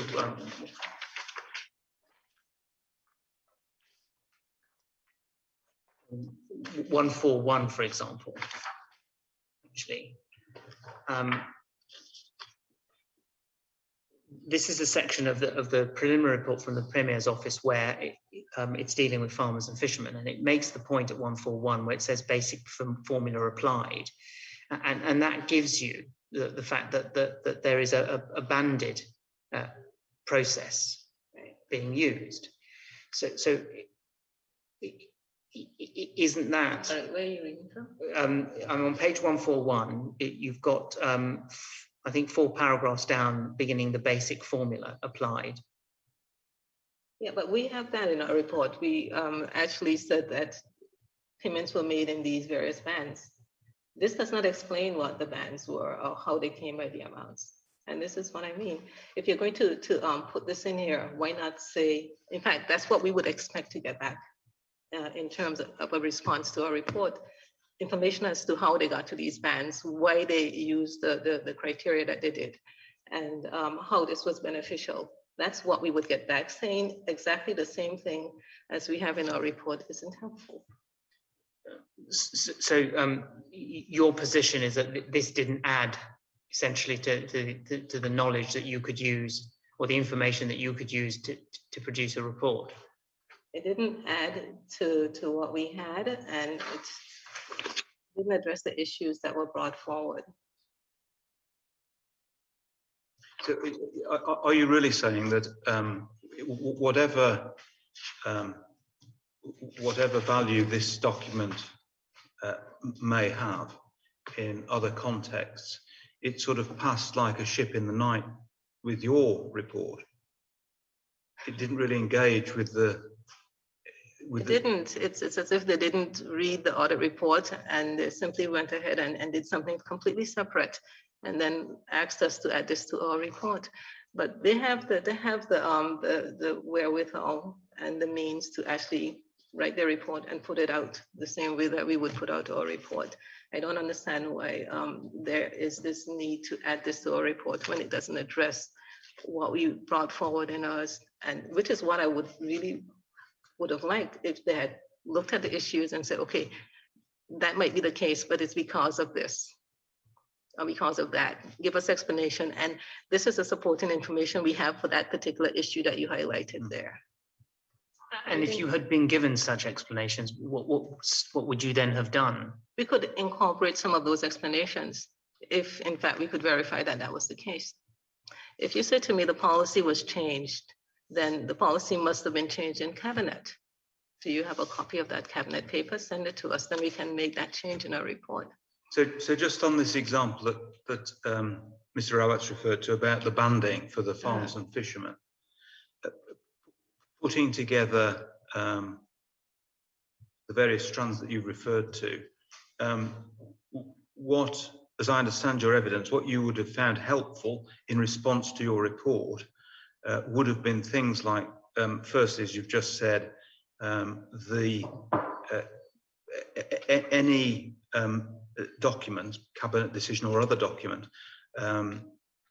setting out the change in policy. Yes. So that instead of, so that you had a banded scheme as opposed to a scheme based upon applications of, that's right, for need. Secondly, the criteria on which how the bands were calculated, the criteria on which they were calculated, and how they were calculated. And as I understand your evidence, if you'd received that sort of further information, then that is something which you may have wished to incorporate in the report. That's something that we could have incorporated into the report. But I should add that that information was actually presented in one of the bundles, in the bundles that came afterwards, Commissioner. And we had some issues with how they came about with the criteria, because we didn't understand some of those. And even if I had gotten those, I would actually need additional clarification. because the logic behind how they came up with these bands, I think that needs to be explained. So having seen the explanation of how the bands were arrived at, on what you've seen, you still remain unconvinced. I would still need further You clarification. still need further clarification and evidence. Thank you very much. I understand. Aside from this, and I know we've referred to the what I'm calling the Premier's Office response, but aside from this preliminary report, have you had any further evidence or information submitted to you directly as Auditor General? From the Premier's Office, no.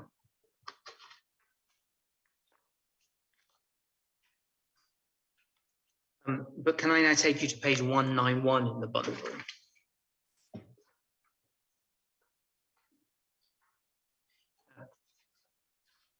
On the same day that the preliminary report from the Premier's Office was sent to you, you appeared before the Commissioner to give evidence on a number of the reports that you had issued on various projects.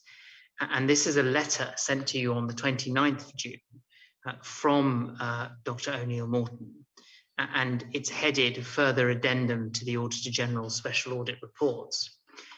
And this letter takes issue, it's something I'll come back to if I may, but it takes issue with the evidence that you gave on the 28th of June to the effect, and we see that the Premier's Office was uncooperative with your office.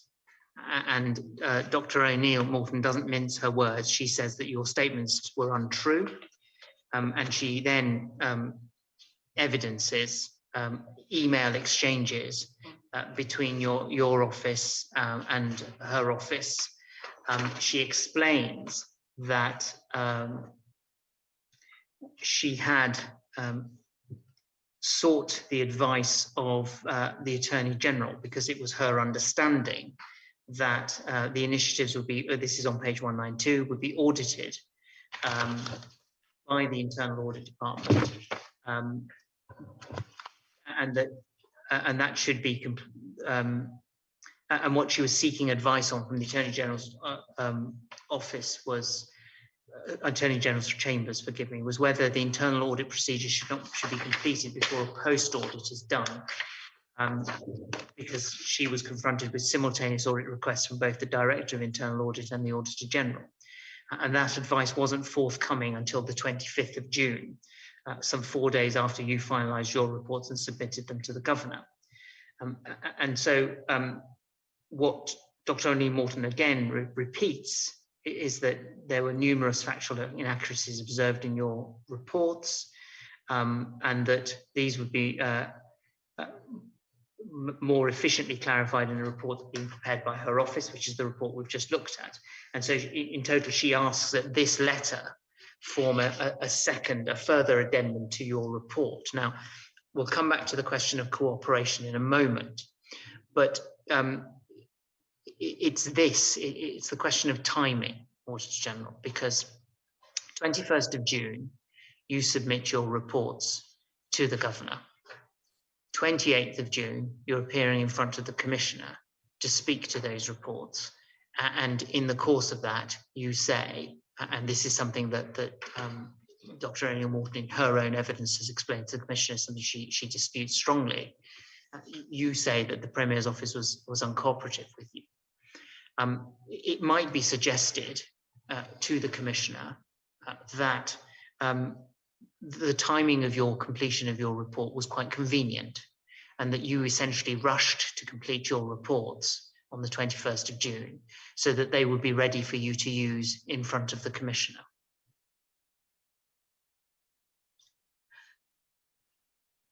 I would find it difficult for anyone to even suggest that. My understanding of this process is that the Commissioner can ask for any information, whether or not it's complete or otherwise. And I think we received a request asking which reports were complete. And this was among those that were completed and they were forwarded. This together with a number of other reports. And I think these two reports were only two of many that were discussed. If there were other COVID reports that had been completed by our office, those probably would have been sent as well. But as the case may be, these were the only two. I actually do not understand that. I can't say that I understand that, why they would say that we rushed the reports so that they could be ready for the COI. The normal amount of time for a draft report is 2 weeks. We gave her, we extended that twice, and she had, I think, almost a month to respond to these reports, a month. And instead of responding, we just got this thing where it was just being kicked down the road further and further, and nothing was coming back to us. And I mean, based on that, I could be still sitting here waiting for a response from the ministry, from the Premier's office on these reports, because of the number of excuses that I was getting. And that's not satisfactory. The whole point of doing the report is that you can finish it and issue it. Could I ask this, which is a slightly different question? We now know, because we've seen the report that we've looked at, this is the report from the Premier's office, we now know what you were going to get as a response to the report. You'd asked for a response to the report. We now know what you would have got. Had you got that earlier, would that have affected the report that you issued? No, it would have raised some additional questions because it doesn't answer. Well, basically, my next question to them would have been, can you please address the issues that were made in the report? Because this doesn't, I can't use this information. And it goes back to people saying that Auditor General doesn't take our responses seriously. I mean, there isn't anything in there that I could take and add to the report that would add value to it. And there is no evidence that's been sent to us to address the issues that we made in our report so that we could actually consider making changes. If you send us evidence that contradict what we have, then certainly I'm open to looking at that. And I think I said that to her a couple of times, to kindly send us a response and supporting evidence so that we can, where necessary, make the changes. Thank you. Commissioner, I wonder if I could ask for a short break at this point. Yes, I was Move thinking on to a that different probably we should have a short break for the stenographer. Yes, 5 minutes, Mrs. Webster, if we may. Thank you.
Thank you.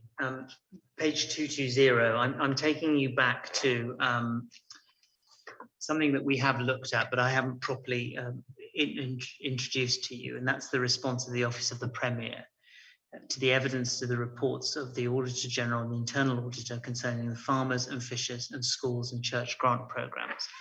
Now this document, its last page is at 253,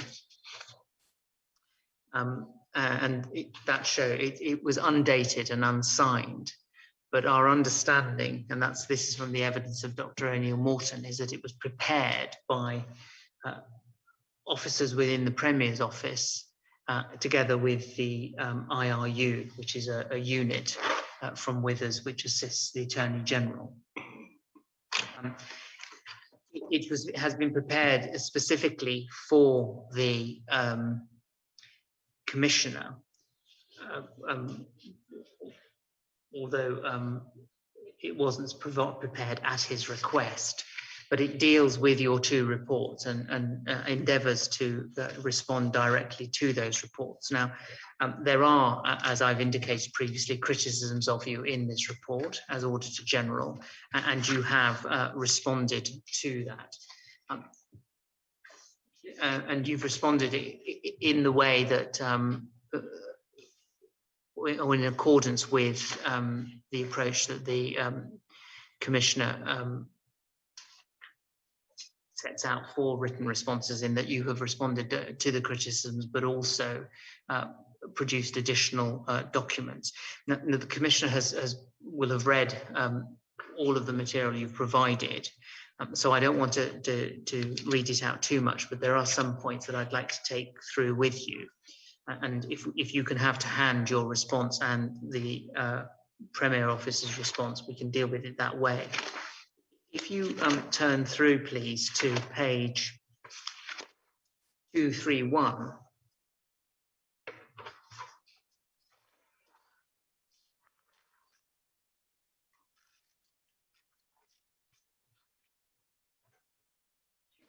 If I draw your attention to paragraph 70 and 71, where the Premier Office's response is speaking about the policy objective behind farmers and fishers, behind the schemes, it's 69 and 70.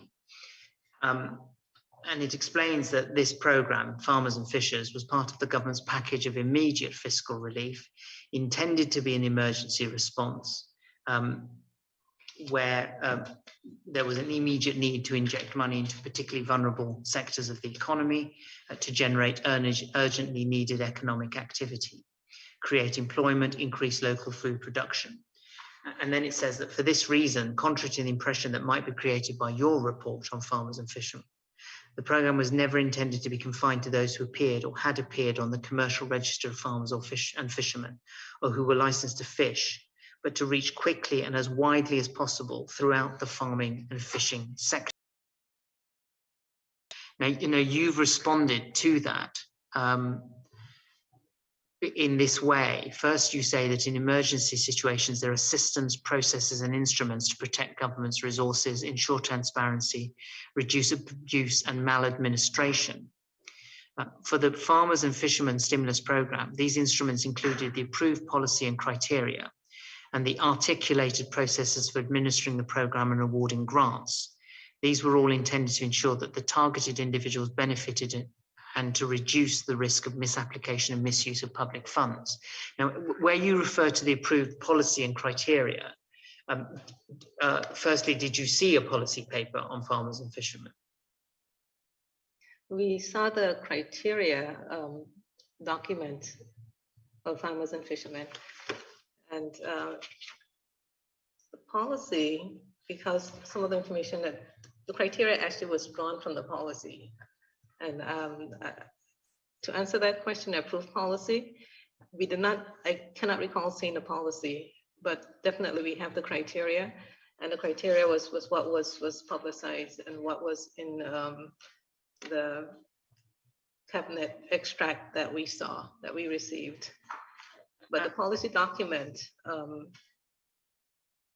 I would have to go back, but I can recall actually going through this document and actually revising it in terms of the statement of policy here. this might have been an oversight, but the approved criteria definitely showed what the process is, should be, who should apply, who would qualify for this. And that's largely what was used in this particular audit.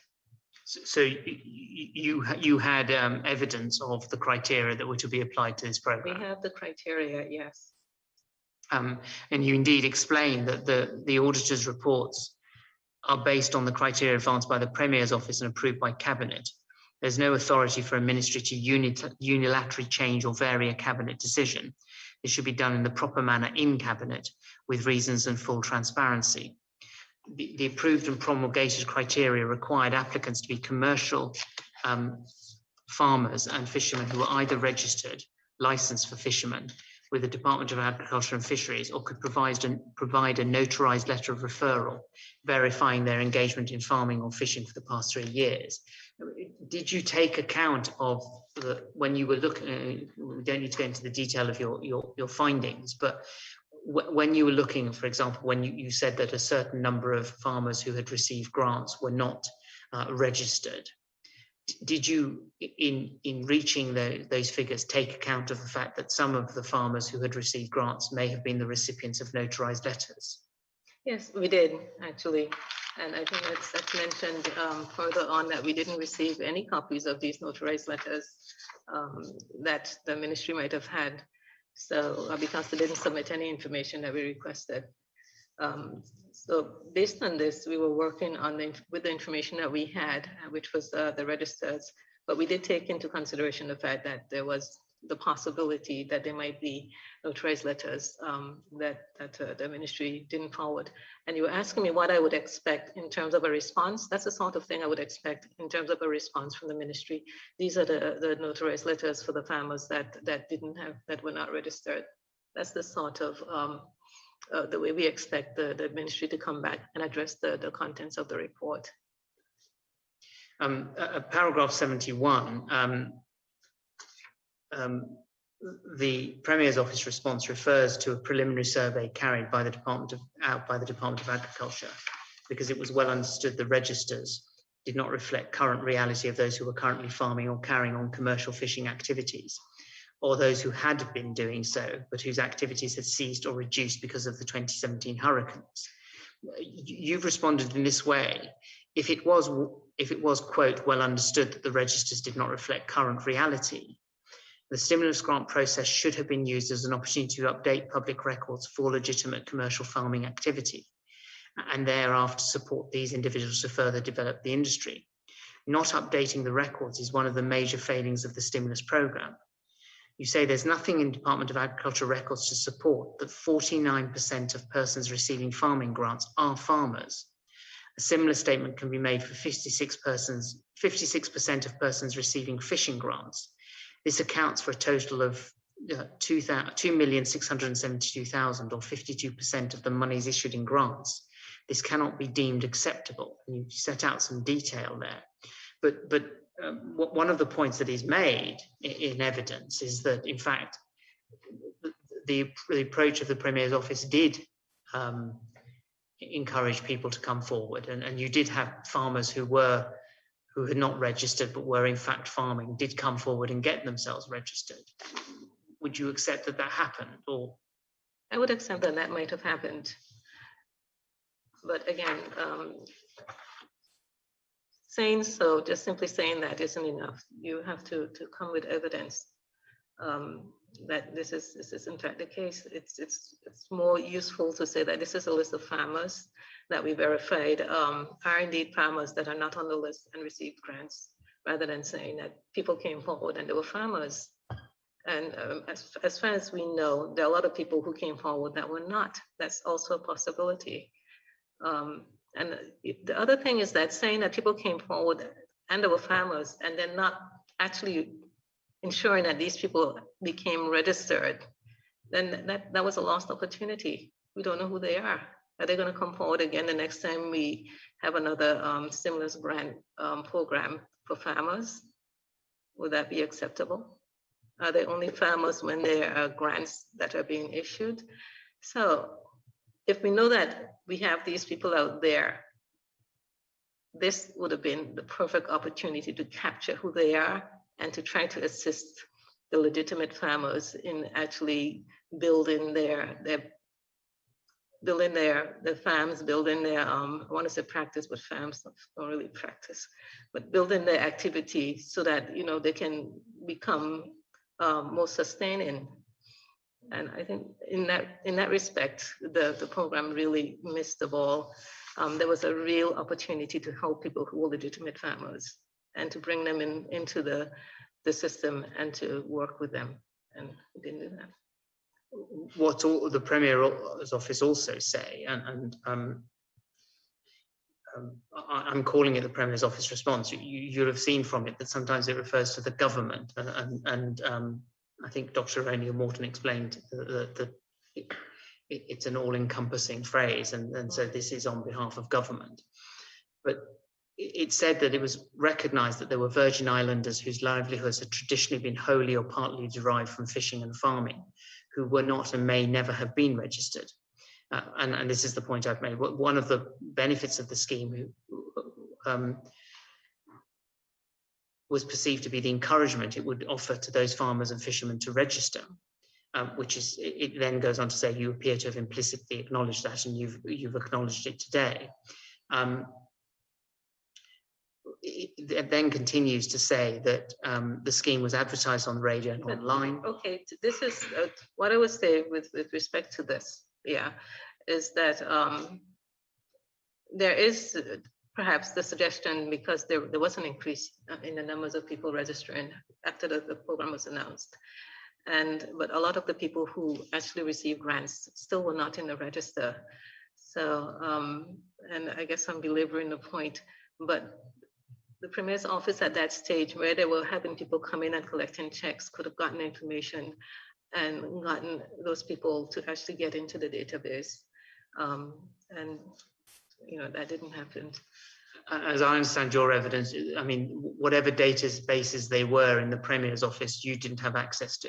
No, I didn't Are you saying, Ms. Webster, that there could have been a sort of condition that if you want a grant, you've got to get registered? We'll give you, I don't know, some time to do it, a month or 2 months or whatever it is to do it, but unless you're registered, no grant. That should have been one of the conditions. Register as a commercial farmers, give us your information, and then the Department of Agriculture would have this information. They would know who the farmers are, they would know where the farms are, and they would be in a better position to assist. I mean, this would be a really great opportunity to help the industry if we had that information. This is saying that there are farmers out there who depend on farming, but we don't know who they are. But they came in and they got money. Why didn't we register them? What you do say is that, and this is responding to paragraph 72 and 73 of the Premier Office's response, is that, and in 73, the response had said that the scheme was advertised on the radio and online. Help of all district representatives was enlisted to try and identify eligible persons, but it was recognised that some of those who might be potential applicants wouldn't have the skills, for example, computer skills that would help them to make an application. But what you say is this: the application process was undertaken by the Premier's office without sufficient involvement of the Department of Agriculture and the subject ministry, thereby eliminating the opportunity for those key industries to obtain pertinent information to update the relevant registers with data, such as location of farm, size of operation, types of produce, and how the farming activity had been impacted by the 2017 hurricanes. Agriculture's records indicated that a spike in farmers' registrations occurred, with 174 additions in the immediate period after the grant programme was announced. Only 34 of the 174 newly registered individuals received grant awards. Is that conclusion based on evidence you obtained from the Department of Agriculture? It's based on evidence we received from Agriculture in terms of their register, comparing that with the payments that were made from the Treasury and the list that we got from the list that we actually got from the Treasury Department and elsewhere. also agriculture. So basically, we were able to look at agriculture's records and see that there were actually really significant spike of registrations after it was announced that farmers would be getting grants.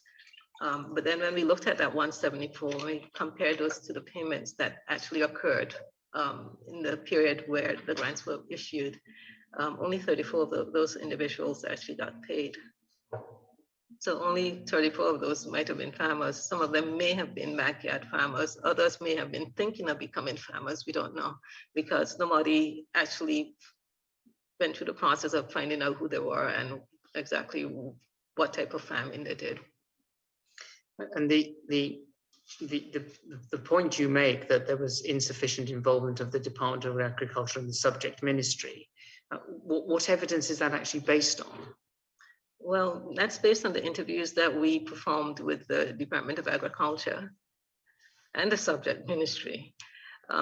Initially, my understanding is that initially both the Department of Agriculture and the Ministry of Education, Ministry's names have changed. I'm still. Is it Ministry of Agriculture and Fisheries? It's a much longer name. The Ministry Education, Culture, Youth Affairs, Fisheries, and Agriculture, I think. The subject ministry were actually involved initially, and I think the point that was made earlier is that they actually did a survey to try to establish who the farmers were, and in fact, a number of the people that they identified as farmers were not paid either. The list that they came up with, we compared that list against the payments, and a number of those people were not paid. And these are people who were identified as legitimate farmers by the ministry and by the department. Now, at paragraph 74 of the Premier's office response, they refer to the initial list. Yes. Of farmers who were potentially eligible for relief, which is the list that you refer to. That's the cabinet list, isn't it? Yes. And it's explained that that's compiled from the survey that was done by the Department of Agriculture. And you say this, though: the initial cabinet list contained 95 persons identified by the subject ministry in the Department of Agriculture as bona fide commercial farmers. Only 39 of these, or 41%, received stimulus aid. And to put this in context, 203 persons received farmers' grants. 39 were on the list submitted to Cabinet, 164 were not. And then you say, to add further perspective, in the Cabinet paper, which is annexed to the Premier's office response, it was estimated that there were between 40 and 60 commercial farmers in the territory. Grant payments were made to 203 persons. With respect to fishermen, there were 208 payments. Of these, 25 were to persons on the cabinet list. 183 persons receiving payments were not. And what the response says is that, and this is at 75, is what the Premier's office point out, though, is that as of the date that list was prepared, the programme hadn't even opened for applications, and it wasn't then envisaged that it would likely to represent the total of those who would apply. You said that the point being made in your report is that a significant number of people whose names were submitted to Cabinet as commercial farmers were not registered as farmers with the Department of Agriculture. The list of registered commercial farmers and fishermen was submitted to Cabinet on 27th of April 2020. The published application process closed in July 2020. The farmers and fishermen registers examined in the audit process were updated to November 2020 and October 2020 respectively. There should be no discrepancy between these records and the names on the Cabinet list. For clarification, the 4 fishermen referenced in paragraph 75, this is that an acknowledgement that the Cabinet list of 36 fishermen contained 4 who were registered but not licensed. You say that they were actually neither licensed nor registered, is that right? That's correct. But is the point, Auditor General, that when you came to examine the list, the Cabinet lists that went in April 2020, you were examining it against records held by the Department of Agriculture that were current up to November 2020 and October 2020. That's correct, yes.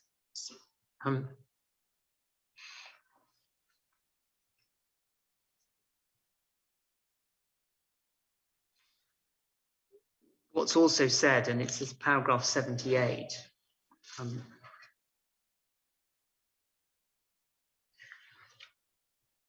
at 77 and 78, the point is made that whilst Cabinet adopted proposed eligibility criteria, no firm proposals were made to the Cabinet, no decision taken as to how the amounts to be awarded to each applicant will be determined. Those details appear to have been left to a working group and to the lead ministry, which was the Premier's office, to work out. And so it's not correct to assume, as you appear to do, that it was the government's intentions that the amounts awarded should exactly equate to the demonstrated need for specified work or equipment. And could you just, I won't read out, but could you just elaborate on your response that you say and the point you make in response to that to the Commissioner? Okay, I think what the Premier's office is saying is that notwithstanding the fact that they got farmers to go out, farmers and fishermen to go out and get quotes for their needs, or what they might need to improve their properties, improve their farms, it was never their intention that the government would actually pay them, give them money to cover those needs. And our response was that, you know, that seems illogical, given the fact that the Cabinet extract actually tells people that you need to go out and get estimates, and you need to bring those estimates with supporting information. And in some cases, Public Works would have to go out and check. Public Works was never involved, that's a different thing. But Cabinet extract was saying to individuals, you have to go out, get your invoices and bring them in for them to be considered. And then the press release said the same thing. If you want to get a grant, you have to go out, get an estimate, bring your invoices in and submit them with your application. In addition to that, the criteria document actually said that farmers and fishermen would be required to get information. And then all of these farmers, fishermen went out and got this information, and it was compiled into a document saying what everybody wanted and how much it would cost. And by the ministry, they have this database that they said that they didn't have, but they have a database of applicants with all their needs listed and how much each person would need in order to make improvements in their respective areas. And having done all of this work, then we get in the Premier's office saying, well, it was never our intention to use any of that information. So it's wrong for the Auditor General to say that, you know, our plan was in getting people to get this information, our plan was to actually use it, which is illogical. So we based the audit based on the criteria that was set out by the ministry. And our findings are based on that criteria and the fact that the Premier's office actually applied the criteria by taking the information in and compiling it, and then something else happened where the amounts were inflated and people were paid a lot more money than they actually asked for. You made reference to a database that the Premier's office has. I mean, our understanding from Dr. O'Neill Morton was that there were no databases. The database that didn't exist was actually appended to their submission that they sent to the, well, appended in part because it's not the complete database that's here based on our assessment, but it's there. It's a database of the applicants for farmers and fishermen. It's a part of the bundle, and it's 40. That's the farmers and fishermen database, application database that we requested.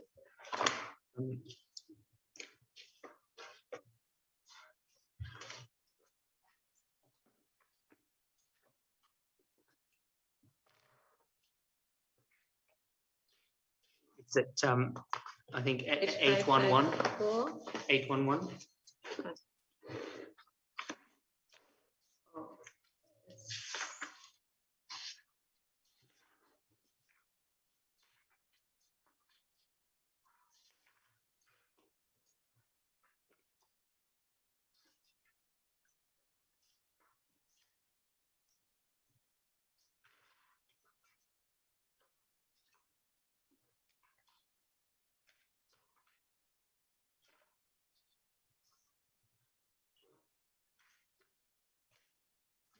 That's it. That's the database for farmers and fishermen. So it's a spreadsheet that It's a spreadsheet, yes. that And maybe we should have said the spreadsheet, but this is what it is. so it shows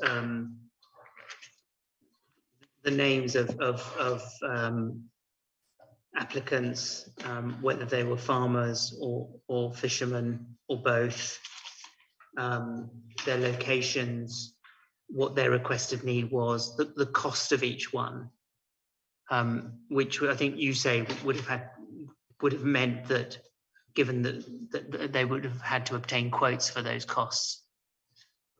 That was the requirement. Get quotations and invoices and bring them in. Sorry, your voice dropped there a little bit. Auditor General. Yes, that was the requirement, that individuals were to get quotations and statements where possible, and photos, if you could, and bring those in. Now, what the Premier Office's response points out, though, and is that as the number of applications increased in the period for their submission, it became apparent that it would not be possible to award the grants based on a demonstrated need, which would in itself lead to substantial iniquities. And it points out one case, this is a case that both the Honourable Premier and Dr. O'Neill Morton drew to the Commissioner's attention, that an application was made for over $400,000, 20% of the available budget. And what it continues is if an individual evaluation of the projects and proposed purchases was to be made for each applicant, it would have required far greater resources and time than was available to the government. You've responded in this way: it is unreasonable to use an anomalous submission to make an argument of reasonableness. The expectation is that this and all stimulus grant programs would have to be executed with grant ceilings. Could you just clarify that a little bit? I mean, why do you say it's anomalous? Because we saw the $400,000 submission made by one of the farmers, and my first question was, my first reaction was that this is an error. He must have added too many zeros to this. But then the next question was, did anybody actually go out and check to see what his needs were? Because it may have been an error.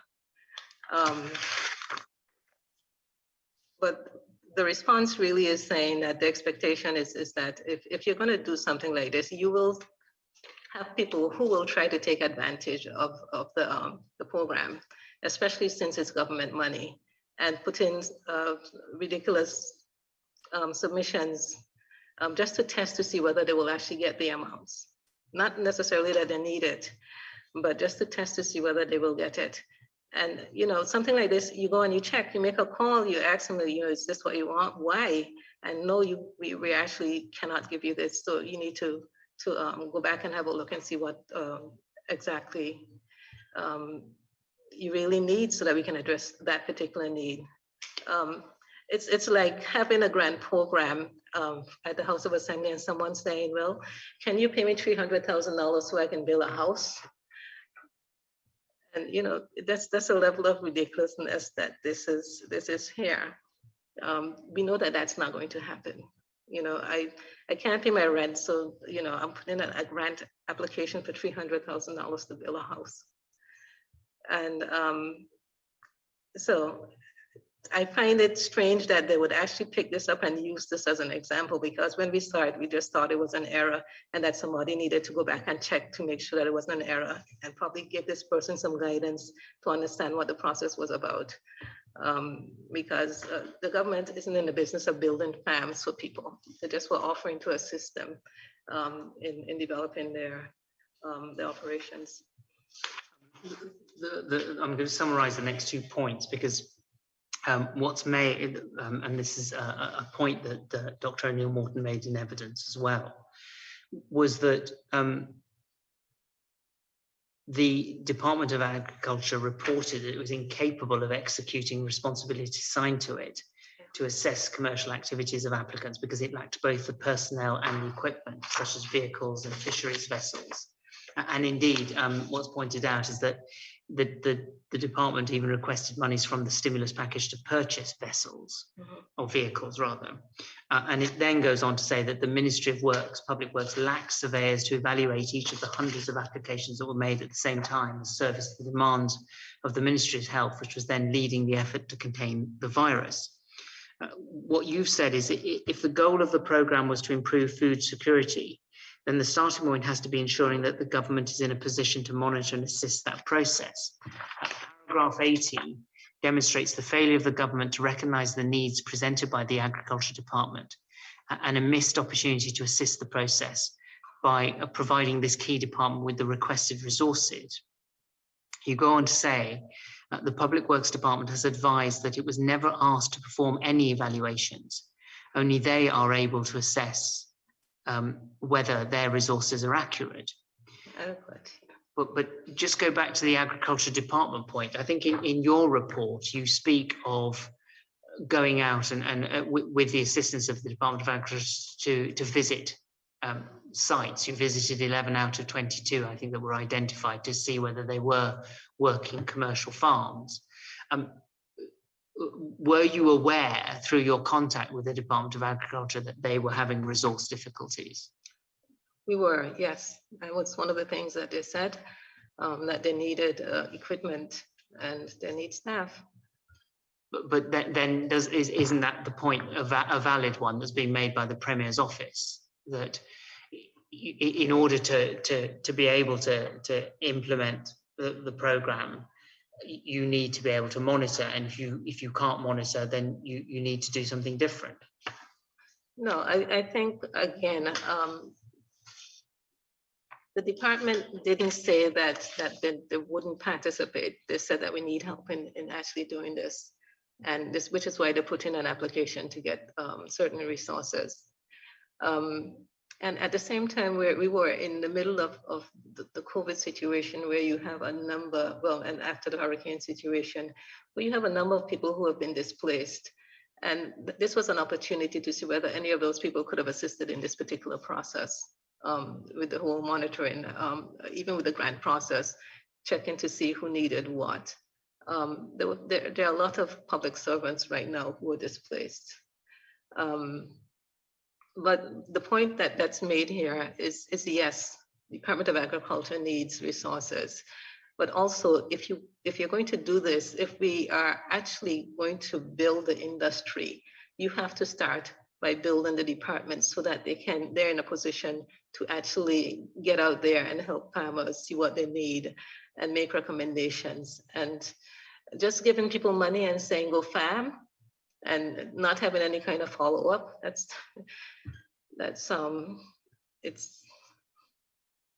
not the way it should happen. And you say Public Works Department has advised it was never asked to perform any evaluations. Where does that come from? We asked them, we actually sent an email and asked whether they had done any evaluations and what those were. I mean, what the Premier's office go on to say is that by late July 2020, it was apparent that even if ministries could have undertaken that burden of verifying and assessing, they couldn't do it within the timescale that would conform with the government's objective of delivering a rapid fiscal relief stimulus to the sector, which, as the economic effects of the measures taken to contain the virus deepened, was becoming an even more urgent and pressing priority.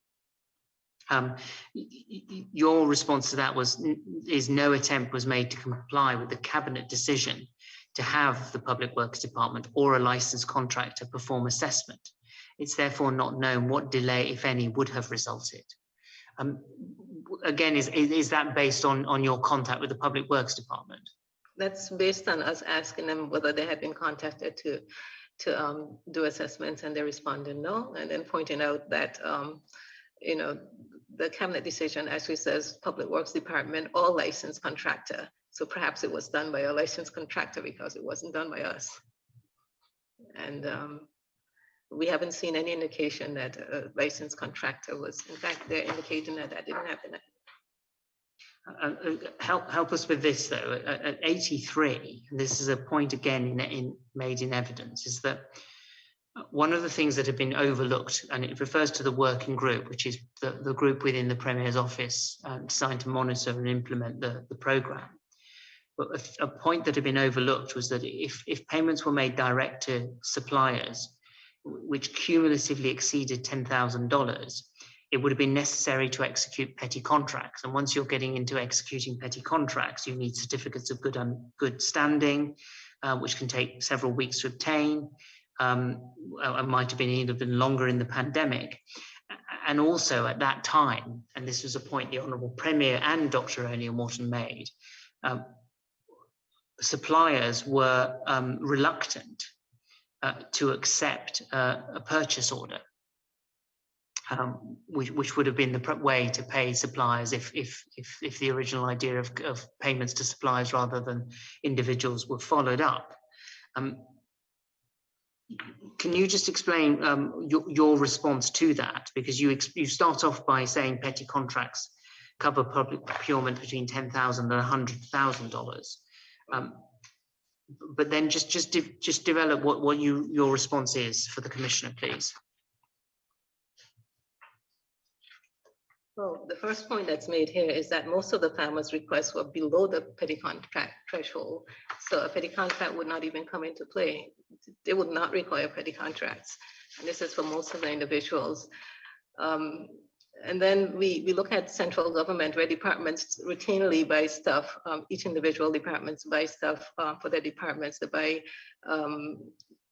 necessary equipment, they buy supplies and so on. But at no time do you find that departments combine their purchases in order to issue a petty contracts to get their supplies. And if it's not being done in central government, why are we even discussing the possibility of that, we're going to do this for grants? It's an inefficient process. For something like this, it would be an inefficient process. It's actually done for vehicles. The Ministry of Finance actually combines the request for vehicles and does one procurement request. But for regular minor things, departments service their own needs. And then, of course, what we're thinking in terms of only where there are large-scale works, where somebody needs to get maybe a chicken coop built that's going to cost $15,000, that you might actually consider a petty contract. You might consider it. And this would be after Public Works would have done, or somebody else done an assessment. But by and large, most of the requests that came in would not require a petty contract. And I'm not sure why it even came up.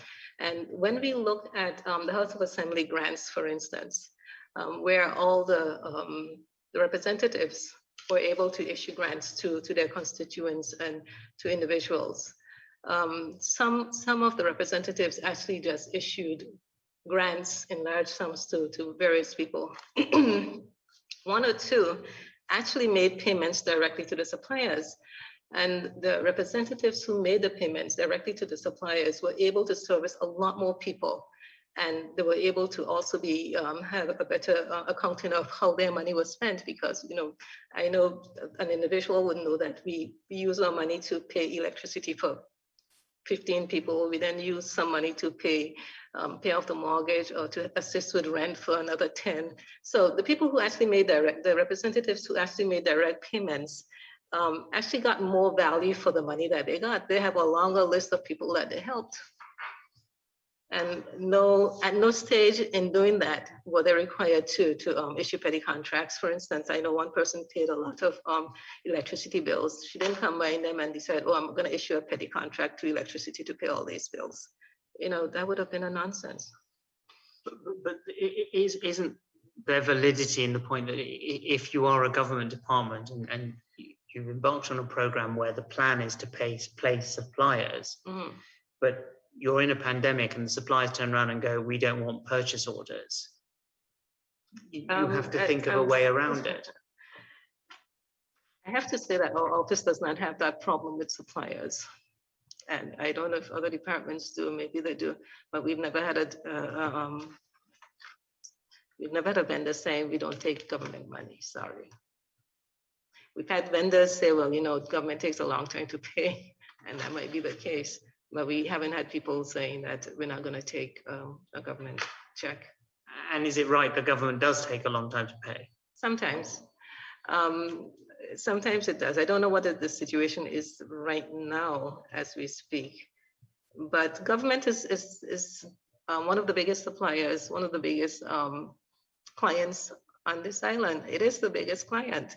And for people to say when you're taking government checks, to me, it's cutting out a whole lot of potential.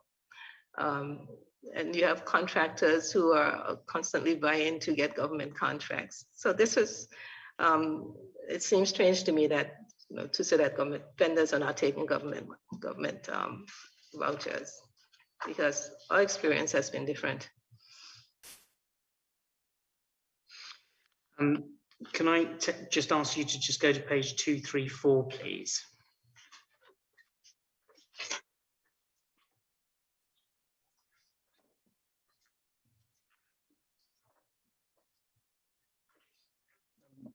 This is where taking each of your summary findings, the government response. I won't take you through E1 for the time being, or E2, that is, but we'll come back to that. But in looking at your responses, which are at start at page 9,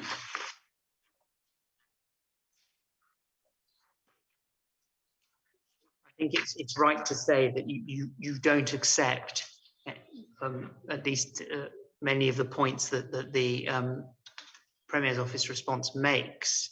Is there anything that in particular that you want to draw the Commissioner's attention to? I'm not sure that we're looking at the same thing here. Right, so we're at page 234 in the Premier's Office response. Right. And in your response, your written response, you're at page 9. Which paragraph are you referring to? Paragraph 90. 90. Oh, okay. Yeah. Okay. So that first one, 90, we can return to.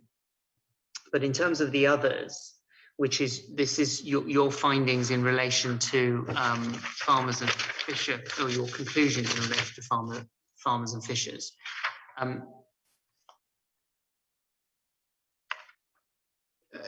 I just trying to take it shortly. Is there any particular point in terms of your response that to the Premier's Office that you want to draw out to the Commissioner? I mean, I've got your written response, Ms. Webster, so I'll obviously take all of that into account. But is there anything in particular that you want to emphasise or add to?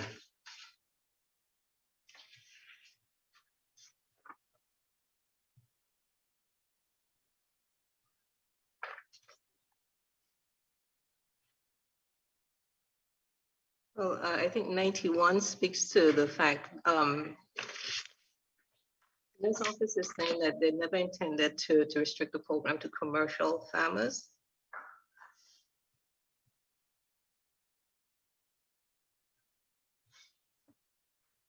Okay, okay. What you had said in terms of a finding was that a total of 1.4 million was paid in stimulus grants to persons who were not registered as farmers. Right. And what the Premier's Office pointed out is that it's accepted that payments in approximately that sum was paid to such person, but the purpose of the scheme was never intended to be so confined. So it wasn't intended to be confined to people who were just registered farmers. And it was well understood that the agricultural databases were not maintained, right. And didn't reflect a true picture. You have right. What I've said to that is that the issues with the registers cannot be used as an excuse for simply for unsupported distribution of public funds. And registration could have been made a part of the grant process, and I think we discussed this before. And it would have ensured that the records were updated and provided the Department of Agriculture with information. I think a lot of the responses in here are probably repetitive because the statements that were being made were somewhat repetitive. And I mean, some of them, such as your response to paragraph 93, which is the word inflated, we've already dealt with that. Right. If I take you to page 12,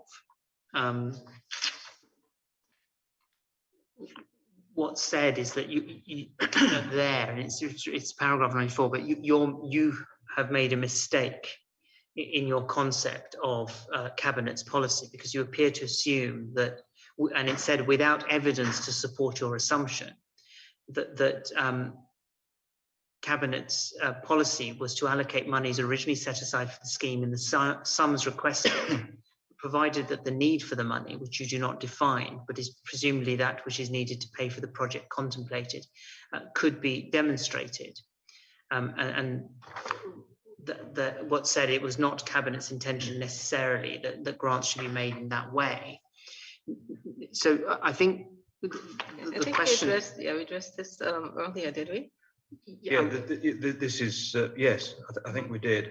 And that's all to do with the Cabinet paper and the requirement for estimates.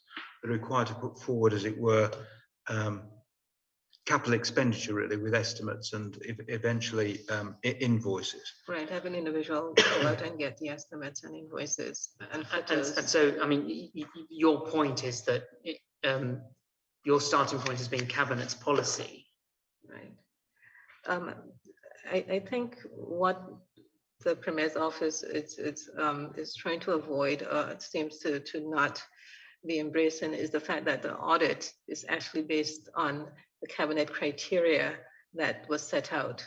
This is what we know to be the guiding, actually the approved process for the grant distribution.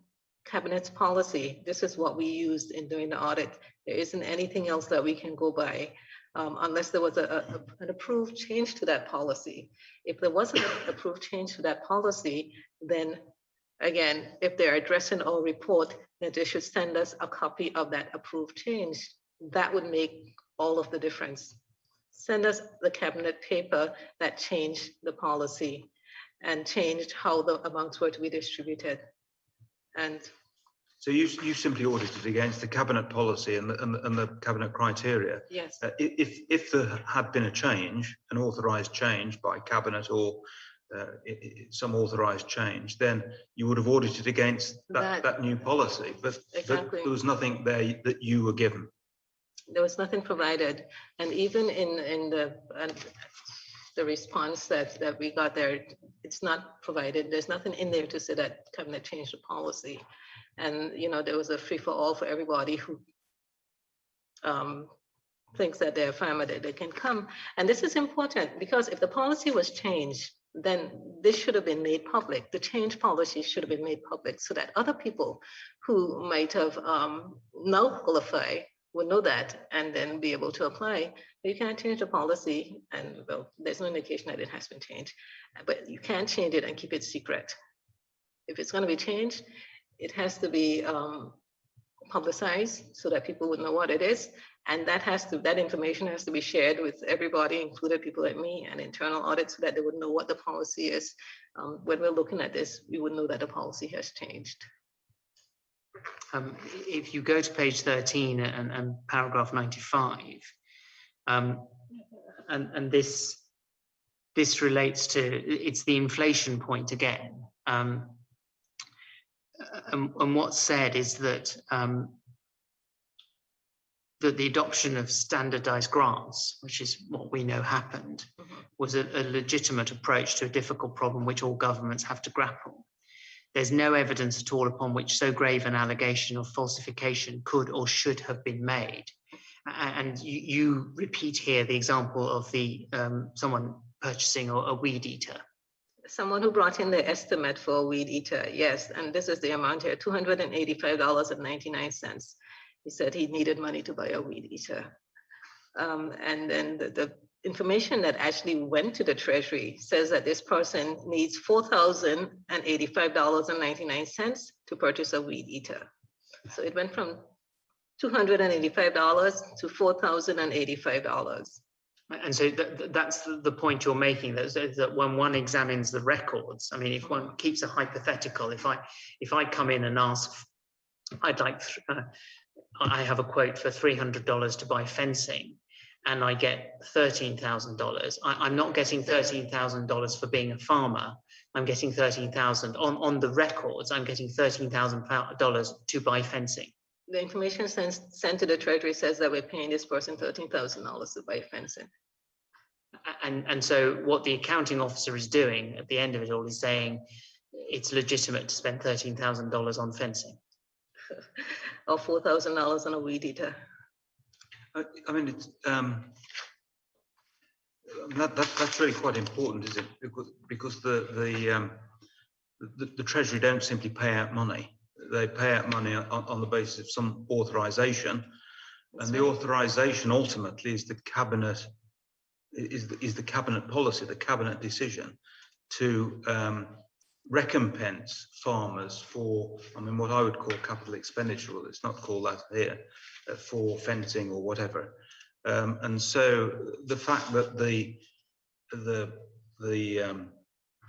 what went to the Treasury was an indication that person A required $4,000 for, in this case, a weed eater. That's really quite important, isn't it? Mechanically, in terms of how the money actually came to be paid. It's very important, actually, and we have the provision that the Premier's office did, saying that we did bans, and if those bans had gone through the process of being approved, well, changing the policy and going through the process of being approved, then this wouldn't be necessary to be sending something to the Treasury saying that we're going to pay this person. No, because the Treasury would go back to the changed banding policy and say, well, the band is £13,500. This is £13,500. We'll pay it. Yes, thank you. If you turn up, please, page 236, please.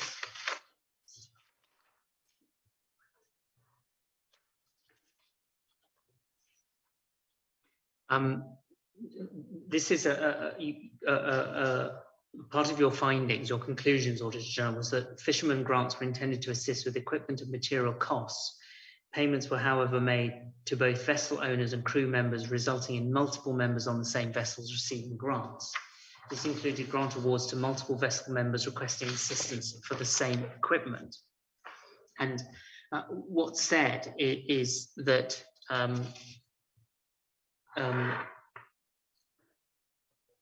the response is from the Premier's office, but it's said to be from the government, is that the premise of your conclusion is not accepted because it's based on the assumption that those who are registered as crew to a vessel must therefore only fish or have an interest in that vessel.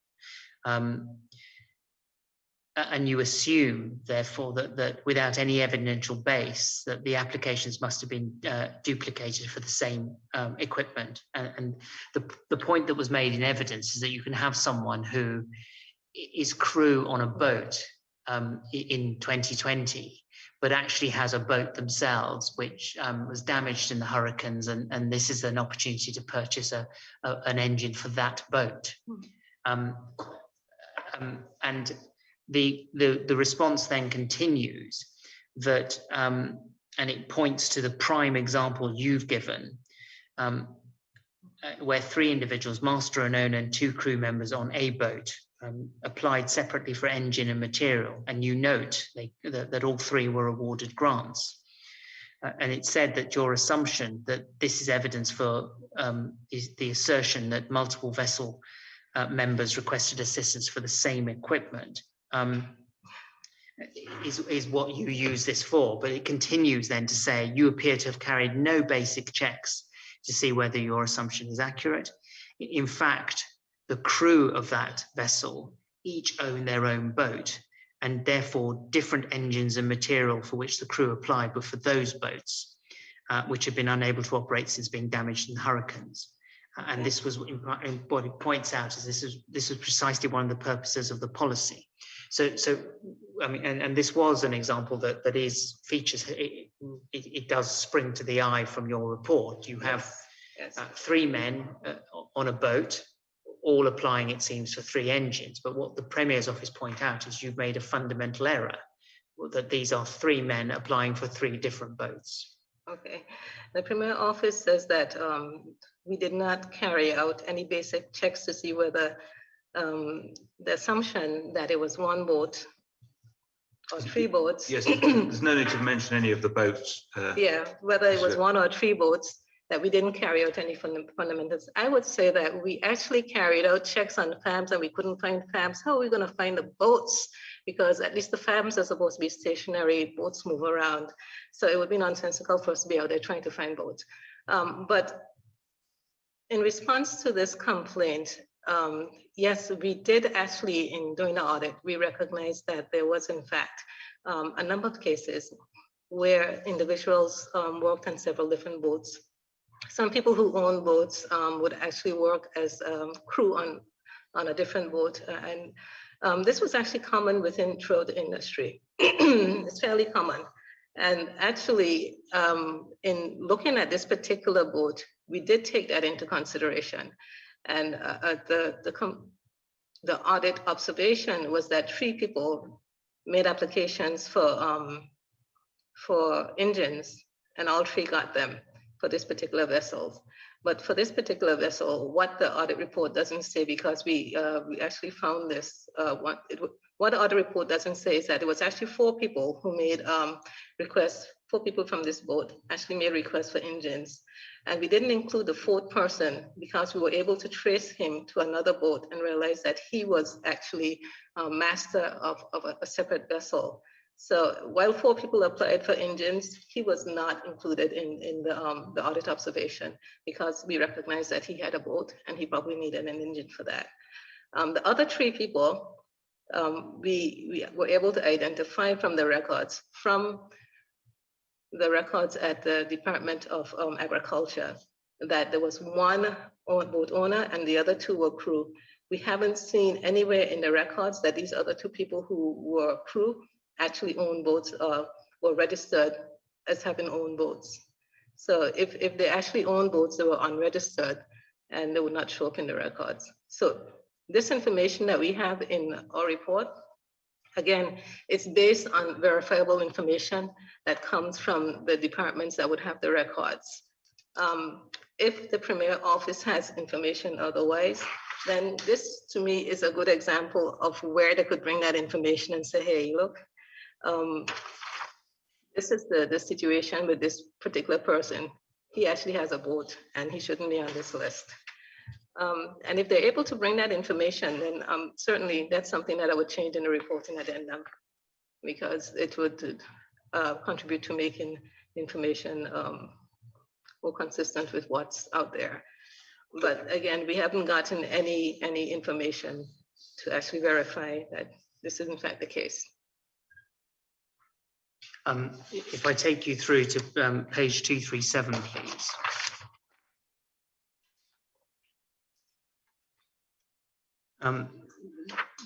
This is where you say your conclusion is that the absence of controls in the implementation and administration of the Farmers and Fishers Programme has left the government without means of assessing how the funds were applied.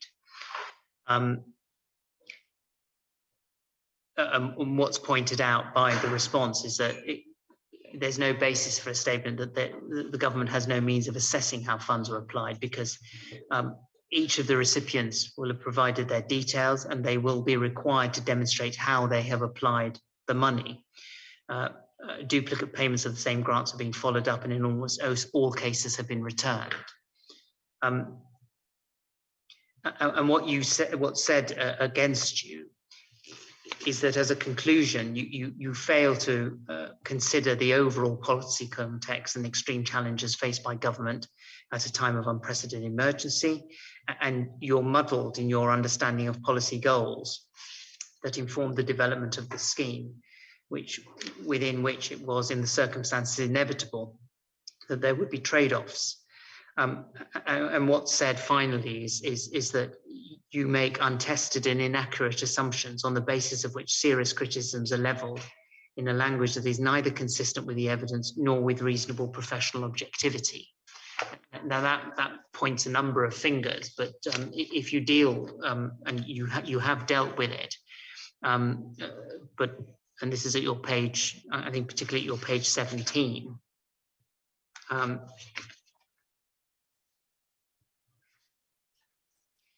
I think, and tell me if I'm summarizing it wrongly, it is that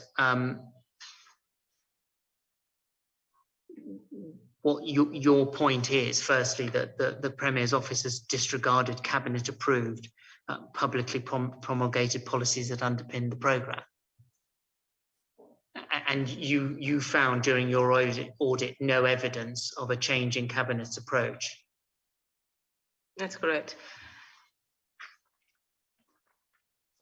And I'm not sure whether the permanent secretary brought a different policy in here when she came, but we haven't seen a different policy to the one that was issued in the process. We haven't seen a different policy. I mean, going to page 17, and this is 106, because this is the point that's made about your report being muddled in its understanding of policy goals, because what goes on to say is that concepts such as need are used in your report without thinking through how, while fulfilling the policy objectives, such a scheme could practically have operated on the basis of need, however that might be defined. And your response is this rhetoric does not explain why the policy was changed without cabinet's input, nor does it justify payments of dramatic increases outside of the requested sums and without monitoring mechanisms.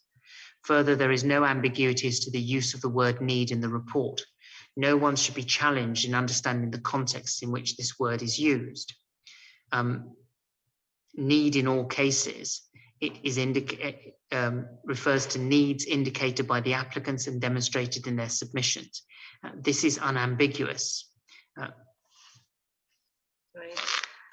Need, and this is this particular complaint was a little bit odd in that need is a word that's used repeatedly by the Premier's office in their setting up their programs, and even in their little the grant, the application database, one of the headings is need. What is it?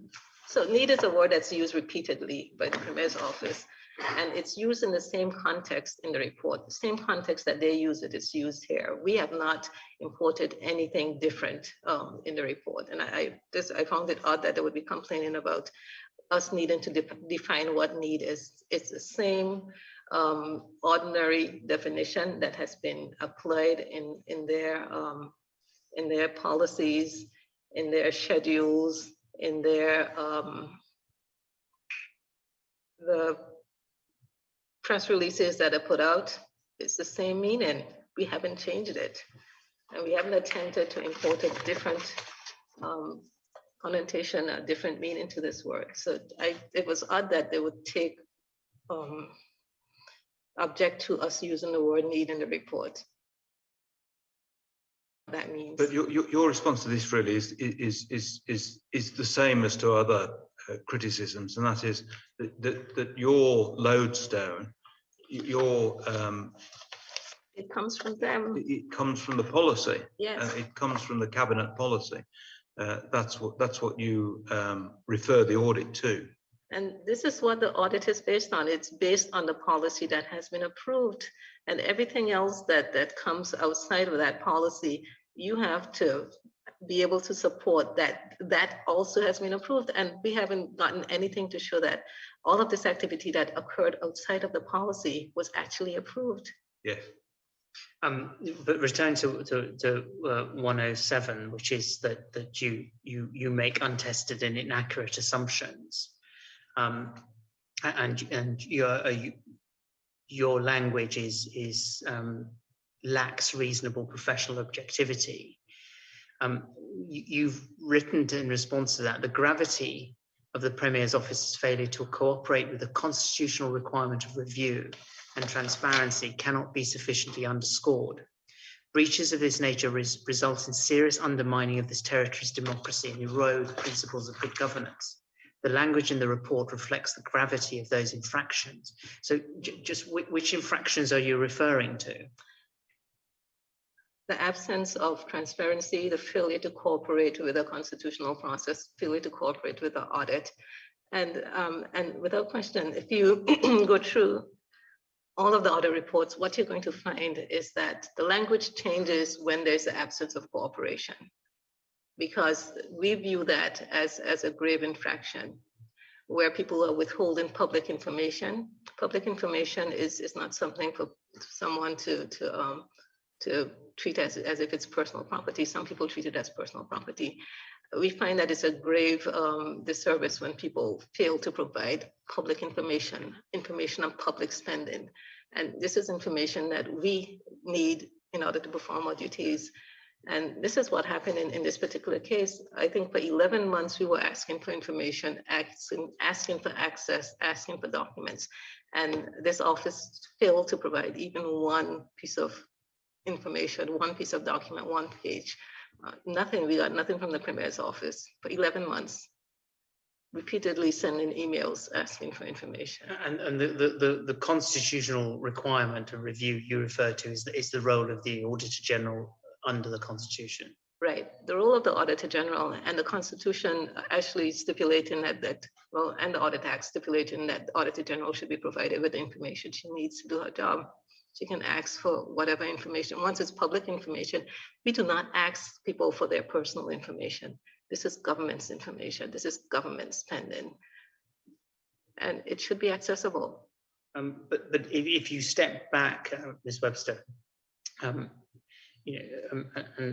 look at some of the points that are made in evidence. You've got a pandemic, you've got an understaffed Premier's office, you have a permanent secretary who starts her job effectively on the day when the first lockdown is imposed in the BVI. You've now had an opportunity to look at the preliminary report. You've had an opportunity to look at the Premier's office's response to your reports. Would you accept the criticism that your language reflects a lack of reasonable professional objectivity? Not at all. And we took all of that into consideration when we were asking for information. One of the first things I did when I started the communication with the permanent secretary is to ask her to provide us with a liaison. Because I understand that a permanent secretary doesn't have time to be looking for documents to send to audit or to be facilitating requests made by auditors. We get that. In fact, the Auditor General doesn't have time to be chasing up heads of departments asking for documents either. And they should have, this is something that she should appreciate. So we did ask the permanent secretary, please provide us a liaison who can help the auditors to get the information that they need. The other thing that we said to her, I think the complaint was that dealing with 2 audit officers was creating too much work for her and her staff. I said to her, send us what you're sending to internal audit. That way there's no duplication. It's simply adding a name to an email when you send something to internal audit. There's no duplication there, no duplication of effort.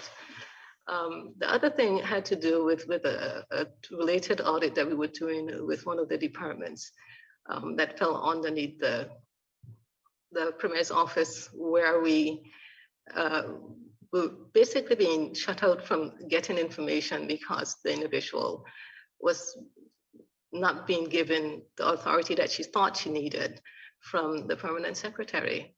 And the permanent secretary was being copied in on the emails where we were asking for information, and she was saying, well, I'm waiting for the permanent secretary to tell me that I can do this. And so it wasn't any undue burden on the permanent secretary. And if it was because it was self-created. Simply saying to that person, for instance, accommodate the request. That's an email that has 5 words in it. And that doesn't require any time. So by insisting on being in a back and forth, that was unnecessary. And, again, we try to do our work. We recognize that people have their jobs to do. We're trying to do our jobs, but they have their jobs to do. We recognize that, and we try to do our work in a manner that doesn't interfere with their processes. As much as possible, we do what we can from our own offices. We request that you send us things electronically if you can. A database, database is simply just attaching that. That would have been just attaching the spreadsheet to an email and sending it. it doesn't require a lot of effort. And the permanent secretary doesn't need to do this. The liaison could have done this. And again, it would not have taken any length of time, but it would have been extremely useful to us. So yeah, we understand that, we are actually in challenging times, and we understand that there are restrictions in terms of staff and resources, but we have been trying to work with that, and we try to accommodate where necessary. If you can, we don't need the information today, but if we can get it during the week, then that would be great. If you can get us some aspect of it, even if you don't have all of it, that would be great. But we got no cooperation. We didn't get a single document from the Premier's office in 11 months of asking. Yes, thank you. Mr. Rowe, can we just take stock for a moment? Yes. See where we are. Miss Ika Mail, you have the attorneys got an application to cross-examine Miss Webster. I assume that after all of Mr. Rowett's questions, that isn't going to be pursued with Miss Webster. Is that right? Good evening, Commissioner. I'm afraid I'll have to take leading counsel's instructions on this. I note your point, and we'll just have to consider whether there are further questions that leading counsel would wish to put to Miss Webster. And how long is that going to take you? I'll have to take instructions, I'm afraid, Commissioner. We want to finish Miss Webster today, and I'm just trying to take stock to find out how long we're going to be. We're not going to come back to Miss Webster, of course. You're the attorney's representative. If there are any other questions to ask, then I'll have to be persuaded today that the application should be allowed. Thank you, Commissioner. I think our understanding of the letter we received was that the application hasn't been granted to ask further questions. And so the application hasn't been granted. To ask further questions. That's our understanding. I've said that I'll deal with the application at the appropriate time. Yes. The appropriate time is obviously when the witness is giving evidence. Thank you, Commissioner. I think that we would need a bit more notice to get leading counsel here to ask the questions. If it's okay, I'll take instructions on when he would be available to you. Right. I'm a bit lost really, but well, what we'll do, I think, is how long do you think you'll be, Mr. I was going to try and shorten my questioning because I know it's been a very long day for Ms. Webster. It has, yes.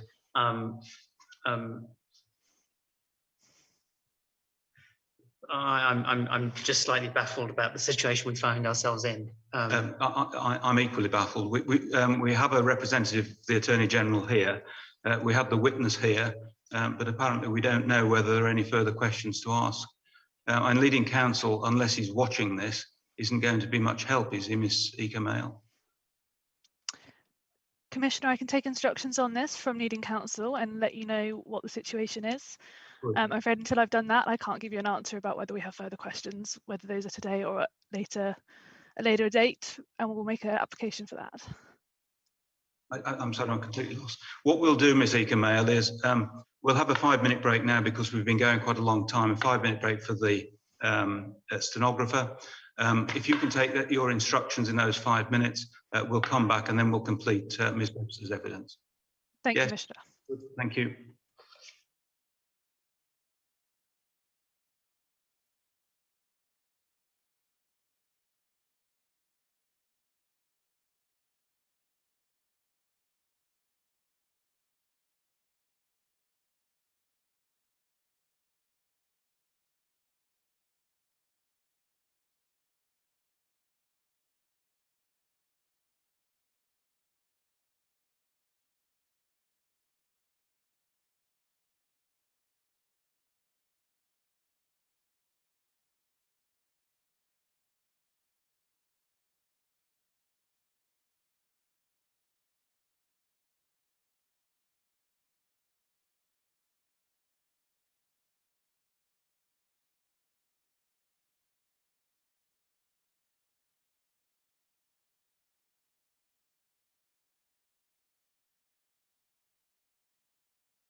Yes, Ms. Ekamale. Commissioner, thank you for that short break. I'd like to make the point, Commissioner, that we didn't know that we were going to be given the opportunity to ask for questions today. We received your letter this morning and it gave no indication of this. Similarly, at the start of this hearing, we were not told that we would be given the opportunity to ask questions at the end of Ms. Webster's evidence. It's now past 7 in the BVI, and as you're aware, our leading counsel is in the UK and it's past midnight at that time. So on that basis, it will not really be possible to ask our questions today. So we ask if it's possible to call the witness back on another day if we decide there are matters to be dealt with that we'd like to ask questions about. Ekamale, have you got any questions that you would want to ask, given that Mr. Rawat's been, I think, very thorough? I mean, you're the person here. Leading counsel isn't here. You can't take instructions from leading counsel. He's not here. He hasn't heard the examination. Normally, any cross-examination takes place immediately after examination. Have you got any questions to ask? Commissioner, our leading counsel, I believe in a letter we stated that it would be our leading counsel who would be asking the questions if we have any. And as I've stated, he's not available at this time because we have been given such short notice that we would be given the opportunity to ask questions today. Therefore, I'm not in a position to ask any questions. I'm sorry, Ms. Ekamale, you've got it all back to front. I'm not giving you an opportunity. What I'm saying is you've got an application. You didn't raise the application at the beginning of examination when I would have thought that it would have been raised had you wanted to pursue it. But I'm giving you an opportunity to pursue the application now. Commissioner, please may I clarify, are you granting our application to ask questions of the Auditor General? I'm allowing you to make the application. I believe our application has been made in writing, Commissioner, so I'm asking whether you've granted that application. What I've said is that I will deal with the application at the appropriate time. It can't be the appropriate time after the witness has finished giving evidence. Commissioner, I'm afraid that I'm going to need some clarification on this. We've made the application to you in writing. We received a letter from you today that that application is being considered and you'll deal with it at the appropriate time. Yes. Are you asking for us to provide further submissions on that application, or are you? Yes, now is the appropriate time to make any submissions. Commissioner, I'm not in a position to deal with this today. This is a matter for leading counsel, who, as I've stated, is in the UK. It is now past midnight. We've not been told that there would be directions sought about this at this time, and I therefore request some more time and for this to be dealt with. I believe on Tuesday we're making submissions to you anyway. Could this please be dealt with then? Well, the answer is no, because the witness will not be here then. And if I grant the application, then the witness will need to be here so that any questions can be asked. But in any event, you are not pursuing the application now. We remain keen to have the application granted, Commissioner, but I'm not seeking to ask questions of the witness tonight. Well, it seems to me that it's extremely unhappy situation when apparently someone is going to be asking, he's going to be cross-examining a witness, which he hasn't heard give evidence. He hasn't been here to give evidence. He hasn't been here to hear the evidence, either remotely or here. You are representing the Attorney General, and I had assumed that you were here to represent the Attorney General in all aspects that Council deals with, including this outstanding application of yours. Commissioner, I am here to represent the Attorney General, but it is not. I am not the person who can make this submissions on this topic. I'm not leading counsel. As I've offered, Sir Geoffrey can make these submissions to you on Tuesday, when I believe he is already going to be making submissions to you, as is in the COI hearing schedule. We can also make further written submissions to you if that would be helpful, but I'm afraid I can't address this evening. And as I said, we've been given such short notice that we would be given the opportunity to address this today to you verbally. We are not in a position to do so. Mr. Rawat. I think the position that we've reached is that an application to put questions to the Auditor General was made on the 30th of September in writing. Subsequent to that, and in response to a letter that came from Withers on the 13th of October, the latest correspondence from the Commission concluded, as you have indicated, Commissioner, that you would consider the application to cross-examine at the appropriate time. Now that has to be set against the background that it was known, publicised, that the Auditor General will be giving evidence today. And we are ending up in a situation where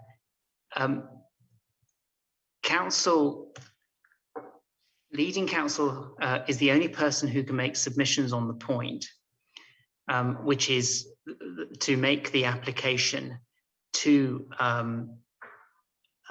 put questions to the Auditor General, a point which would have been obvious because at no point did the Commissioner indicate that the application had been granted.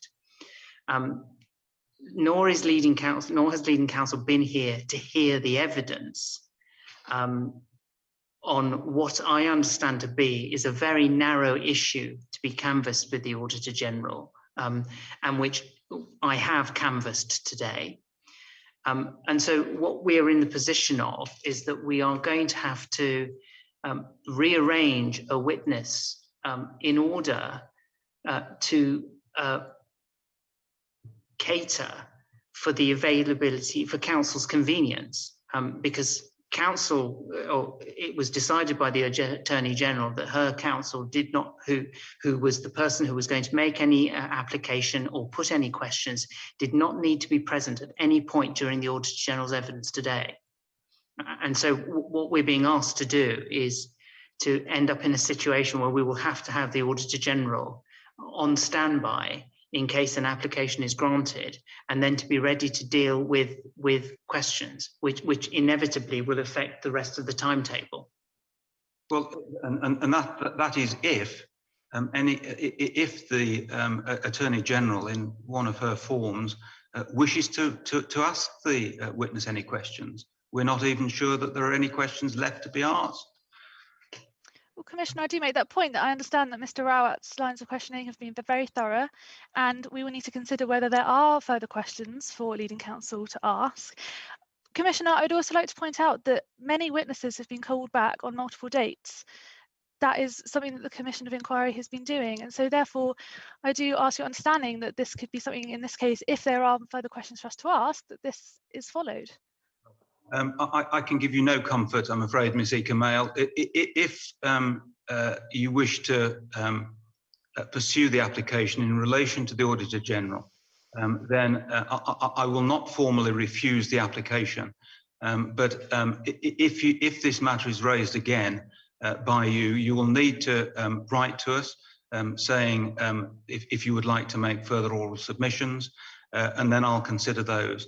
But I simply cannot give you any comfort that you will be allowed to do that, given that you are not prepared to do it while the witness is here. Certain witnesses, of course, have been recalled because I have asked for them to be recalled. I'm afraid the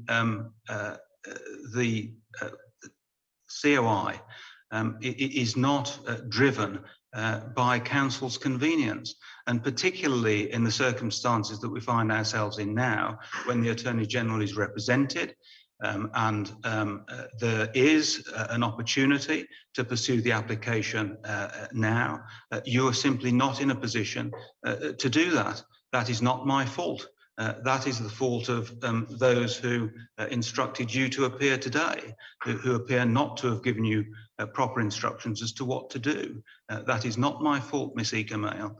As I've said, I don't have to consider anything now because you have no questions to ask the witness.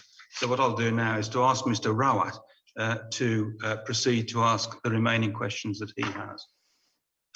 Auditor General, can I take you back to your, I think the final issue that I'd like to canvass with you.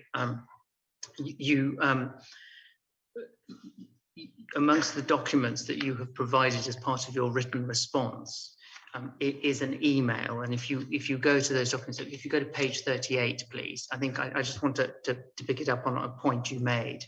So page 38 of Page 38 of the documents that accompany the Auditor General's response.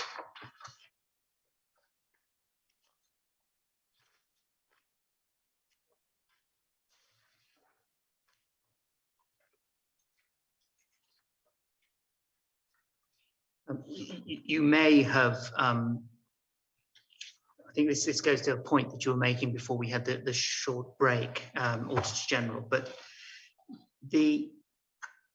if you see at page 38, it's an email dated 2nd of December 2020, and it's it's from a public officer in the Department of Information Technology. And it's to, and correct me if I've got this wrong, but it's to the director of the Trade Department. Is that right? That's correct. And it copied into this are Dr. O'Neill Morton, but also 2 of your audit team. Is that right? That's correct. And what's being said is that user accounts have been created for those 2 members of your audit team, which means that they would, am I right to assume would mean that they would then be able to access databases held by the Department of Trade. That's correct. They were able to access for a short period. And you say for a short period because the next email that you produce is from a member of your team, one of the auditors that you deployed on this. And it's the 3rd of December 2020. And that auditor is forwarding to you the email that we've just looked at, and then writes, subsequently to this, I received a telephone call from the Permanent Secretary, Mrs. Carolyn O'Neill Morton, yesterday at about 5 p.m, objecting to the Audit Office having access to any information. Her reasons being 1, the programme is ongoing, 2, some of the information is highly confidential, 3, by law, the Audit Office can only examine the programmes after they are completed, 4, they are already working with internal audit and the Audit Office will come in after. I informed the PS that I will refer the matter to you. Now that's in December 2020. Breaking this down, and this goes to, I think, a point that is a point of issue between yourself and the PS, and we've touched upon this. So from your perspective, and this is the evidence you gave when we first called you, your position is there was a lack of cooperation on the part of the Premier's office. That's correct. Yes. Dr. O'Neill Morton's position is that as we've looked at, that's inaccurate, and it cannot be said that there is a lack of cooperation. But breaking this down, the thrust of Dr. O'Neill's point is that her understanding was that your role was post-audit, and therefore as a matter of practice, and as she uses the word that's used in this email, which admittedly is a summary of a telephone call, is by law, you were essentially premature in what you were doing. And so what the appropriate course was for you to come in after the internal auditor. Now, I should explain that on the 25th of June, Dr. O'Neill received advice from the Attorney General, which is Chambers, which confirmed that she had to comply with your requests. But up to her point is that up to that time, that was not her understanding. Her understanding was that you would come in as a post-auditor, and in the circumstances of what was going on, stimulus programs running, internal auditor being asked to do an audit, the various pressures on the Premier's office, it was legitimate for her to say no to you. I mean, what is your position on the suggestion that the Premier's office did not cooperate with you? Having received this from the staff, my first inclination was that maybe it was a misunderstanding. And so I actually contacted her by email and sent Dr. O'Neill a copy of the Audit Act and a copy of the Constitution, which gives the Audit Office the right to come in and request information. Those were sent to her, and after that, I did not get a response to that email, did I? I have a summary of the exchanges that happened between Dr. O'Neill and I sent that, and we didn't get the information even after having sent that. And I sent a follow-up to that, and again, didn't get any information. And over a period of time, we were sending emails, and it's after a while, I think after the third or fourth email, Dr. O'Neill would respond, "Oh, we will send the information. We will send the reports. We will send. But we never got anything. We never received anything, any documents, any reports, any copies of the databases that we requested, not even access that didn't require Dr. O'Neill to do anything. And not even a liaison. We weren't assigned a liaison for the Premier's office, which is one of the first things that happens in the audit. So I don't understand when Dr. O'Neill is saying that she was in fact cooperating, because perhaps she can indicate how she cooperated, because we didn't receive anything from the Premier's office. We didn't receive. There isn't any way I could take that aside from saying that we made several requests at several different times over a long period of time, almost a year, and to date, none of this information ever requested was actually given. I would say though that after we got the bundle, I did request a report from a complete report from the bundle, because a page was. The bundle only contained a page of a certain document, and I asked if they could forward me the full document, and she did forward that. So that's the only thing after almost a year and a half that I actually got, and this is not even related to the audit per se. This is related to the COI. So my summary is that despite the ongoing requests that were being made by myself, by my staff for information, we received no information. And that was in fact what happened with this particular case. And I think the internal auditor can speak for herself, because we were of the impression that the information was being sent to internal audit, but haven't seen the internal auditors evidence. Apparently they were not receiving information either. And I mean, if you turn up page 213, please, in that main bundle.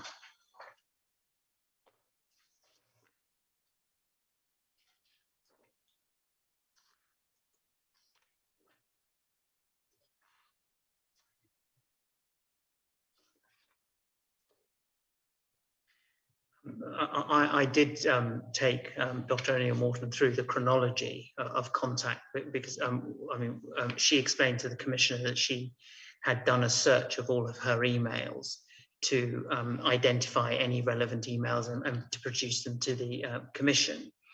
And this is one which is dated the 10th of December 2020, which is from yourself to Dr. O'Neill Morton. And you can see that the penultimate paragraph says, "I'm enclosing excerpts of the Constitution and the Audit Act, which addresses the Audit Office mandate to access public property and information. You may share this with your staff." So this would seem to be the follow-up to the email that we just looked at, which was forwarded to you. Did at any time Dr. O'Neill Morton have a direct conversation with you about the constitutional obligations and the obligations on public officers under the Audit Act? No, there was no follow-up to this email. That email that we looked at, where one of your auditors is explaining to you that Dr. O'Neill has given instructions that access should be denied to your officers. So yes. So the email where Dr. O'Neill objected to the Audit Office having access to information from the Trade Department. You tell me if I'm wrong in this, but your position is that that amounted to an explicit objection to the audit, to your officers having access to access. That was an explicit objection, an ongoing explicit objection, because that request was made several times. It was made by the staff and it was made by me. And so you would say that that is contrary to any suggestion that there was in fact an attempt at cooperation? It is contrary, yes, that would be our position. And this required no effort on Dr. Morton's part. It doesn't require her to put any kind of resources in or any time in, simply an instruction, a simple instruction. I want to step back, Auditor General, from the detail that we've been looking at, because we've looked at a number of allegations, a number of potential criticisms of you, and indeed what might be said to be actual criticisms of you that arise out of different reports and span a number of years. So we've looked at the Neighbourhood Partnership Project, sea cows, the wall, and COVID stimulus, and we've done that on 2 occasions with you. But stepping back from it all and looking at the concerns that are raised, firstly, but by recipients of reports from your office, they might be broken down into a number of different themes. The first is that there is a failure by your office to properly take account of and incorporate responses to draft reports. Is that something that you would acknowledge or accept? No, I don't accept that. I think we do actually go through the responses that we receive, and where there are changes, where we can actually verify the information that is submitted, we will make the changes. And I mean, using the submission that came afterwards from the Premier's office, that's not something that can lead to changes in our report, because they haven't provided any supporting information on a lot of what's in there. And I would just use the example of the bans, where the bans are just listed. I have the bans listed in my report, but what I would expect to get from them is what these bans are, how they were put together, why they were put together that way, and what is the expectation. I haven't changed it. And where's the authority to actually apply this system? This is what would change the report. If you can give us the information behind this, give us the supporting authority behind it, which would be the cabinet approval, then give us the information on why it was done this way. Then we can put that in the report. We may not agree with it, and I probably would put it in the report and then disagree with it, but it would go into the report. Simply writing however long this is, and saying add this to your report, that's not something that's workable. It doesn't add any value to the report.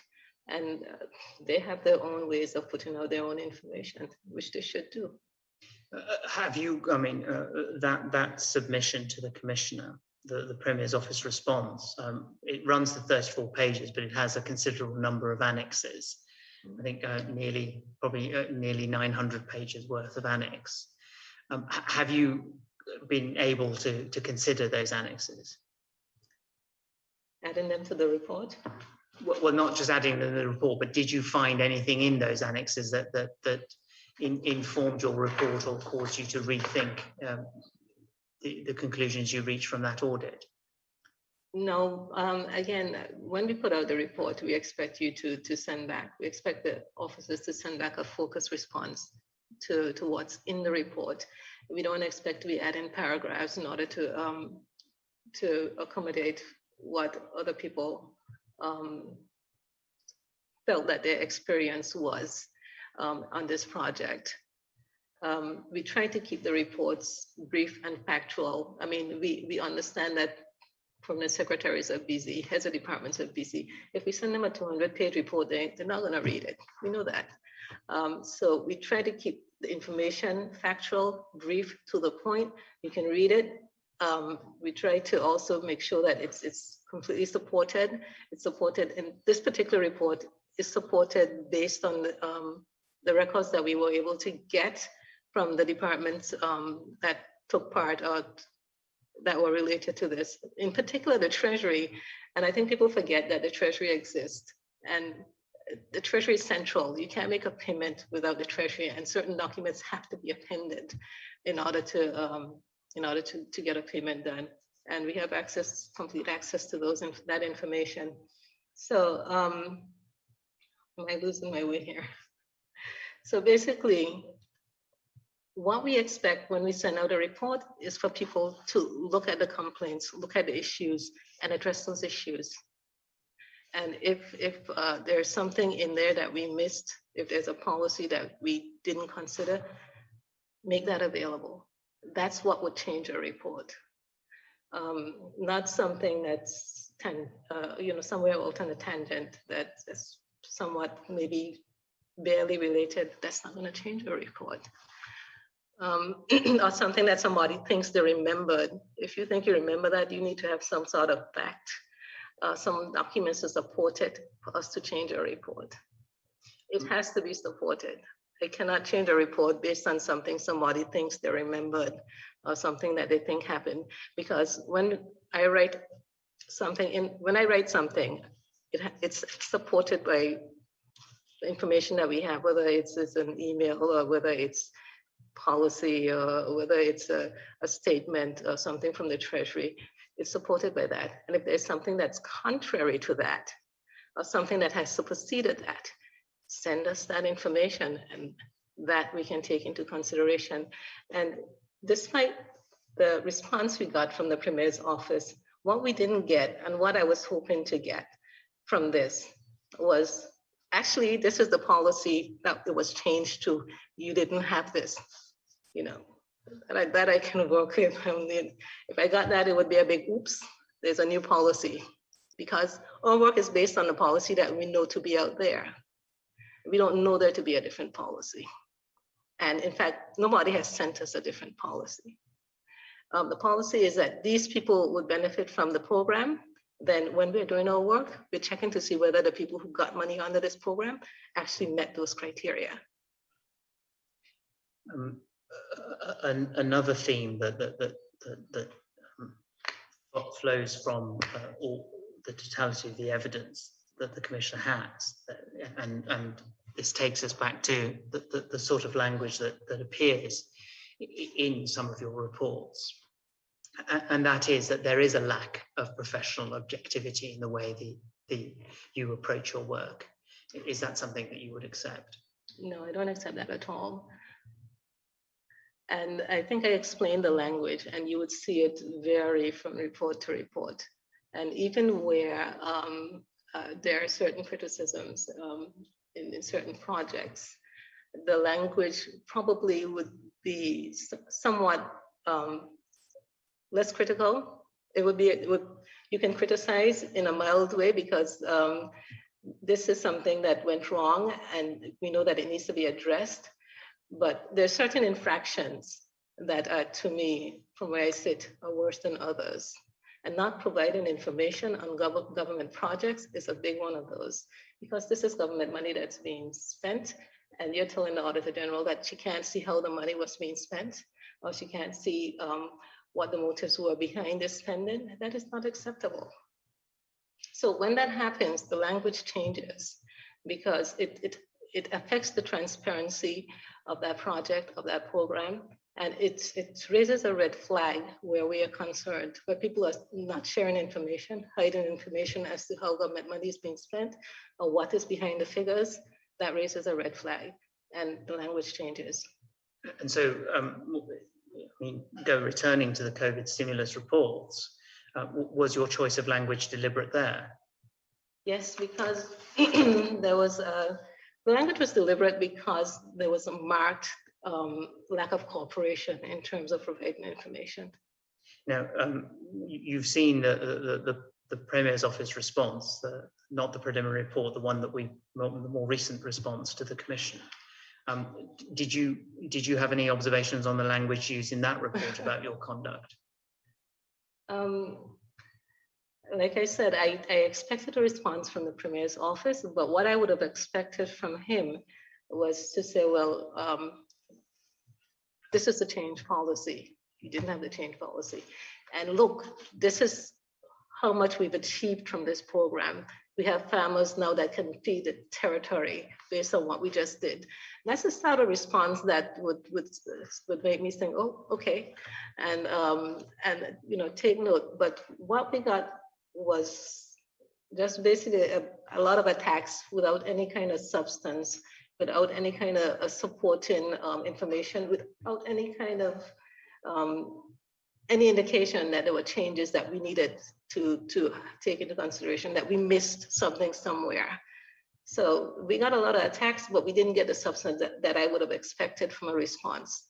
And you know, that I think that is still on an obligation to produce, to show us how the money was spent, to show us, well, how the policy changed, and if the policy changed, why in fact that was not made public so other people wouldn't know that the policy changed and could come in and take advantage of that.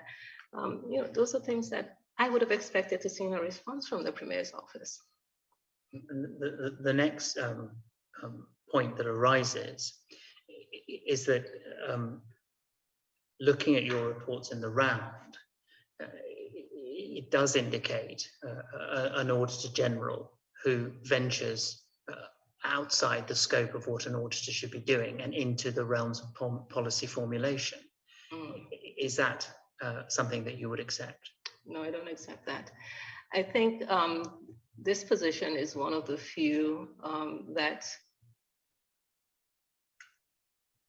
we're able to, this is one of the few positions in government that touches all the departments, is able to see everything and able to comment on everything.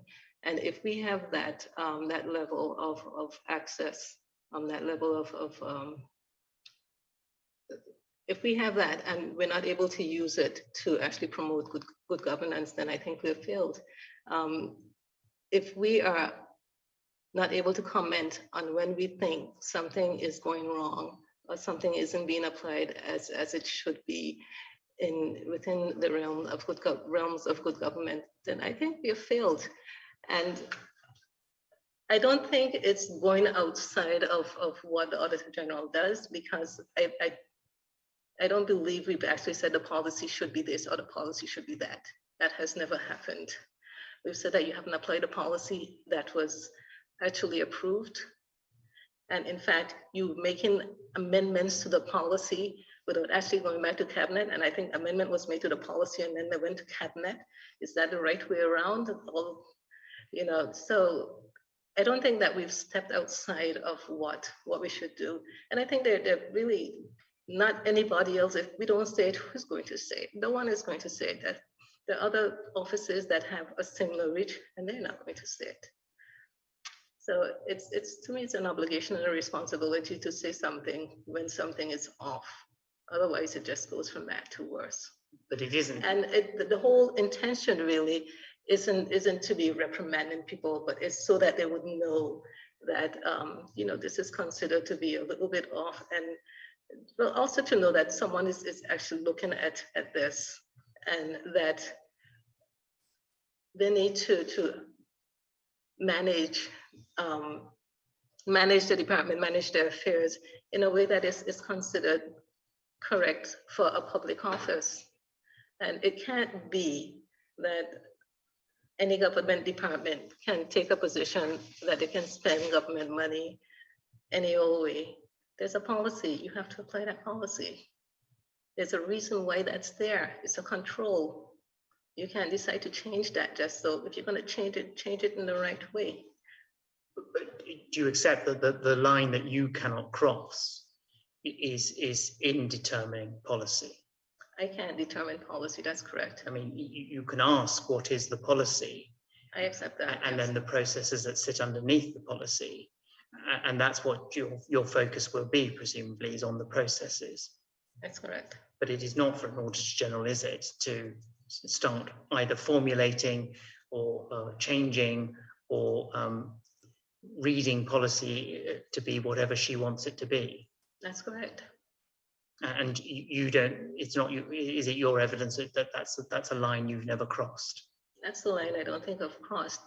And I think what we are saying repeatedly is that we know what the policy that has been shared with us has not been applied on these projects. And if there's a different policy that has been approved, that has not been shared with us. And that would make the world of a difference. And even with the response that we got, they haven't sent us a different policy.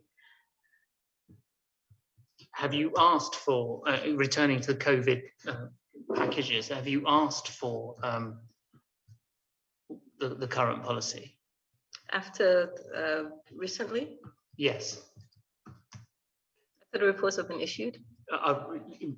Yes, after. After the reports have been issued, I think in my comment, I did actually say that we need a copy of that policy, because I think there was a statement that this is the policy, and the response that I have, there is something in here where I said, well, we would need to see a copy of that policy. But what hasn't happened is either that you have been furnished with a copy of the policy, or you've spoken to the Premier's office and got a copy. What the point you're making is that in your response to the Premier's office submission to the Commissioner, you've indicated that it would be nice to see the policy. That's what's in the response. It would be nice to see this policy.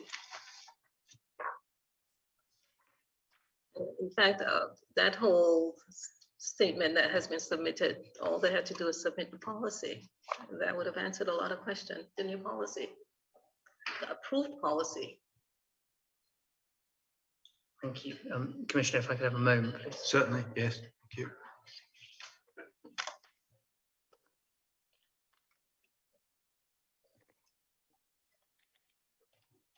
Commissioner, I've concluded my questions. Can I finish by thanking the Auditor General for making herself available today? We started later than we anticipated, and we probably finish later than the Auditor General anticipated. And we're grateful for the time that she's given to the Commission. Can I also thank her for the way in which she has given her evidence today? Yes, Ms. Webster, can I echo that? Thank you for your time, a lot of it today, and your patience, and for the way in which you've given your evidence, which has been very helpful. Thank you. Now, Ms. Ika Mail, can I just say this very briefly? Firstly, in relation to the Auditor General, if the elected ministers wish to pursue their application to cross-examine her, I'm afraid you're going to have to write to me.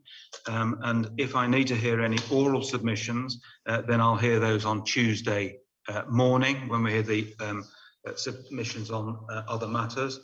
However, we're now proceeding on the basis that, so far as I'm concerned, Ms. Webster's evidence is over, and I'll need persuading that to ask her any more questions is appropriate. But if I can be persuaded of that, then those questions will be put, can be put in one form or another. In relation to the governor and the former governor, in respect of whom the elected ministers have also made an application to cross-examine, can I just make it clear that in the usual way, I would expect the advocate who it's intended to make any cross-examination of either the governor or the former governor to hear the evidence of them, to hear Mr. Rawat's questions of them, and immediately after that is concluded, I will hear any application to cross-examine.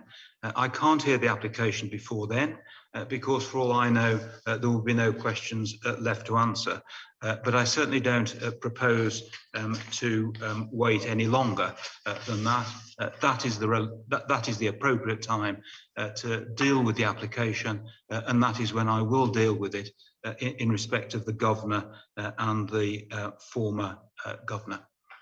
Thank you, Commissioner, for those directions. Good? That's appreciated. Thank you. Commissioner, may I raise one matter before you rise? Yes. We were expecting a response from the Premier by 4 p.m. today. to a warning letter, and the deadline for that was extended. We haven't received a response, I understand, nor a request for a further extension. And I was wondering if Ms. Ekumel could assist at all with the position in relation to that response. Because we need this response for the hearings next week. I do understand, Commissioner. My apologies that extension hasn't been requested today.